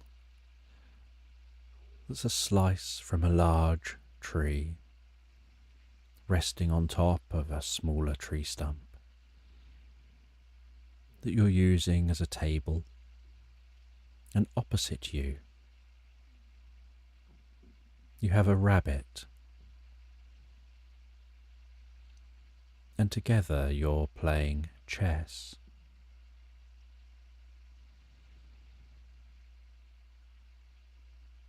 And the rabbit's name is Lettuce, because it's always saying, let us have a go with this, let us have a go with that, let us play this, let us play that, let us do this, let us do that, let us have some food. It's constantly saying lettuce, and so the name just stuck.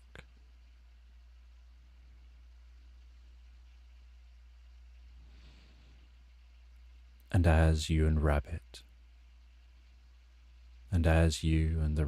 are playing chess, you're doing so to the sound of the woodland orchestra.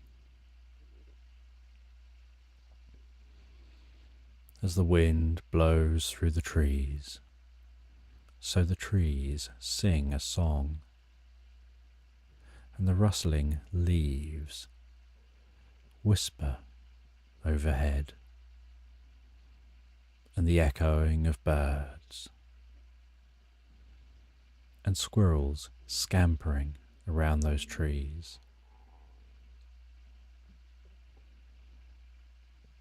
and stag rubbing their antlers on the bark of the trees. All the different sounds of the woodland come together like an orchestra wrapped around you as you focus deeply on playing that game of chess. And lettuce takes their turn, and you absorb yourself in watching what they're doing before you respond with your turn. swinging gently back and forth between the two of you playing, each go driving you deeper and deeper into the experience. A part of your mind trying to move multiple steps ahead from where you're at, working out the different paths that Letters could take, and working out what you would do in response to the different directions that this game could go. And as you play, so the weather begins to shift, and it's almost like you're playing through the seasons. And as seasons change, so the woodland orchestra changes, with different songbirds, different animals, contributing different sounds, the trees themselves making different sounds, depending on the types of leaves and whether there even are leaves on the trees, depending on how wet or dry the trees are and the ground is, all the foliage.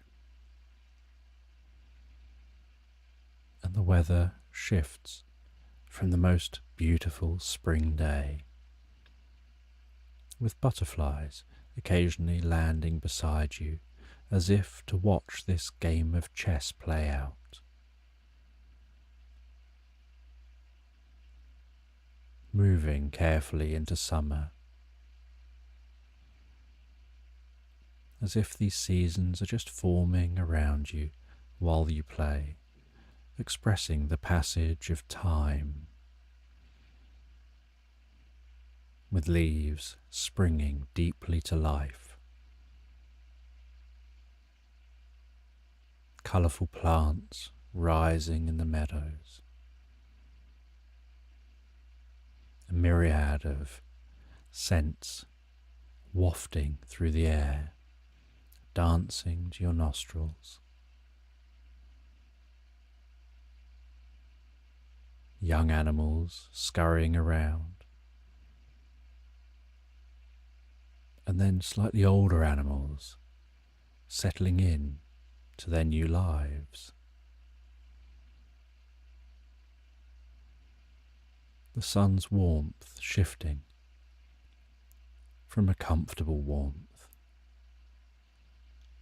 to a warmth that's perhaps just slightly too hot and slightly too intense, that's adding to the intensity of this game of chess, the focus of every move, the back and forth swing of the game.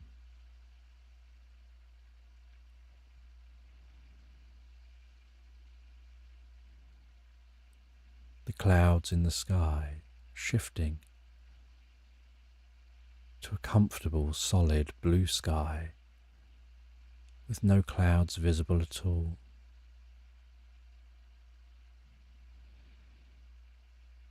Gentle swings in weather through spring,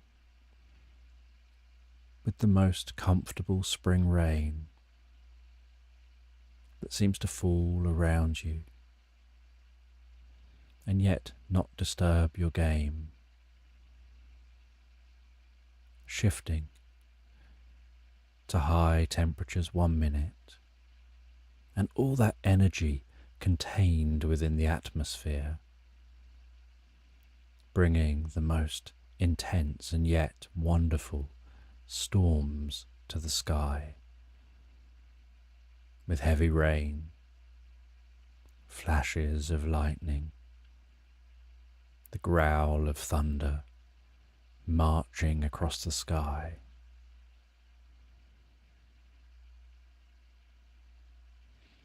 The piercing light of lightning weaving across the sky to the earth,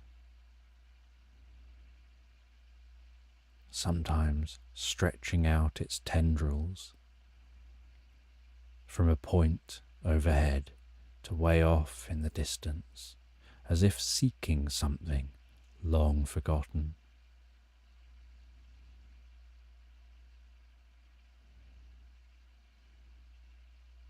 And then the following morning to a storm like that, where the air smells incredibly fresh, where you can smell that scent that follows lightning, and that petrichor smell,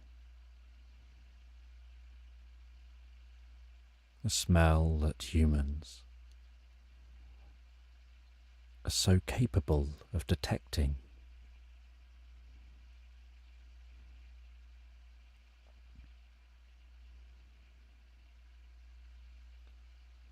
And the way that after a large storm, the air feels empty, like the air is lighter than it was before.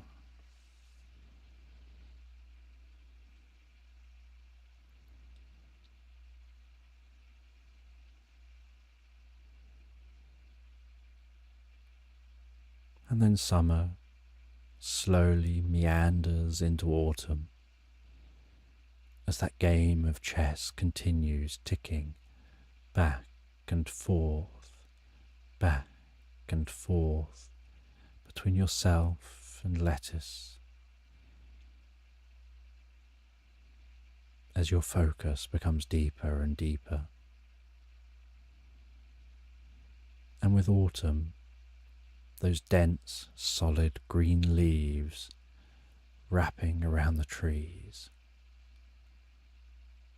begin to turn to shades of browns and oranges, sometimes reds, sometimes even almost yellow, and slowly begin to jump down from the branches and carefully float down to the ground.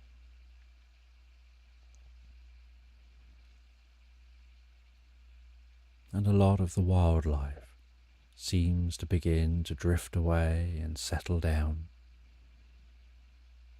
as if deciding that now is the time to relax, to take yourself away, tuck yourself somewhere cozy and comfortable, and enjoy time spent with family and friends in your own space for your own time.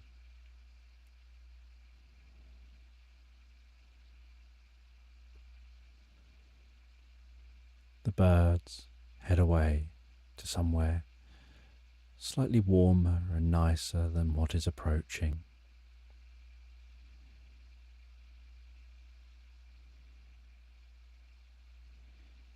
The flowers fade from view. The grasses stop growing so tall. Life seems to slow comfortably down. And yet the temperature is just right.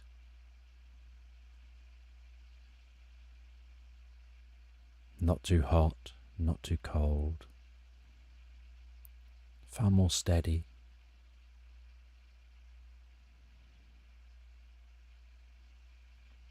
As the autumn carefully waves its way around into winter, and the last of the leaves on most of the trees have settled on the ground, creating a comfortable warm bed along the ground that gradually feeds the earth.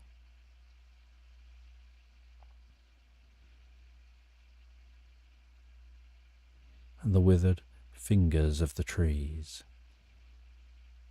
begin to freeze into position rattling next to each other with every passing breeze. The only greenery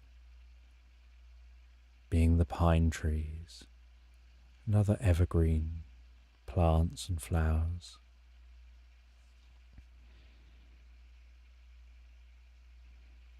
And the grasses hold themselves back, and the air cools right down, and moisture in the air settles on the ground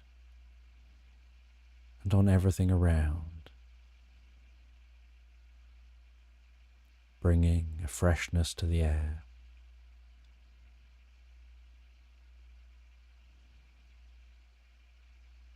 While bringing a stillness to the environment.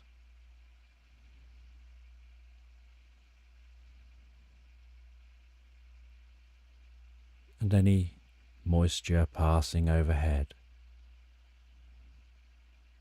falls from the sky, not as raindrops, but spreads out into the most incredible patterns, like tiny geometric stars, drifting towards the ground, floating so delicately,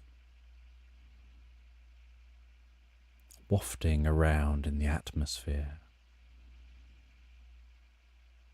settling on the tip of your nose and on the fur of lettuce.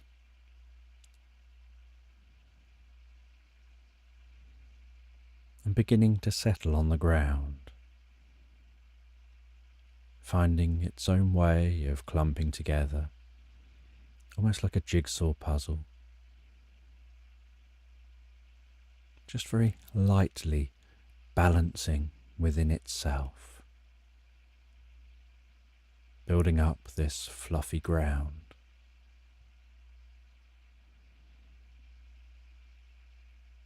And then sometimes hardening on top to give it the perfect crunch when trodden on.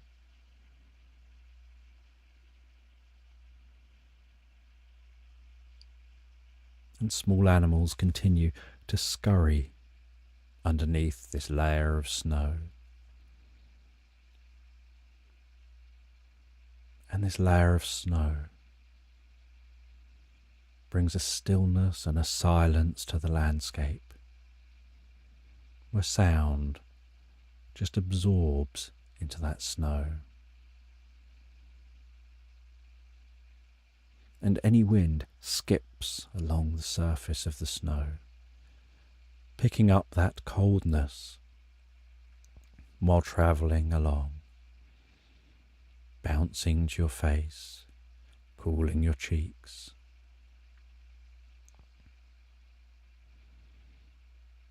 And yet you continue to play this game of chess, even with that snow resting down your arms, on the top of your head, on the tip of your nose, on the ears of lettuce, and on the tip of lettuce's tail.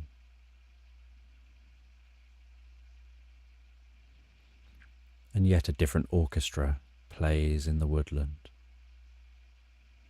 with muted sounds and a deep sense of peace and calm.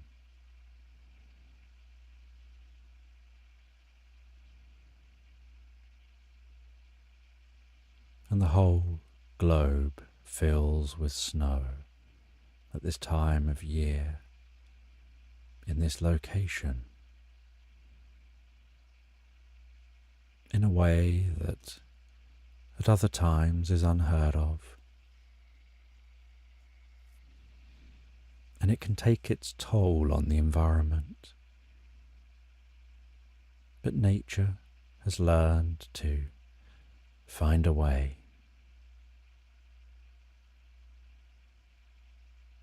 to weave in new ways of being. There are moles roaming around happily in underground cities, along their tunnels, where the temperature is a far warmer temperature that remains far steadier throughout the year.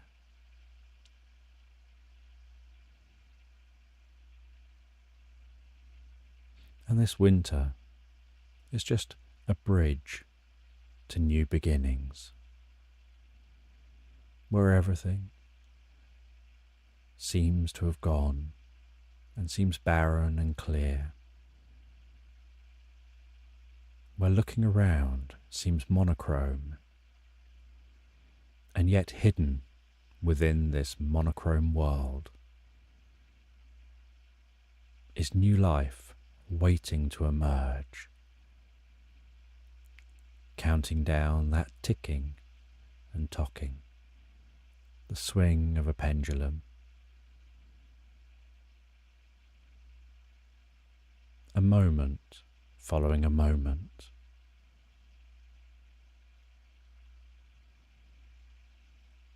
A time when one orchestra will play its last tune, and another orchestra will take over for the beginning of a new act. And yet you continue playing that game of chess.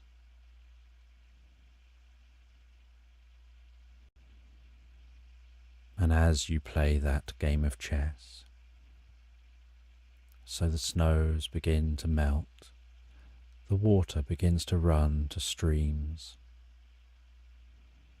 and those streams begin to run to rivers, and ice begins to flow and melt, like sheets of glass breaking off, flowing down the streams, spinning around and merging into the water.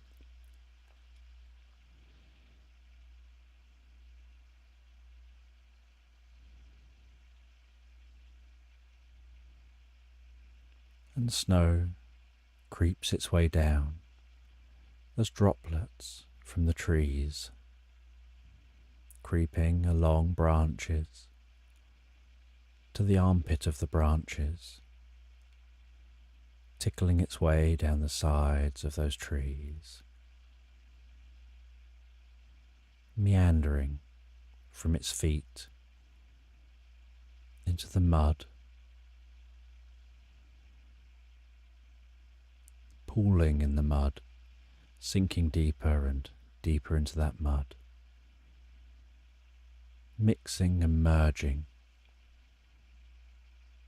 with the nutrients within that mud,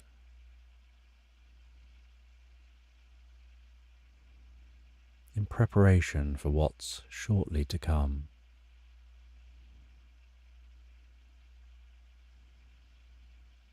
As tiny sprouts appear in the ground, and tiny green buds appear on the tips of trees.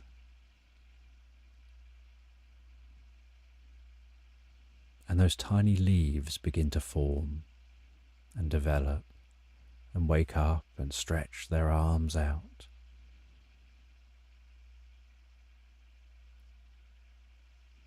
And the grass begins to straighten its back, stretch its shoulders, and reach up into the sky.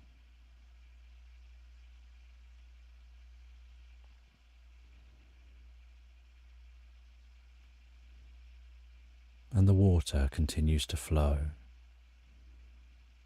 and plants continue to grow, and flowers open their eyes, and you start to see bees and butterflies, and bird song fills the woodland, and deer and rabbits and other animals fill the meadows.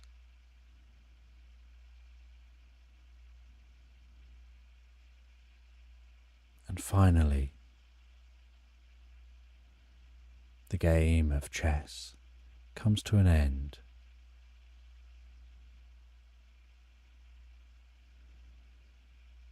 As you and Lettuce draw at that game, and the rabbit says, "Let us play again."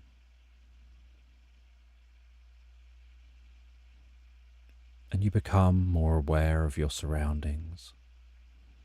And as you do, you realize how long you've been playing for already. And so you reach over the chessboard. You shake Lettuce by the paw. You say, "No, thank you. I need to stretch my legs a little and go explore." And you set off from that chessboard, wandering into the woods, wondering as you wander what it is you'll discover. Smelling the scent of the flowers from the meadow, hearing the song of the birds as the woodland orchestra plays, and as you walk through the woodland,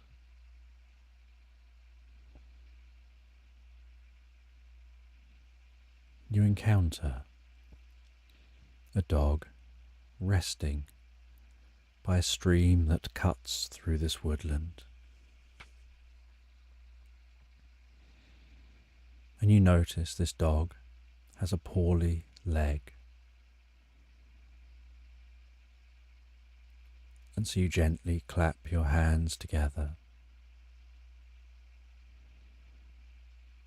You focus your attention on those hands and the warmth of those hands and the warmth of your heart. And you hold your hands over its leg.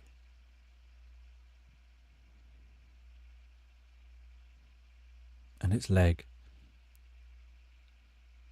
has just been injured by a plant, one that fortunately didn't manage to touch your skin.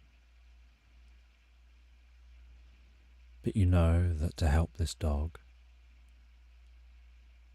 and to heal from this plant just requires some warmth and a change of pH.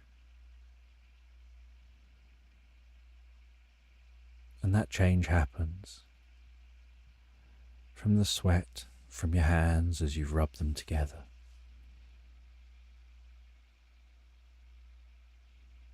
And you can feel a sense of communicating with animals through touch. And so you communicate, this dog's in safe hands, that you're helping and healing them. Your shoulders are relaxed, your arms are relaxed. The muscles in your hands are relaxed, so you're communicating the relaxation from you into that dog. And so the dog trusts you and relaxes with you. And it feels its leg heal. And the stinging from the plant reducing, and a warmth and comfort setting into that leg. And once the dog's leg is healed and better, the dog stands up, nuzzles its head against you, climbs up towards your chest, and thanks you for helping, and then walks alongside you as you walk alongside this stream. And you can hear the sound of the water bubbling along. And the dog is a very good listener. It doesn't answer back. It's hyper aware of everything going on. And it's so confident in its awareness. It's confident to be quiet when it needs to be. And it listens as you explain about that game of chess. How long that game of chess went on for. And you talk about other things. And this dog just listens happily. And before you know it, you've walked clear along this stream and out the far side of the woodland. And you're gazing across the most beautiful spring meadow. And you start walking through this meadow. And the sun's continuing to pass softly across the sky.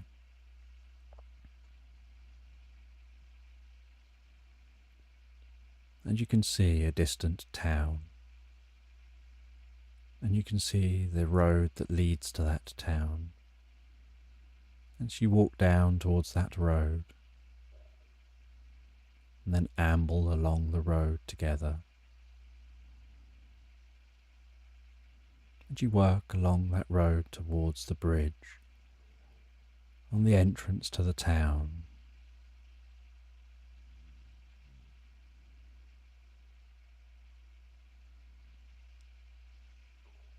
And as you arrive at that bridge, a person with a strange hat and an unusual eye, with a slightly crooked smile and a long cloak, says, "Halt, who goes there?"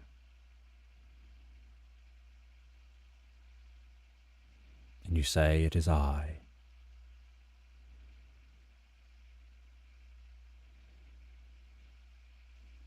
And they say the only way to pass this toll bridge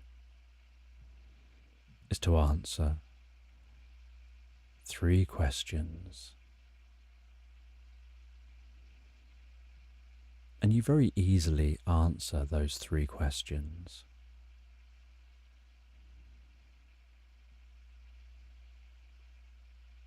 Because you've been thinking long and hard about the airspeed of a laden swallow.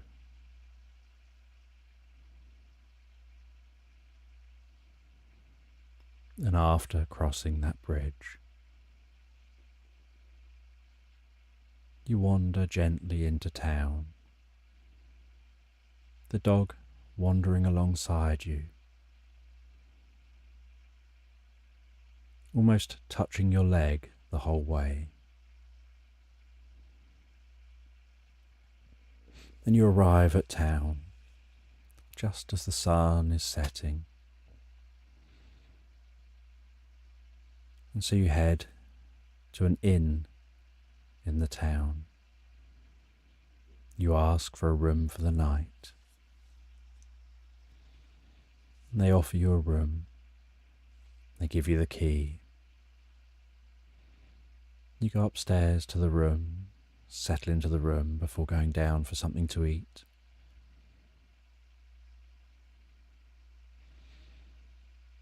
And yourself and the dog head down for some food. The waiter comes over and asks what you'd like to eat.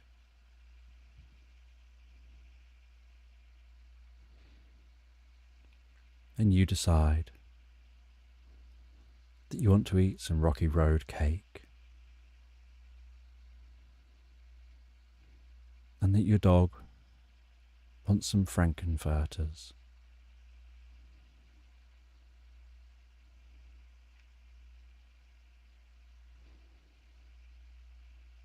And then you have to wait with anticipation for the food to arrive.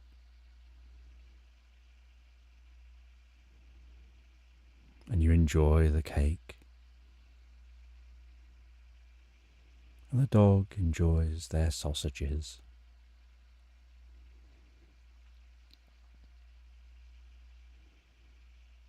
Before you head up to the room again, we settle down for the night. And it's been a very long time since you slept in a bed with that year-long chess match spanning multiple seasons. And so you look forward to lying back onto the pillow, and the dog climbs onto the bed and curls around and settles down beside your feet, with one paw resting just up onto one leg, as if to make sure it knows exactly where you are and that you're safe and you're okay, as if it can sense what's going on within you from that gentle touch on one leg. And you can feel the comfort of the pillow under your head, almost as if this bed is so soft and comfortable, just the right firmness, that any stress or tension melts from within you into the bed itself, passing through the bed and into the floor. With each in-breath, feeling yourself breathing in comfort and peace, and each out-breath, breathing out any stress or worries, drifting deeper and deeper relaxed asleep with each breath, feeling the muscles around the top of the head relaxing, the muscles around the ears softening and relaxing, the muscles around the forehead, around your temple, around your eyes, becoming so deeply relaxed those eyelids just want to close and remain shut.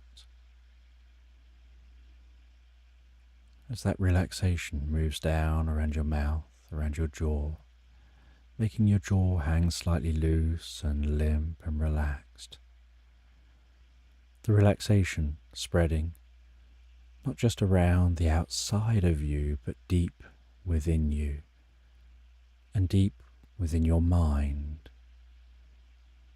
making your mind so still and comfortable.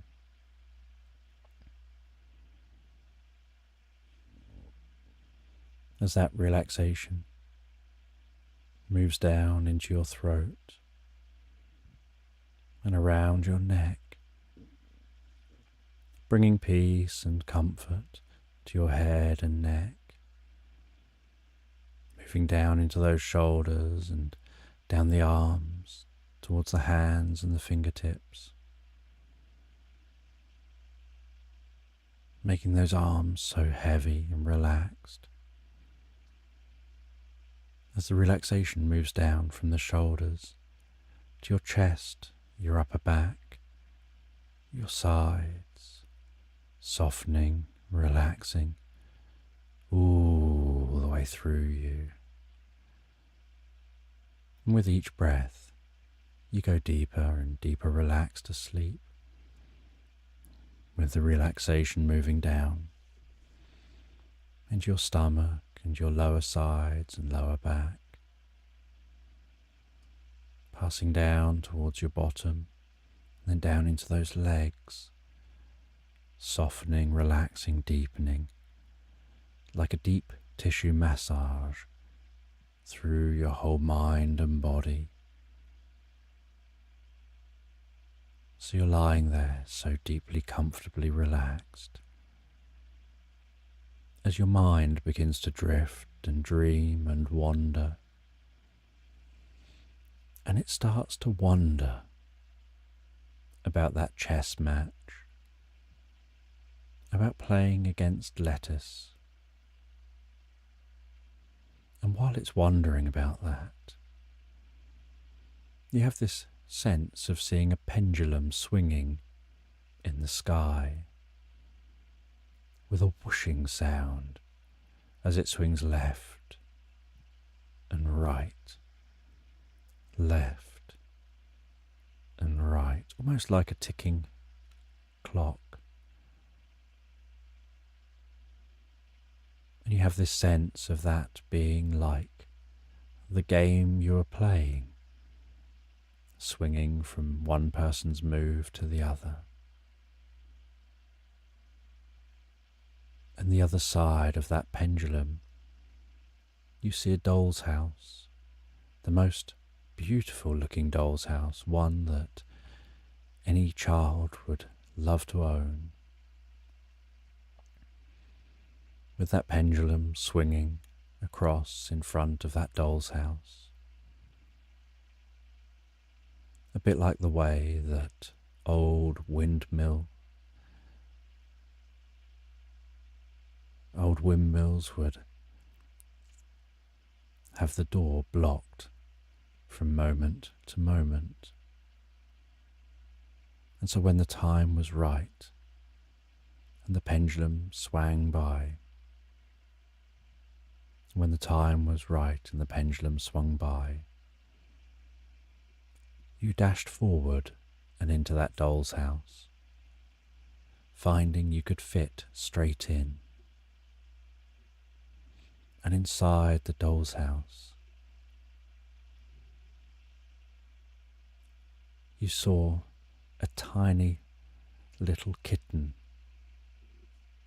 called Pickles, sleeping in a small bed. And Pickles, with its gentle voice, opened its eyes on your arrival and said, "You're finally here to journey with me deep into your unconscious." And Pickles guided you through the doll's house to the back of the doll's house, to a door that leads to a basement, and says this door leads to the basement of your mind, those deepest recesses of your mind, where all your deep wisdom and knowledge resides, where you connect with the universal consciousness on a level below conscious awareness.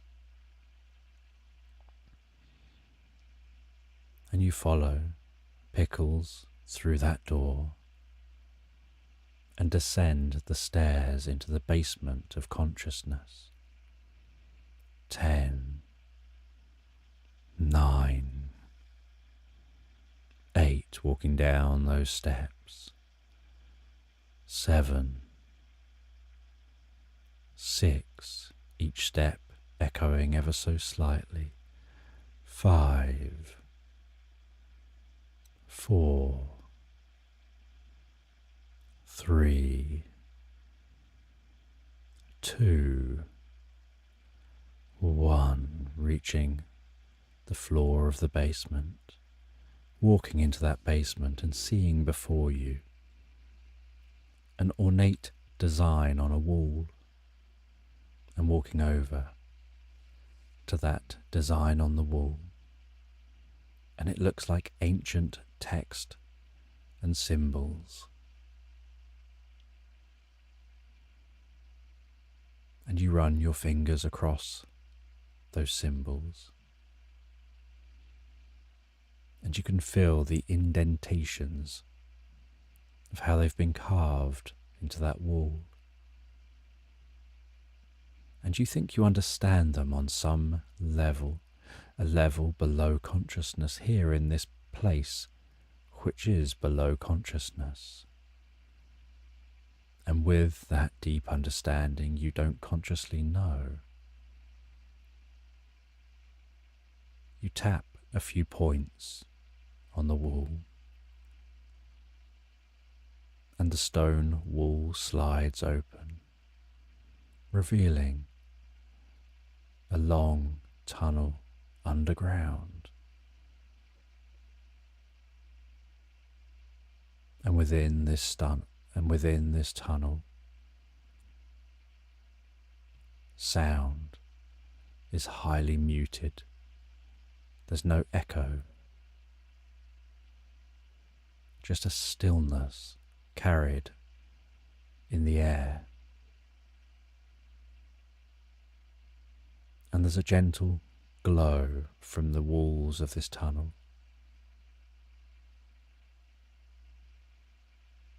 Of mycelial threads pulsing down the tunnel, wrapping around that tunnel.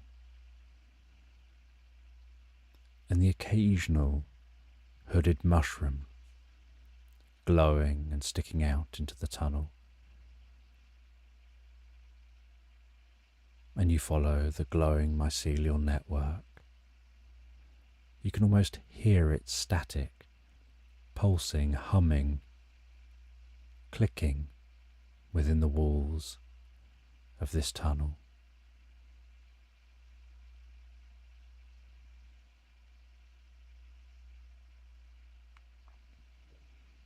And as you exit the tunnel, you exit into the most beautiful, sparkling cave with crystals taller than a person, jutting at multiple angles in multiple colours, resembling crystals in the fortress of solitude.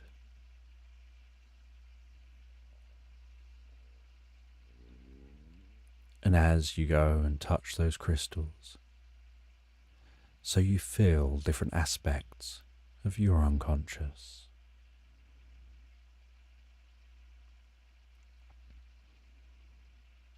Feeling your inner wisdom, your connection to universal knowledge,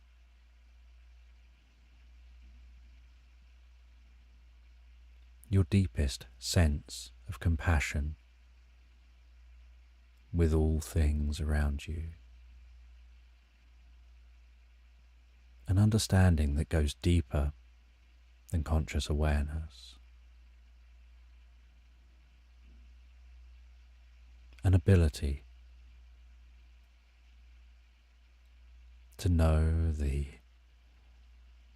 unconscious thoughts and feelings of everything around you all at once, on a below conscious level that can guide how you are and who you are in a way that seems so natural, in a way that brings a deep sense of peace and comfort, that dissolves anxiety and worry and self-doubt, and dilutes it down into something that's barely a mist on a scrap of rock.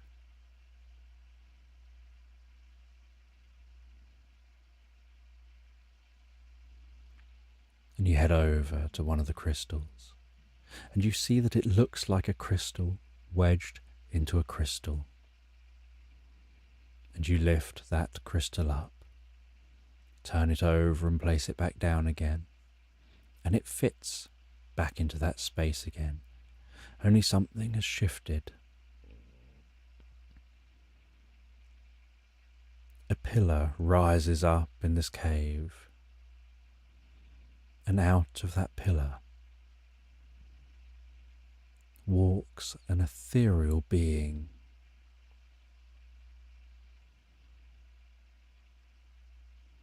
And that ethereal being wanders over towards you.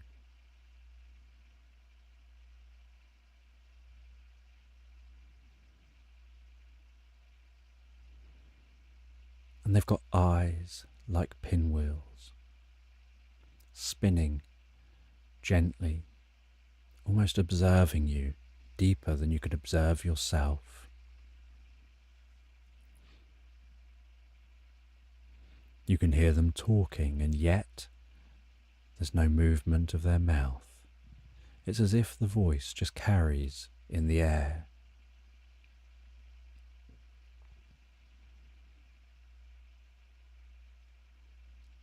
The space around you seems like it's broadening out, as if you've become part of this place.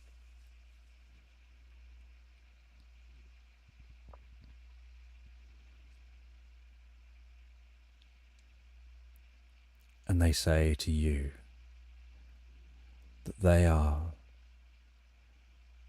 the keeper of knowledge.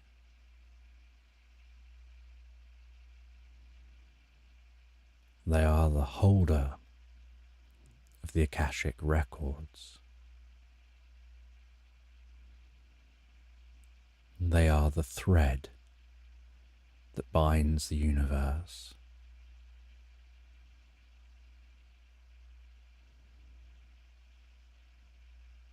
They are the light that fills the universe.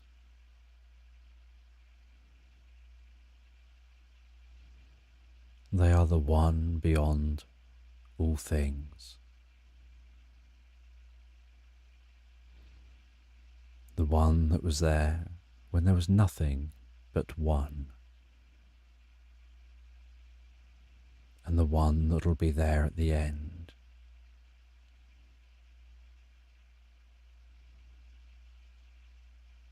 And they take a form you can see and understand and comprehend and explain.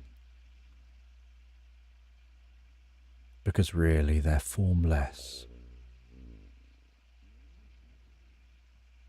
They're formless in shape, in size. To describe their real self would be to try and describe the indescribable. Their size. How large is the universe? Their shape. What shape is the universe? Their colour. What colour is the whole universe? Their knowledge is contained within every single particle in the universe.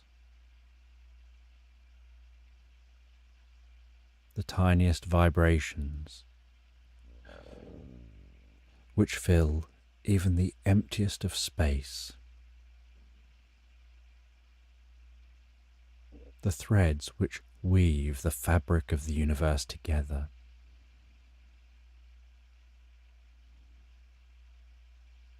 Are the threads of their mind and knowledge.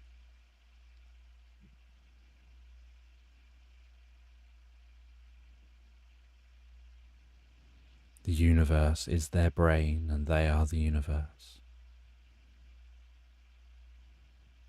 And to describe exactly what they are and how they are would be an indescribable thing. And so they appear here, in this place, which is created as a representation for you to understand deep in your mind. For you being one who is worthy, for a connection greater than yourself,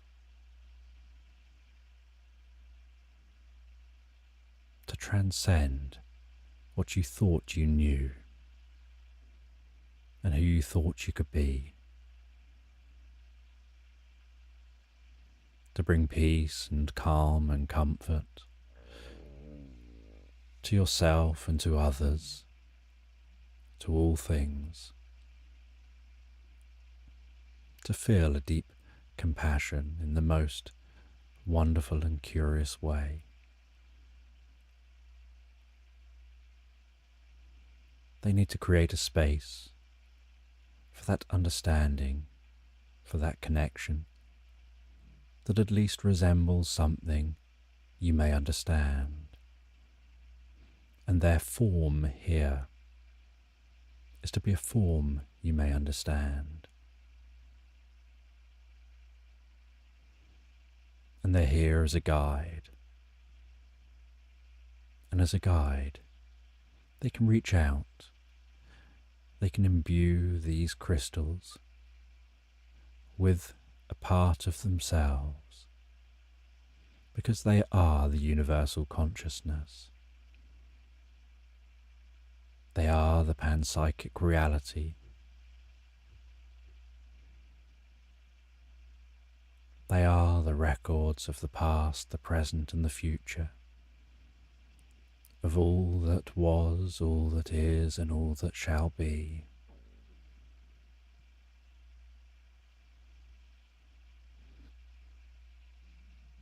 And they can give you access to that. And when you access that, you can access as much or as little of it as you want from moment to moment to inform your life's decisions, your path through life. So when you enter situations that in the past you would have reacted in a way you'd prefer not to react, then you'll react how you want instead, and experience life in a whole new way. And you may not notice at first, as it may take a little adjustment before it becomes a part of who you are and who you shall be. And you feel this is something for you. You agree to engage, and all it takes is to sit and play a quick game of cards. And so you play that game of cards. And it isn't about winning or losing.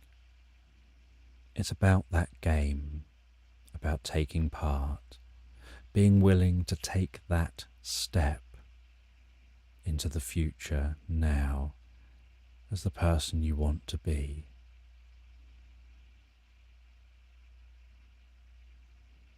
And you feel this so deeply, so profoundly. And once the decision's made, and it's a part of who you are, that dream begins to fade. A dream that's real in you. And you drift into the most deep, comfortable, recuperative sleep, giving plenty of opportunity for your mind and body to heal, to fix itself up, to sleep right through the night.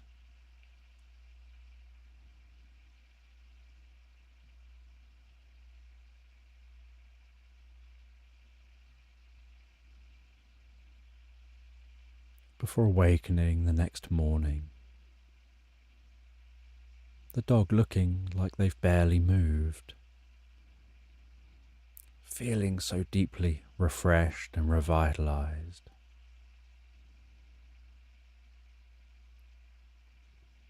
And seeing the most colourful moth on the window, and knowing there's always a sign that lets you know some deep change has happened.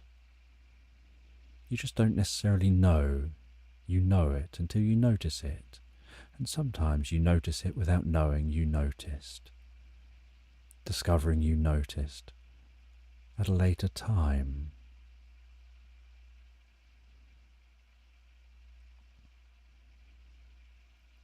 And on waking, you go and have some breakfast. And together you set off on your journey home. And on arrival home, you look forward to sleeping in your own bed, You make a bed and a home for the dog. You give the dog that name you want to give them, something deeply meaningful to you and them that suits their personality just right.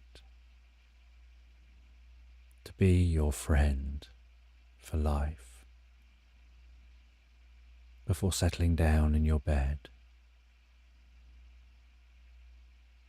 and just counting in your mind from 10 to 1 as you drift and float peacefully asleep from 10, 9, 8, 7, 6, 5, 4, 3, 2, 1, drifting and floating peacefully, relaxed asleep into slumberland.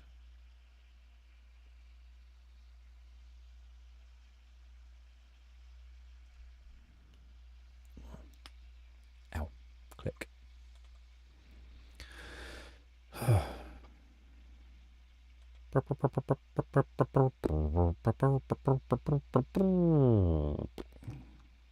That'll probably, I imagine, end up being the last story of the night. Let me have a look. Let me see what you lot have been chatting about while I've been gone.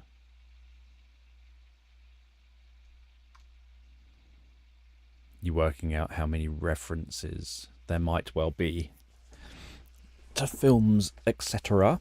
in there. Right, let's have a look. Do-do-do, do-do, diddle-oo, diddle-oo, ventriloquist. Leaving again, we said goodbye to Fox. Us guys talking loud. Flower pot. Waterfall.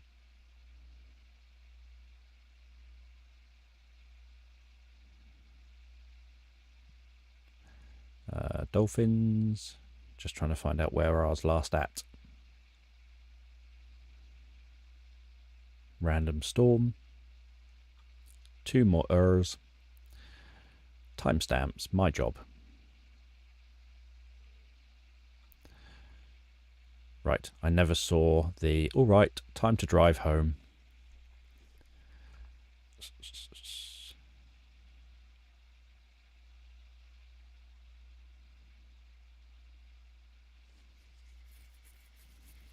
Right, driving home.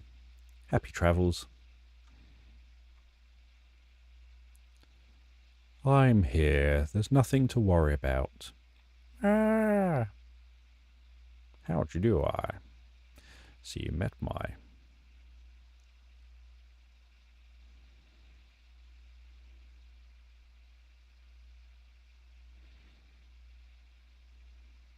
Just woke up from several stories ago. I'm glad you're back. Hopefully I didn't send you off again. At least, well, hopefully I did, but hopefully I didn't.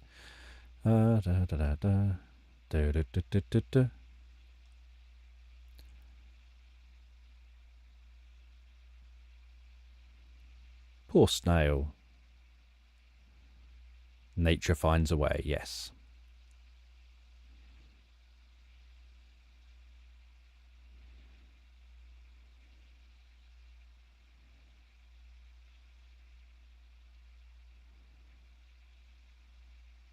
Branches have an armpit.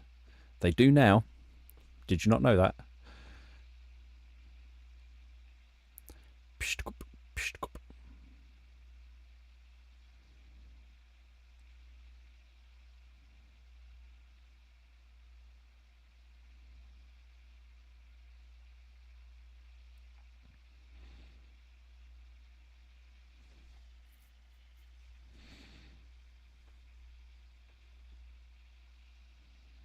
Dog has a poorly leg.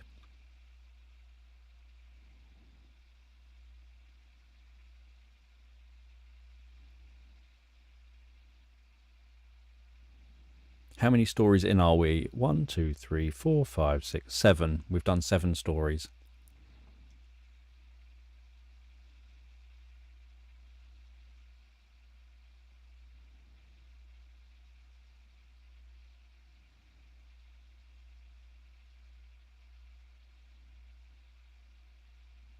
Yep, the airspeed of an unladen swallow. Obviously, it does depend what kind of swallow it is.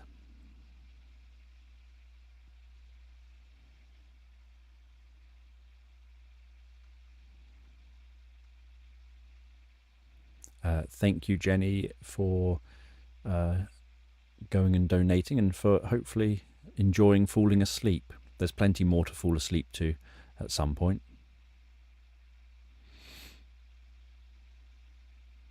Patient. I was losing my voice at the very beginning of this little bit. I think it was this bit where I'm like, no, start that again.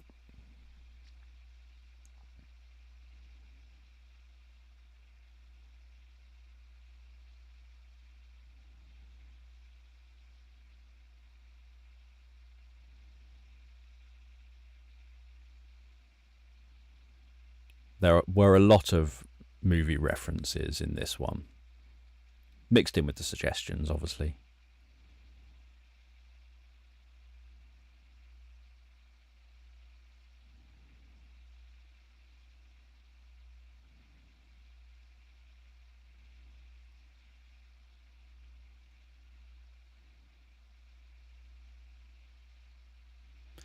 Rocky, I would have snuck in there anyway, because I wanted to do at least one story, given it's supporting a movie reaction person. I wanted to do at least one story where I filled it with lots of different movie references.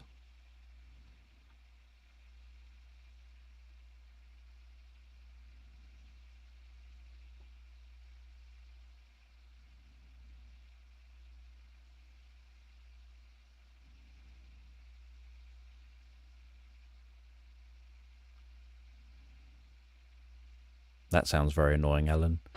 The struggling to donate.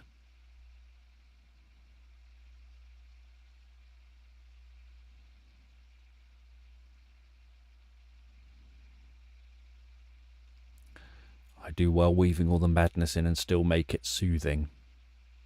You should be inside my head. Imagine what that's like. I've told the story before about how when I was much, much younger, back in the olden days, how my best friend and myself were walking back from a nightclub, and I've never done drugs, but he had taken acid, and I thought he just came to his senses. I didn't realise he was on acid. I just thought he suddenly saw the world correctly. And he said the next day it was the most trippy thing to have someone engage with you as if what they're saying and doing is the most normal thing in the world. And I genuinely believed it was because he suddenly had just woken up and was seeing the world correctly. I didn't realise that wasn't. He normally sees the world how he normally sees it, and this was him tripping. And to trip was putting him into seeing the world how I see it.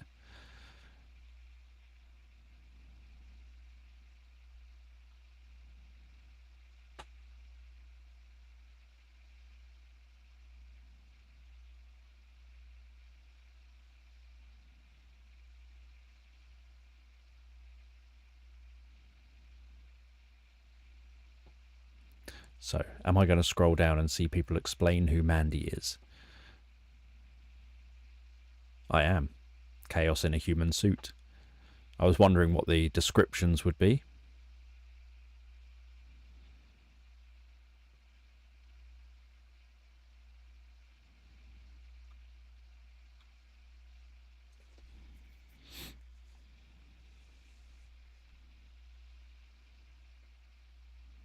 She's a master baker.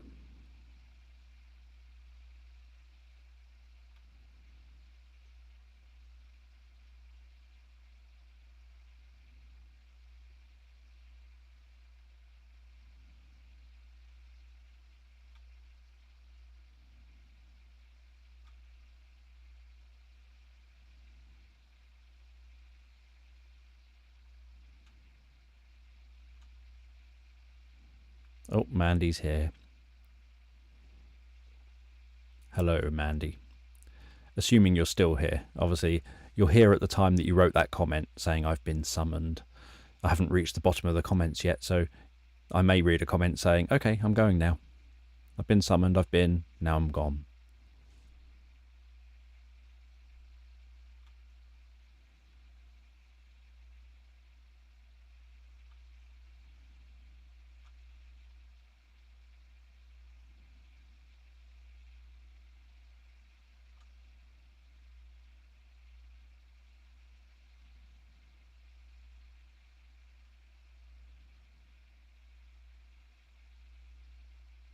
I'm sure you do probably exist in some of my stories. In fact, I think all of you who've joined in streams exist in stories. I know that there's one stream all of you appeared in together as an otter and another bunch of stuff. You know which story. I can't remember it off the top of my head. A very long time ago in the Dark Ages.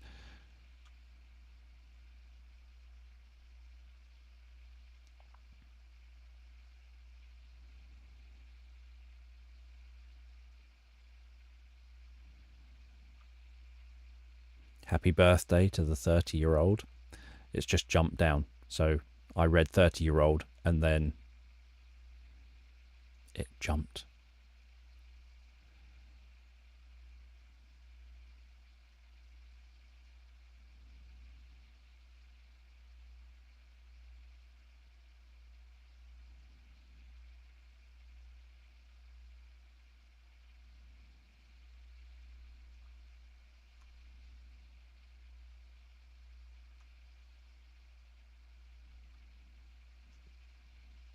Where'd I get to?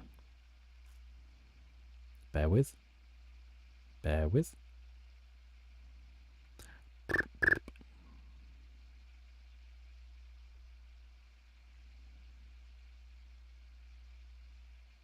Happy birthday to the 30-year-old son.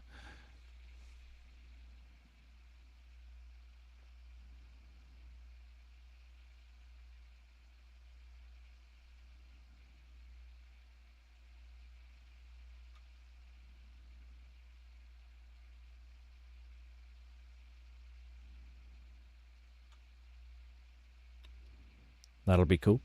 Yeah, if you make a disco ball jack-o'-lantern, you'll have to... You don't have to, obviously you don't have to do anything you don't want to do. Be cool if you share a photo of it or something on the... you can post images onto my channel page on the community posts section. You can post an image there if you want to, obviously. Maybe I'll see if I can make that story go out as an individual story, if I can remember which one it is, as an individual story around Halloween, because they all appear on Patreon first and then onto YouTube. So we are towards the end of August, so I imagine that'll be during September, maybe onto YouTube in October, maybe.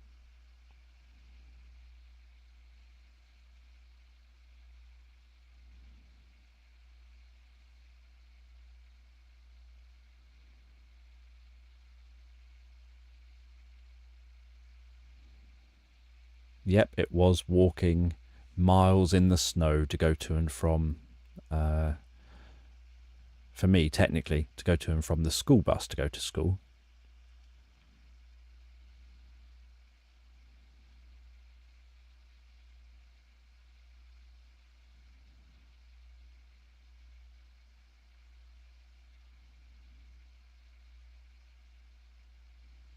Yeah, you were animals playing cards in... It was the one where you were all in the beaver dam. So maybe from 2020, something like that. I have reached the bottom. And Mandy is still knocking around. So hello. I can feel my voice is going. So I need more water. We are at 11:17, so we're in the last hour, so there's probably not time to do another story. Just to chill and recuperate and recover from doing 7 stories. As I said earlier, in my head, so I never announced a specific number of stories that I was going to do, because I didn't want to set myself up to fail. But in my head I thought, if I can get 6 stories into the 12 hours, if my voice can kind of hold out for 6 stories, then I'll be happy. I'm not necessarily happy with all the stories that I've done tonight, but I was happy if I could do at least 6 stories. So doing 7 is 1 more than my happiness level, and 8 was kind of the maximum. I thought if I did them how I did the old, the main sort of just story sessions, where I'd have like half an hour of relaxing into a session and getting the ideas, an hour or so of doing a story, and then my head was thinking, and then half an hour of maybe stretching and chilling out. So I was thinking each story would probably take a 2-hour period if I was kind of being quite efficient with it. And so I thought maximum would be 8 I could probably squeeze in. But I thought if I could do it in a 90-minute period per story, but I thought 6 is probably more realistic. So 7 is between the maximum and the realistic, although I'm not happy with all 7. The last one I was actually reasonably happy with. I thought that last one went okay. I felt myself kind of getting into a bit more of a flow, and I think it was because my brain said, this is your last one you're going to fit in. And so obviously that took a bit of pressure off, because I wasn't partly thinking, oh no, I've got another one after this I'm going to have to come up with, and I don't even know if I can do this one, because I don't know what suggestions are going to be for the next one. I've only just got the suggestions for this one. So I think that took some pressure off. So this last one I tried to make far more therapeutic and much deeper, and able to put a bit more thought into it, like mental, not thought, I don't know what the word is, but kind of more of myself just being lost in what I'm doing, rather than, although I did still get lost, I couldn't think of windmill sails. I couldn't think of the word sails, and that really annoyed me right in the middle. If I was doing this off of camera, I would have paused for ages until the word sails came to my brain, and then I would have said the word sails, because I would know what I'm talking about. But I was trying to talk about, so anyone who remembers Trumpton, I think it's Trumpton, the kids' TV show, with the windmill, with Windy Miller and the windmill, and the sail would keep passing across the door, the front door, as the windmill turns, and so you'd have to time walking into the building with the sail passing, and I couldn't remember the word sail, and that really, really annoyed me. So I'll probably have to cut some of that bit when I come to trying to actually edit it. But yeah, I would have paused, waited until the word sail came to my mind, and then said it. What do you mean you're not that old? Oh yeah, I suppose you're not that old. I bet you still know what I'm talking about, though, with Windy Miller, even if you're not old.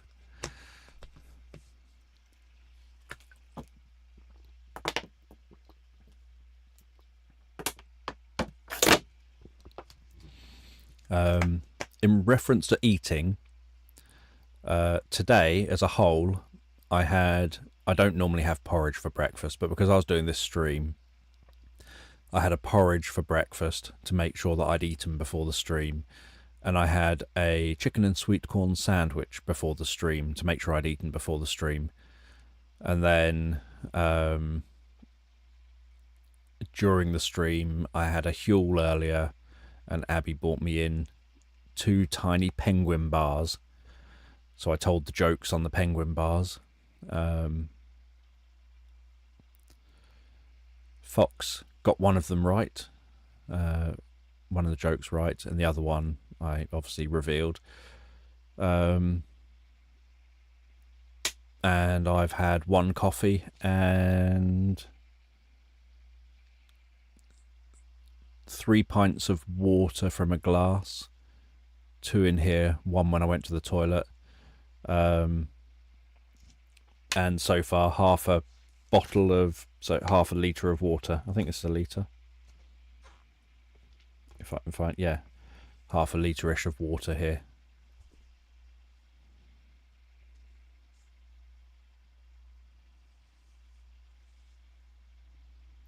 Chicken and sweet corn sandwich is a pretty ordinary staple over here.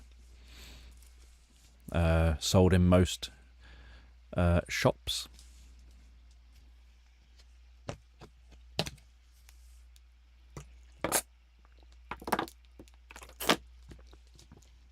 In fact, I don't know, we have coronation chicken, chicken salad, chicken sweet corn.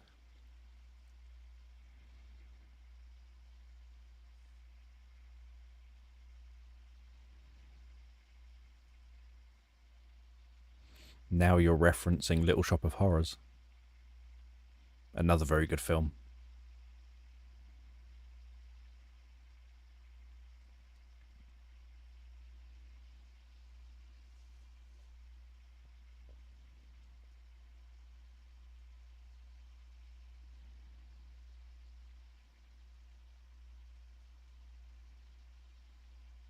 I like coronation chicken because it's sloppy.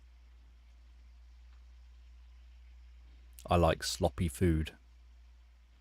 That's why I like chicken and sweet corn, because it's sloppy.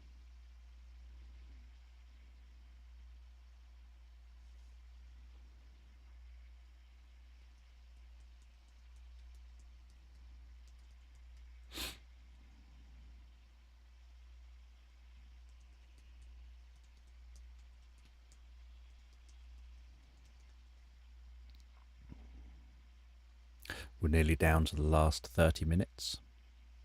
Thank you everyone who's been here for much of today. Thank you everyone who's jumped in and jumped out. So thank you obviously everyone who's just been here. This has been a stream for anyone who's newish, who's just jumped in during the last story.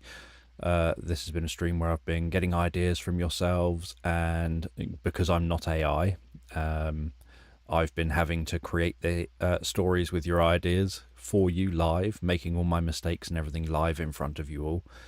So I've been taking your ideas, turning them into stories to raise money for Drogo, who is Jay's dog. Jay is the reactor at EOM Reacts YouTube channel, and his dog is not well, and the cost of looking after his dog is very expensive, and Jay's reaction videos bring me a lot of joy and happiness. He comes across as an incredibly nice person, incredibly decent person, someone who seems like he would do pretty much anything for anyone to help anyone else out, but probably wouldn't ask for help himself, for himself. And so a person who works behind the scenes on his channel set up a GoFundMe to support the costs that are happening in relation to Drogo, his dog. He's got 2 dogs, Drogo and Romulus. And Drogo's the one that's in the image on my screen. So if anyone wants to donate to support Drogo, or can donate or whatever, then visit the GoFundMe page. The link is in the pinned comment, or you can scan the QR code on screen. That'll take you to the GoFundMe page.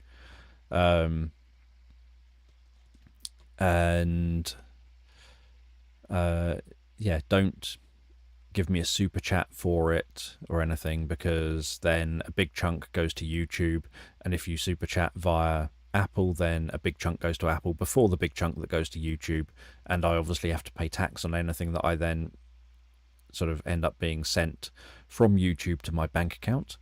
And then I also have to work out how to send that over, sort of pay that over to the GoFundMe myself. And I also don't get paid it until the end of September. So it's best to go straight to the GoFundMe and just donate straight there. That makes it easiest.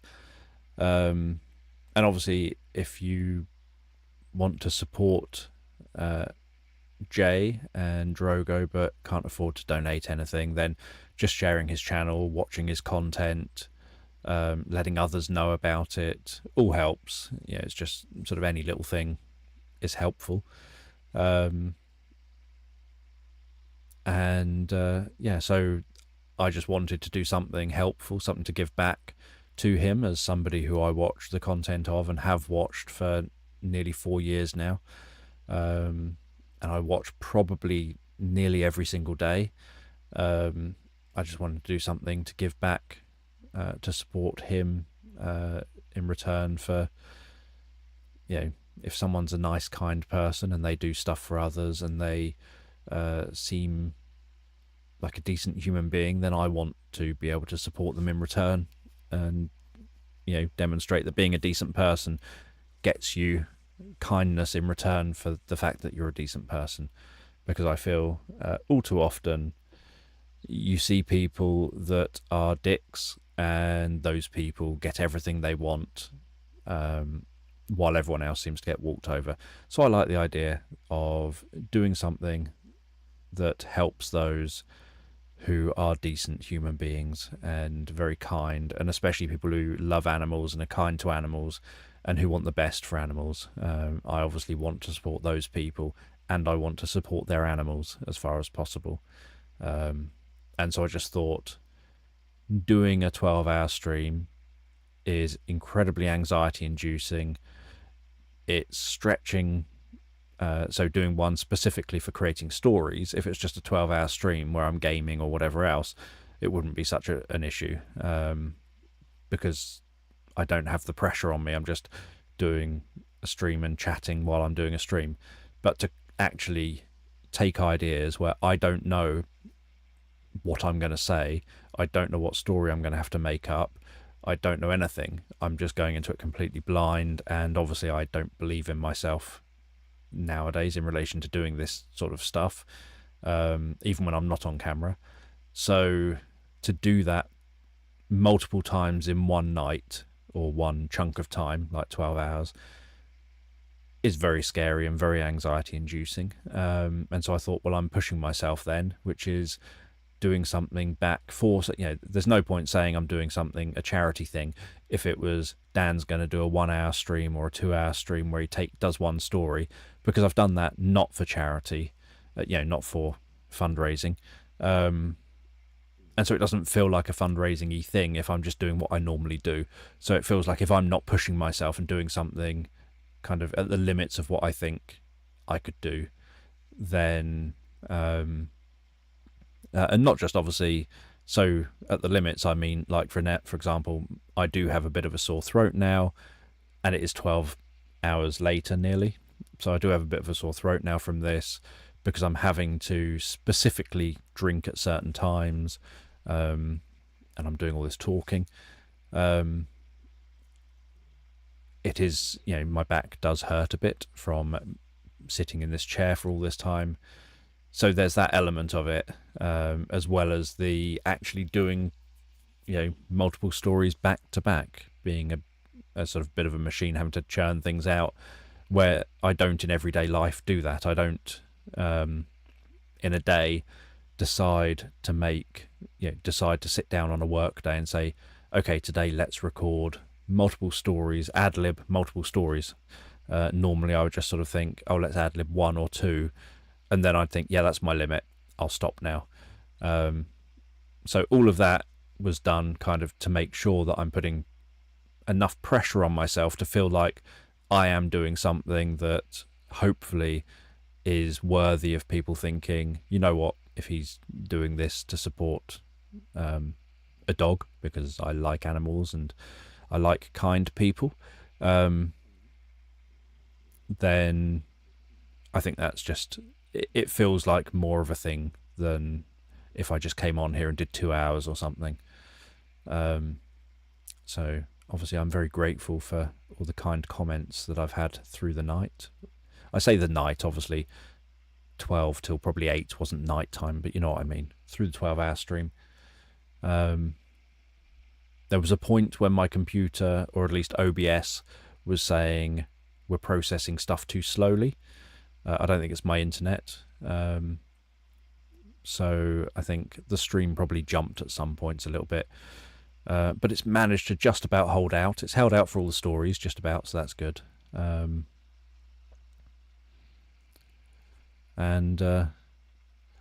Yeah, so I'm very happy that people have joined me for this.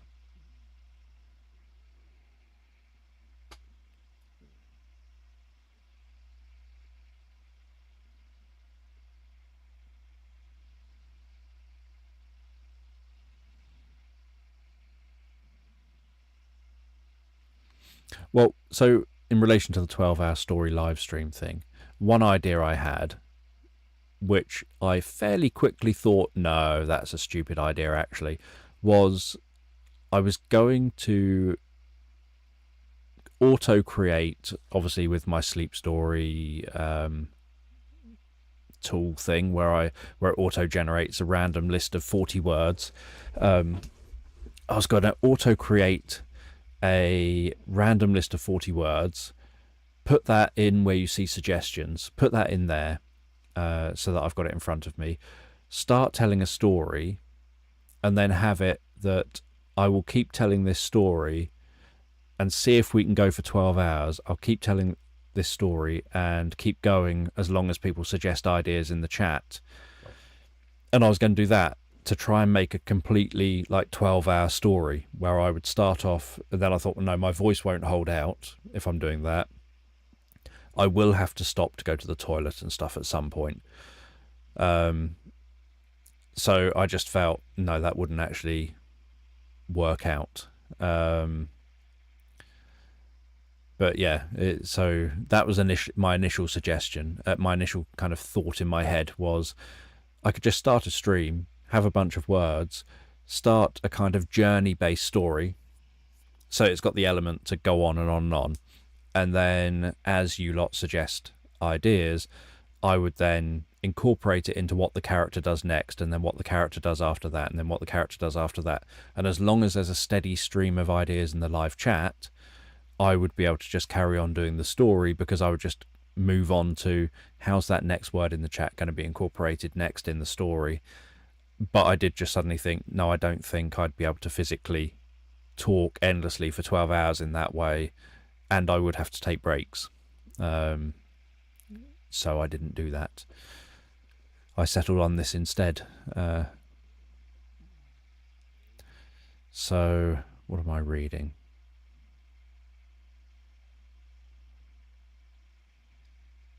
I underestimate myself. I think I underestimate myself because of AI.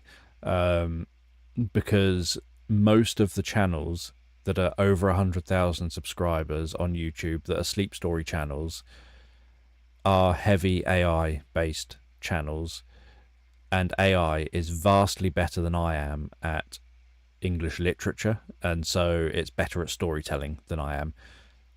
And so given that people prefer, even though people don't prefer, so when I say people prefer, I mean people prefer because they don't realize it's AI. If people knew it was AI, they would say, no, I don't prefer that because I don't want to listen to AI. But as long as people don't recognize it as AI, people prefer the AI sleep story channels and the AI stories to the human created channels and human stories. They often accuse the human stories as being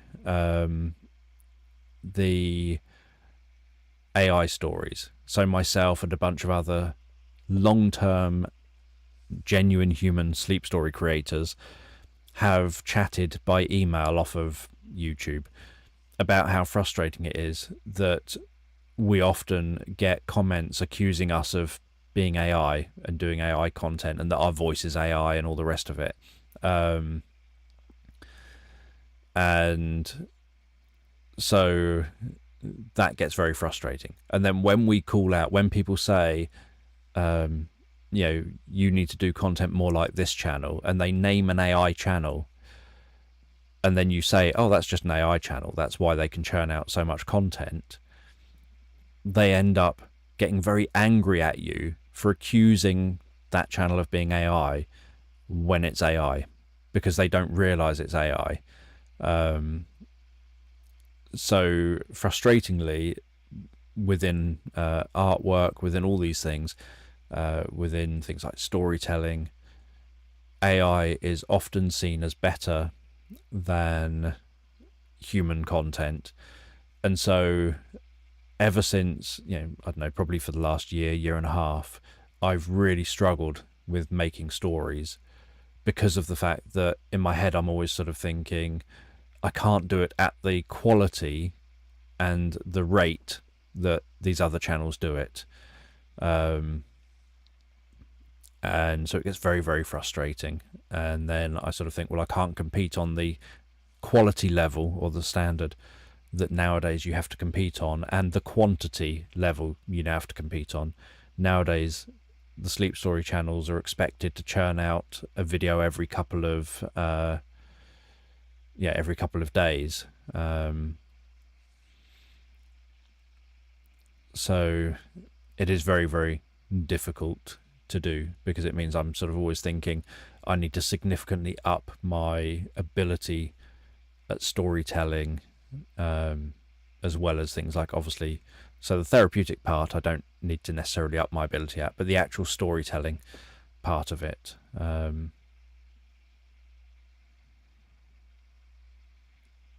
But yeah, so there was there's been a number of different studies in relation to AI content, and there was a lot of the AI channels have hundreds of thousands, sometimes millions of subscribers, and those subscribers wouldn't be subscribed to those channels if they thought that the channels were AI. YouTube has been pulling a number of those channels down, because YouTube feels that those channels are creating inauthentic content. They're just churning out content that, because it's AI and it's mass produced, anyone could be churning it out. That's YouTube's perspective, that anyone could be churning that content out. And so why have it on the platform when Joe Blogs down the road could give a prompt and churn the same bit of content out? And so then people are like, where's my favorite YouTuber gone? Like, one was someone had a go at me saying, I can't find this granddad who has, there's a granddad who has a YouTube channel, and they speak with they're a granddad talking and telling stories, and I said that's an AI channel, and YouTube pulled it down, and they got very angry that I was accusing it of being an AI channel.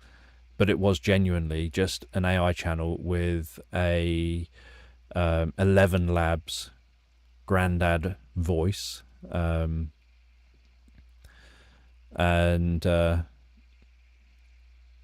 nowadays voices sound incredibly realistic. The AI voices stutter and stammer a little bit. They make sure to have breaths in them. They make sure to sound like they've got a little bit of doubt at times. So they still make mistakes from time to time. So an AI voice might get the wrong read or read when it's speaking. The trouble is, it says, you say you don't show this channel on the AI channels, but they're not listed as AI. The channels aren't listed as AI, and so people don't realize they're AI channels, and that's the main difficulty.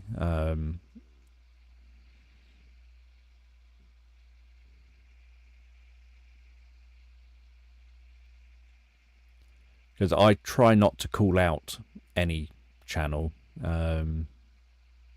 people do what they want to do, and I try to just do what I can do.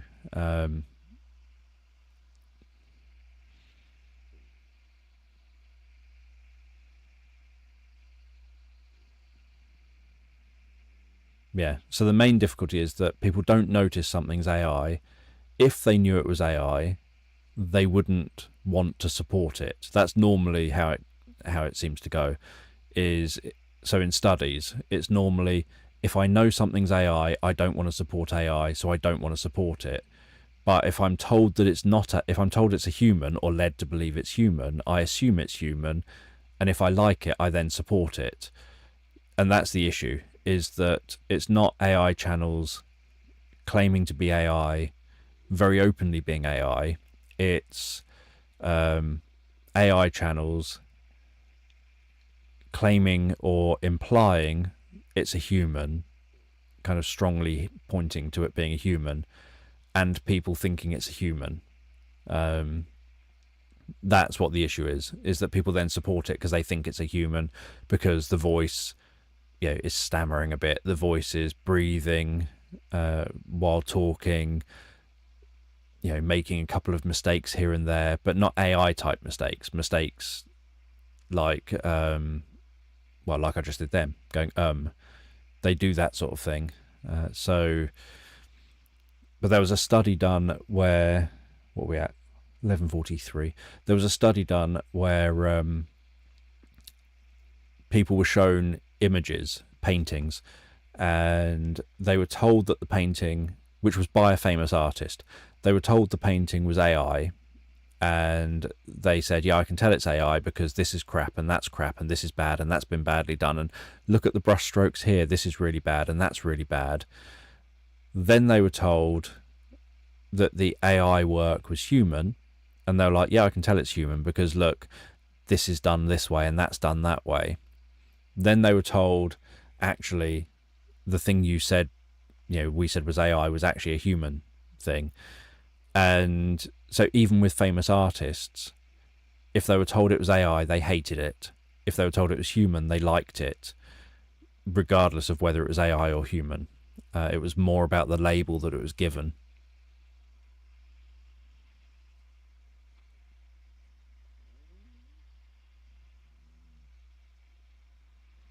But it is very, very hard to spot AI, and it is getting harder and harder.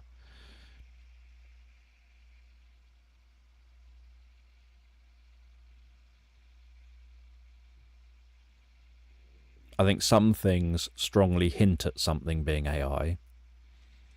So I know some sleep story creators that openly, they don't openly on YouTube, but on the internet, they openly mention that much of what they do is human read but AI created.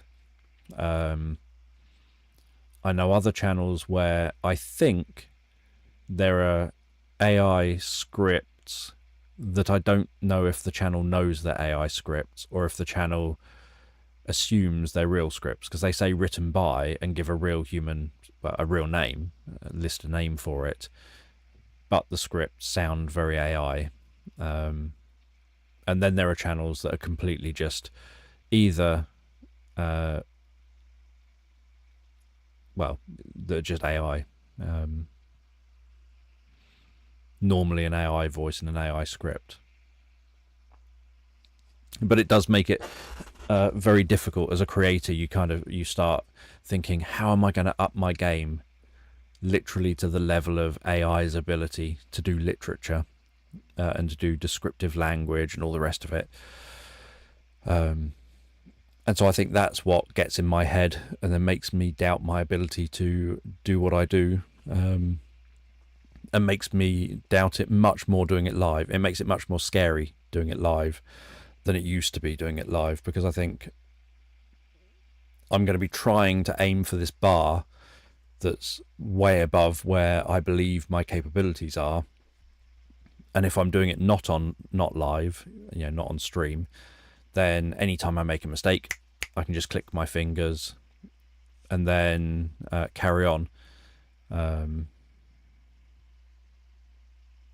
So you say YouTube has started labeling most of AI stuff, but it's in small print and not very prominently displayed. The AI bit, as a creator, you have to declare whether it's AI or not. YouTube, and it's only on certain types of things. YouTube doesn't mark it as AI if it doesn't meet their criteria of what relating to AI it needs to be for it to be marked as AI. So it's only marked as AI if the creator has said, what I'm creating here could mislead someone into thinking this is a human created content that's someone else. So, for example, if I made a video, I don't know, of Johnny Depp, and I've made an AI version of Johnny Depp or an AI version of Johnny Depp's voice, people could think that's Johnny Depp. So I have to declare that it's AI so that when people hear it, a notification shows that says, this is AI, by the way. And so that way, because it represents or could be misinterpreted as being something different, it has to then be marked as AI. Or if I don't know, did a video of, I don't know, Andy Burnham saying something he would never say. I use an AI, I sort of clone his voice and use his image, and then I do a video, like a satirical video or something of Andy Burnham, and have him saying something he would never say. Technically, doing that could be allowed because it's just satire or whatever, but it has to be declared as AI to make sure that people know what you're watching isn't Andy Burnham. This isn't something he's really said. This is an AI version of his voice on an AI version of him. And obviously, there is the chance you could be, for example, sued over using someone's image in that way or whatever. But that's the kind of thing that you have to declare. A lot of the AI stuff you don't have to declare as AI, and YouTube doesn't normally label it as AI. And if it's subtle AI, like if it's AI music, it normally doesn't end up declared. If it's, say, an AI voiceover, that doesn't have to be declared because AI voices are seen as something that maybe the reason you use an AI voice is because you're, I don't know, Indian and you don't speak English, or you have a really strong Indian accent when you speak English, and so you don't want to use your own voice for the content. So what you do is you use an AI voice instead of your own voice, and so you're not doing it maliciously. You're using the AI voice because your voice just wouldn't be suitable for doing that. So you could have someone who has, say, a really thick accent, who writes sleep stories, but thinks, I can't use my own voice for the sleep story because my voice, the accent's too thick. I don't sound good when I'm trying to do things like sleep. I can't be understood. And so they decide to use an AI voice to help them to be able to do that content. So things like that.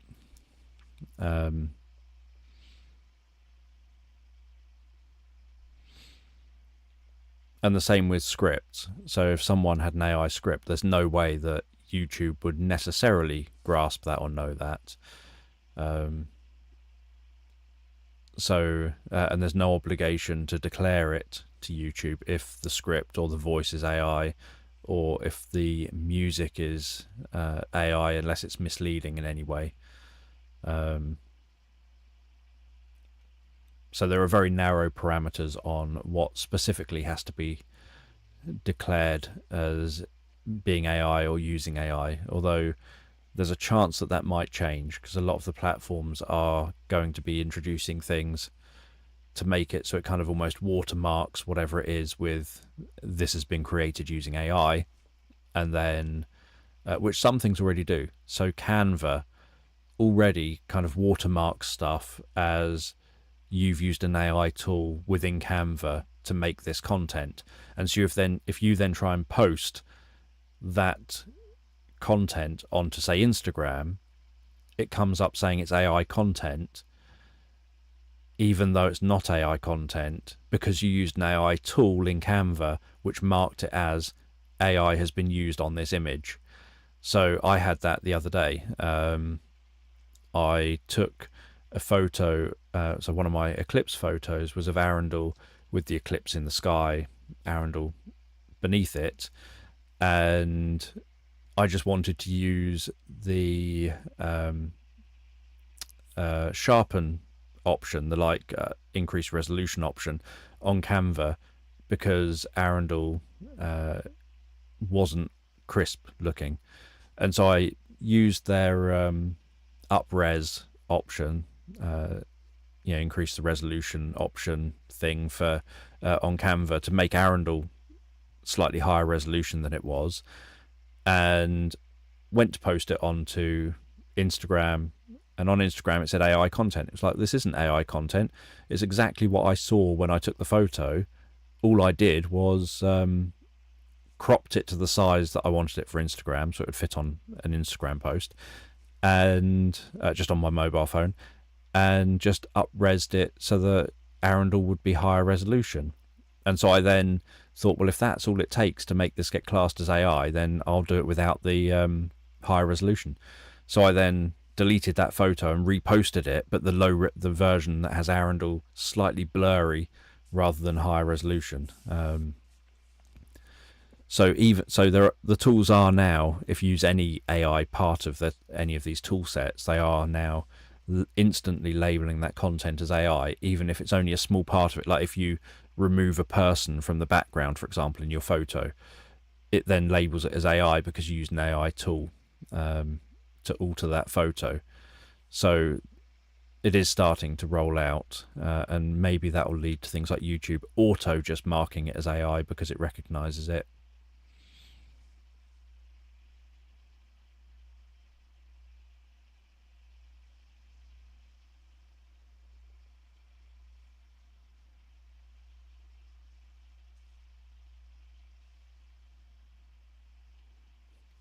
You say I hate the AI voiced videos that say the same name or word 5 different ways and almost always get them wrong.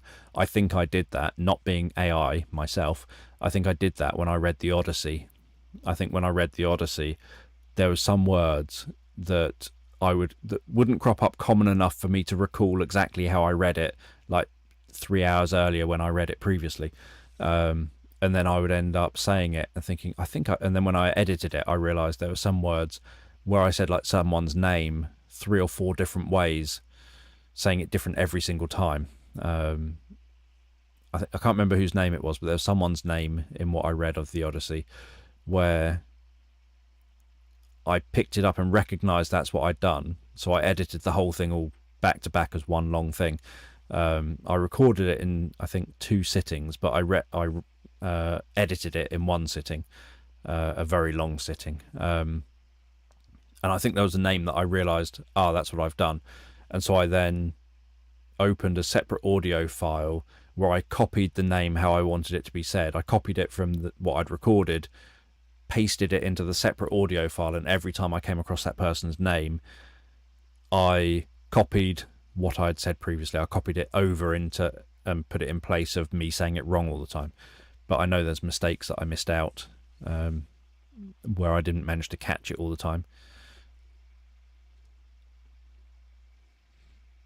But yeah, normally what AI gets wrong is where the word is one spelling because it's in a script, where the word's one spelling, but that spelling is different, has a different meaning depending on the context. As I say, like the word read and read. That's what AI often gets wrong, where it doesn't quite grasp the context. And it gets things like numbers wrong often in how it says certain numbers.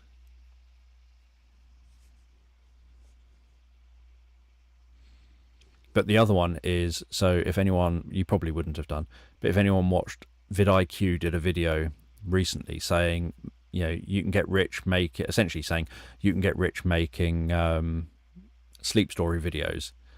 Here's how to do it. And they essentially say, create AI scripts, clone your voice, and use that cloned voice. So, for example, me cloning my voice, use that cloned voice, your voice cloned, so you don't have to worry about all the editing of the audio file and everything. Use your cloned voice and just have your cloned voice do all the reading. So there are people that do that, where it is an AI voice because it is a cloned version of the creator's voice or of a voice artist's voice. It's not the real person talking there on camera, like on that audio recording. It's a cloned version of their voice just reading a script.